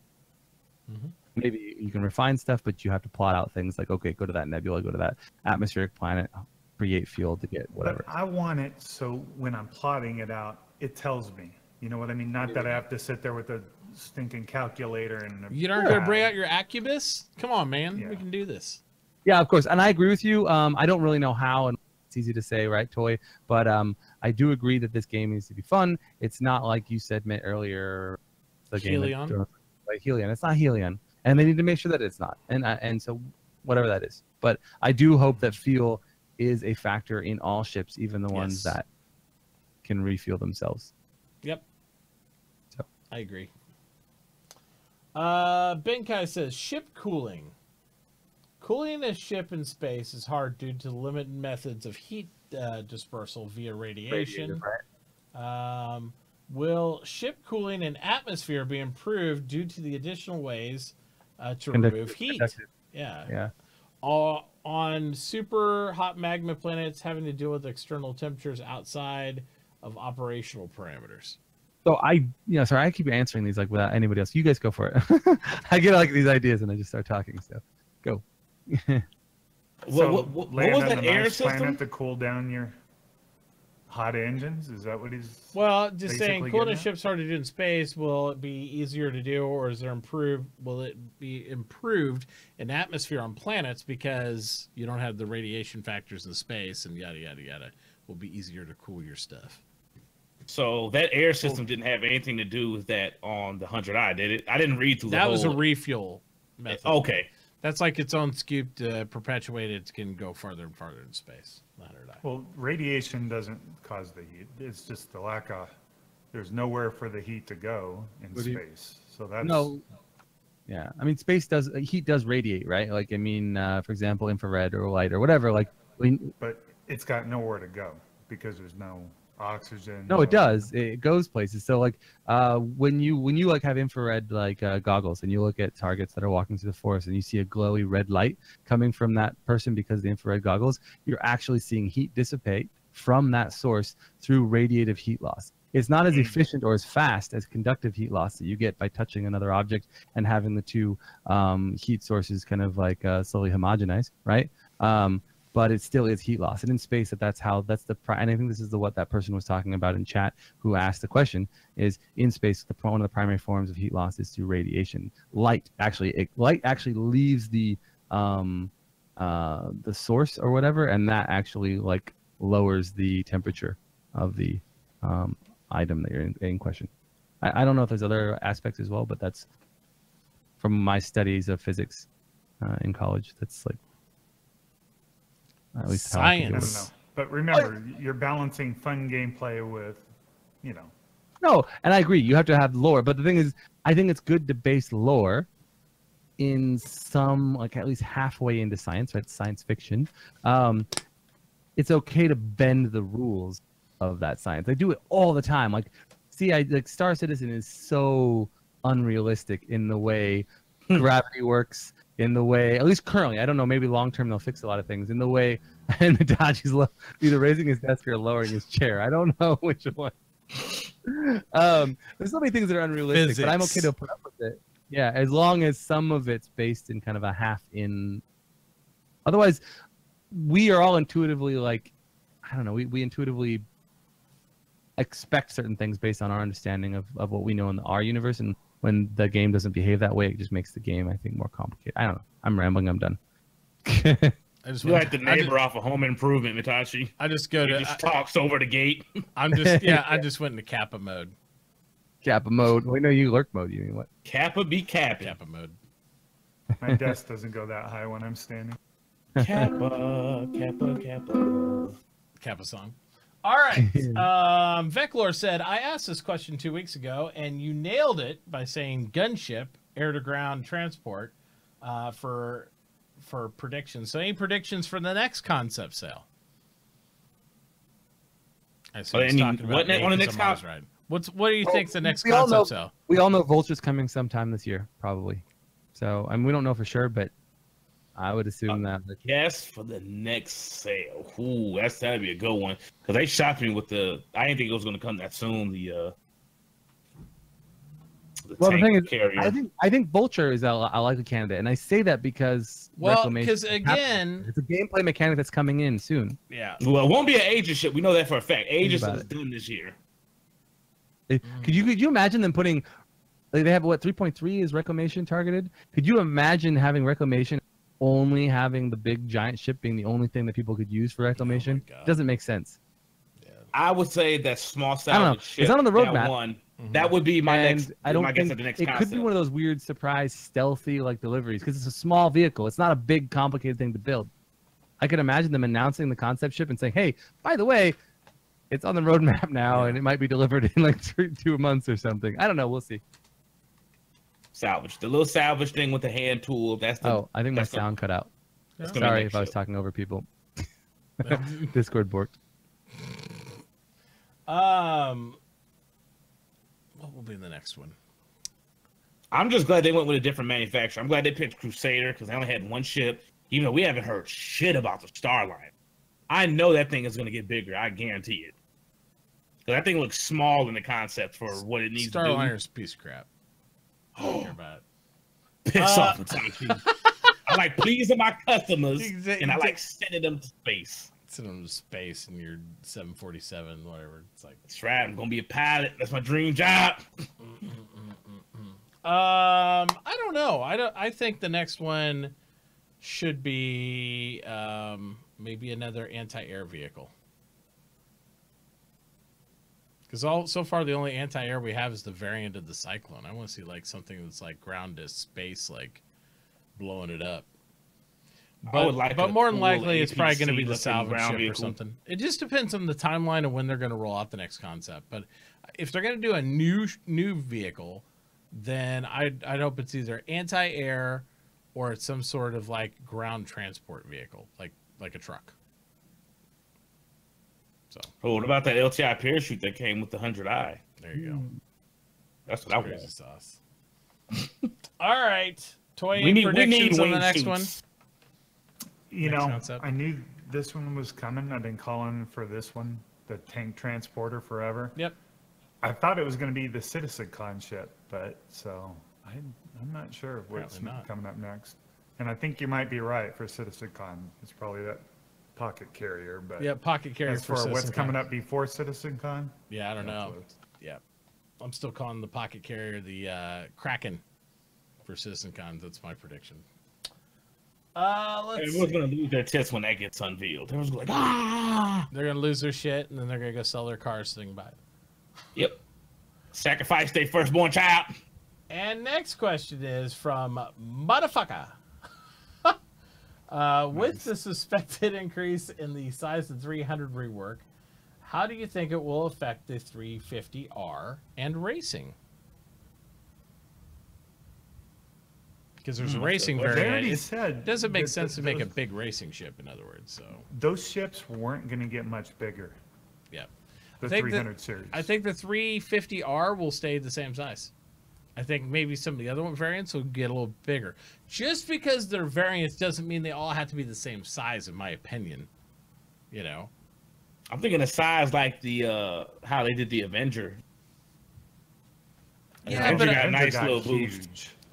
Yeah, I think you're going to see an increase in some of the 300 series. I can see the Explorer and stuff going up that big.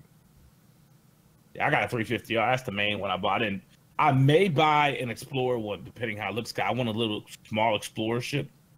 I could do. I'm just letting the few like up there and just stew in the few. 300 opinions few. It's like nope. Earth the few. What, you got nothing to say, the few? No, he's got nothing to say. We'll just move on without him. Whatever.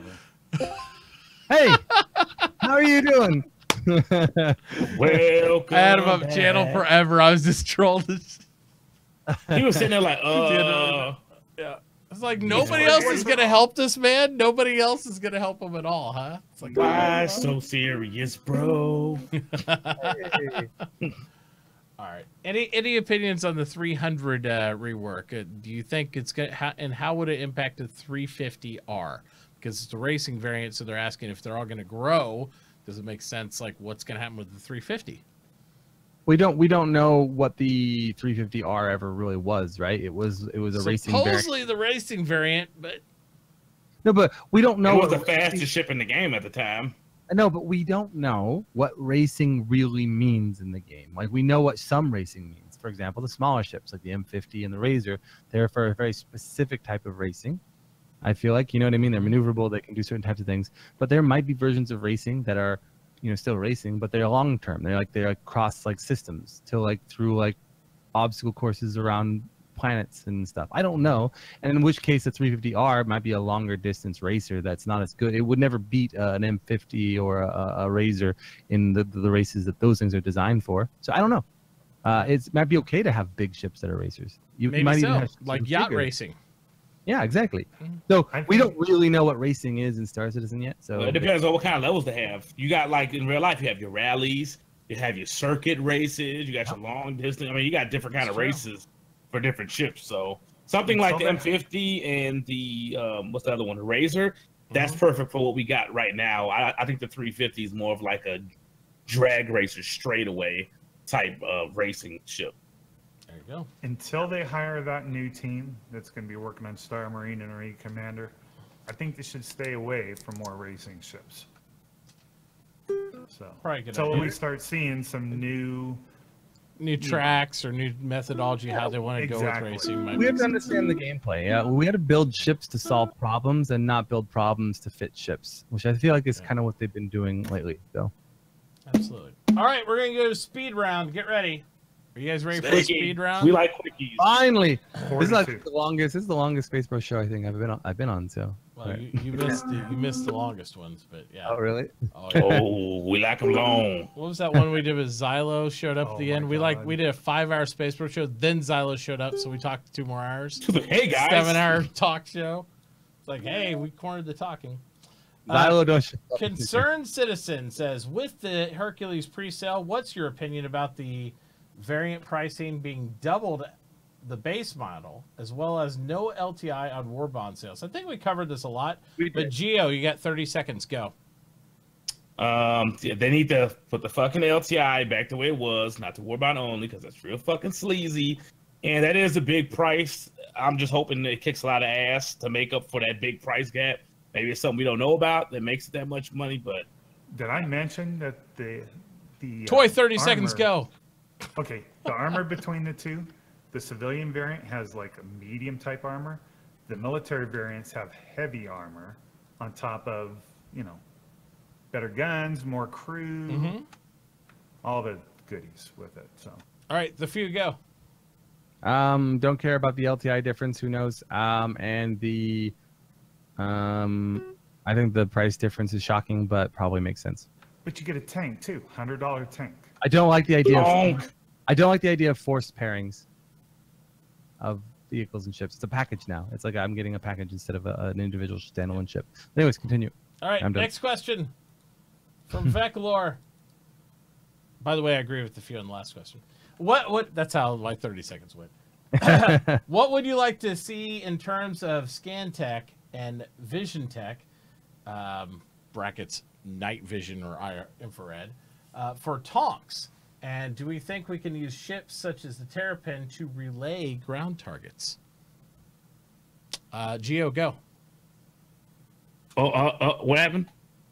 Scanning tech, IR, night vision on Tonks, and do you think you can use the Terrapin to spot ground targets? Like 3 questions in one, but yeah, go for it. Yeah, go. Holy shit. Okay. Yes, those and Tonks, I think that'd be very useful because it gets very dark out. And I think that is a must-have inside those Tonks. In Terrapins, I think absolutely you need to find those type of ground vehicles because that's like the Terrapins kind of, thing to scan stuff on planet side and in space. So I would like that to be implemented. All right, Tafue, go. I think a night vision, absolutely. Scanning on tanks, maybe less so. I think their main advantage is the low heat signature, low like radiation signature, so they're going to be more stealthy.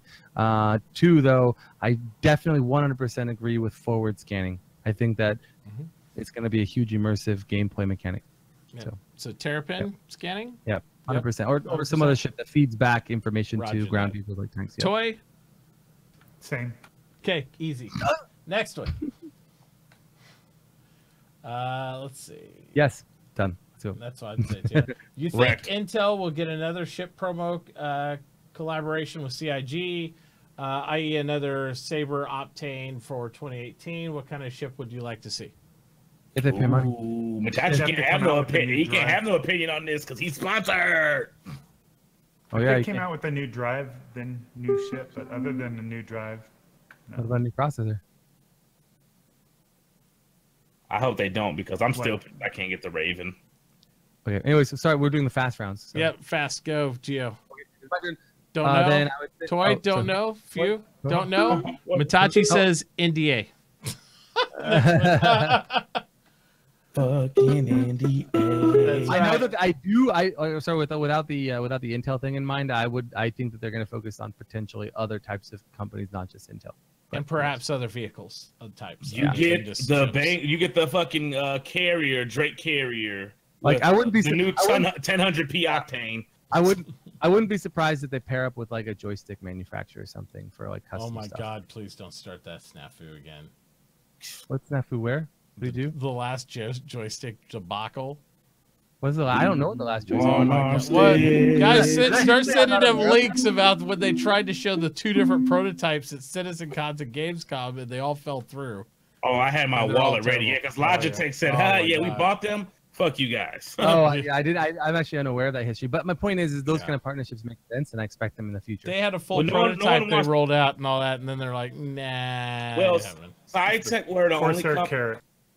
They were ready to work with Chris because Chris wants specific sticks. He doesn't just want a regular stick where you just smack the logo on there and it's like, oh, it's a Star Citizen stick. He wanted specifically designed to do For the game. where you really couldn't. And use the these sticks in any the other only game. company that wanted to be able to give him that ability to control and actually do it that way went bankrupt and got bought by Yep. somebody else. Veclore asks, he says, any plans to create some SpaceBro merch for CitizenCon or set up a storefront for t-shirt, etc.? Well, I don't think we'll set up a storefront, but definitely SpaceBro merch. And it would be something that we would hook people up with. It wouldn't be necessarily for sale because we do like to use Star Citizen theme type stuff. And as long as we give it out for free, there's no problem there. We're not going to try to do it. $500 per shirt. Yeah, there you go.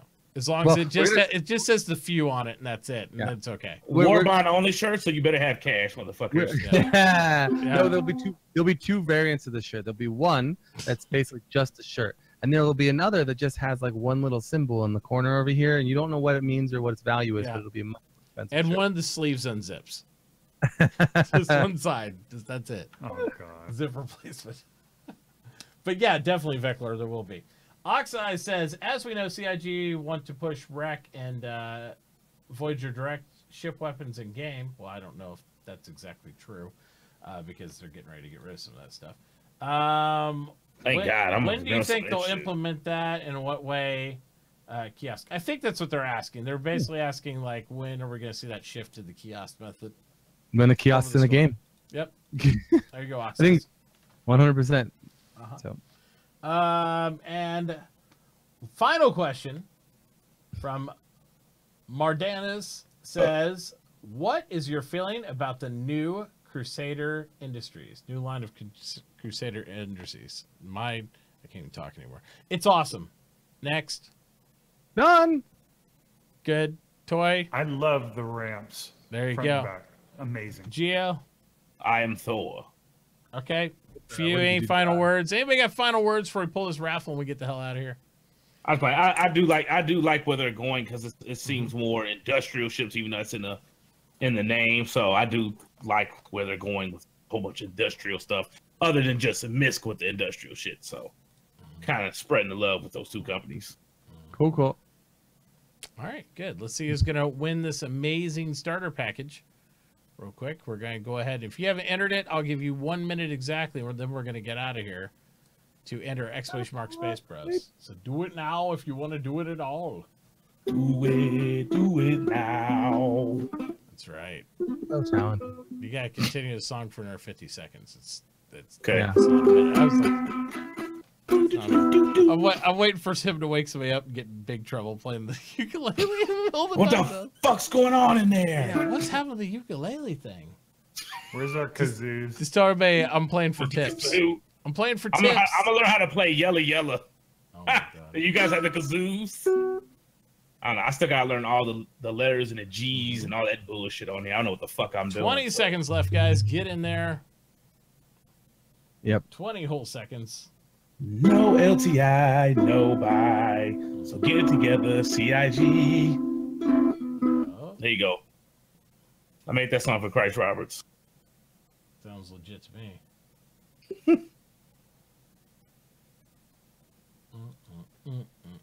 All right, we're gonna go ahead and seal it. It's sealed. Let's go ahead and draw this thing. Good luck to everybody. And this guy is not a sub or a follower. So since he's not even a follower, we're not even gonna bother with that. You guys gotta follow. Come on. Goodness. GTFO. You don't get shit. Cause you ain't support shit, you freeloading some bitch. There you go. Damn. That's a clip. That's a clip. That's where it is. Damn damage. Clip it. Damn damage is there. Now, Dam's here. He answered in chat. Is he following all you guys, Mr. Damn Damage? As It's time for me to go to bed. I'm Damage, getting yeah, silly. Damage comes into my channel all the time. Awesome guy. yeah. Who is that? Is that the guy that's gonna sell that package and split half of it with me? There you he's go. following me. No, What, Damage. so he doesn't get the Rex song? Okay, No, no, he's good. no Rex He's song good for to him. go. He follows He's everyone. good. Okay, He's good to go. He's awesome. no Rex song. All right, Dam. All you need to do is send me a message. You can do it either on Discord or in Whispers with who you want to send it to or your own information or whatever, and I'll patch it over there. If I do send it to your account, it will be bound to your account, though. Just FYI. So whoever you want to finally end with, let me know. I think actually you can when you send it to them through the email, it doesn't bound to your account until Oh, it's to do when they the button. receive it. I Only don't- when you click on the link, I think, in the email. Yeah, but I I'll- mean, it's otherwise Yeah. it sits in You my can't account. re-forward it. So Yeah, you can't Yeah, that's- forward it. So that's what I'm saying. It's easier if he wants it to go somebody else, send me their email information. I'll just send it there. It doesn't matter. Yeah, it makes sense, I guess. Either way you want to go. All right, guys. Again, thank you, Few, Geo, and Toy for being on tonight. I know it was a late one, Thank you but for we got having her me. done. We started late. We ended late. We got it all done. And a lot of info this week too. yeah, a lot of info, a lot of good stuff, a lot of discussion points. There it is. There's the clip. I want to watch that. Oh shit! Twitch is gonna get me like, oh, now you're bashing people Yep. watching the show. Can't get over it. Oh All right, shit! let's see who we're gonna go give some rated love. I think we're gonna go hit up ATC Guardian because he's playing some Star Citizen. He's still streaming. He's still Oh, streaming. and Who is? ATC is awesome, but I can't believe he's still streaming. We'll let him have it. Yep. We'll let him have it. All right, guys, go give him some love. I will see you guys tomorrow. We'll be talking some more CitizenCon, some more other things. And if you have ideas or suggestions for either the show or something you'd like to do at CitizenCon with us, Yeah. let me know. Pass it on. Get your CitizenCon tickets and join us. Yeah, join us down there, man. It's going to be a hell of a party. We're all going to Even if you get the peasant seats, it's still gonna be a party. I'm just playing. Hey, even if you get peasant seats, you're still a space bro. And even if Still you ain't space got bro. your hotel right, you're still a space bro, right, Gio? Yep, you could sleep under the bridge with me. Excellent. Let's go hit this guy up and show him some love. And everybody else, have a great night. Good night, guys. Peace out. Good night. Love your faces. Boom.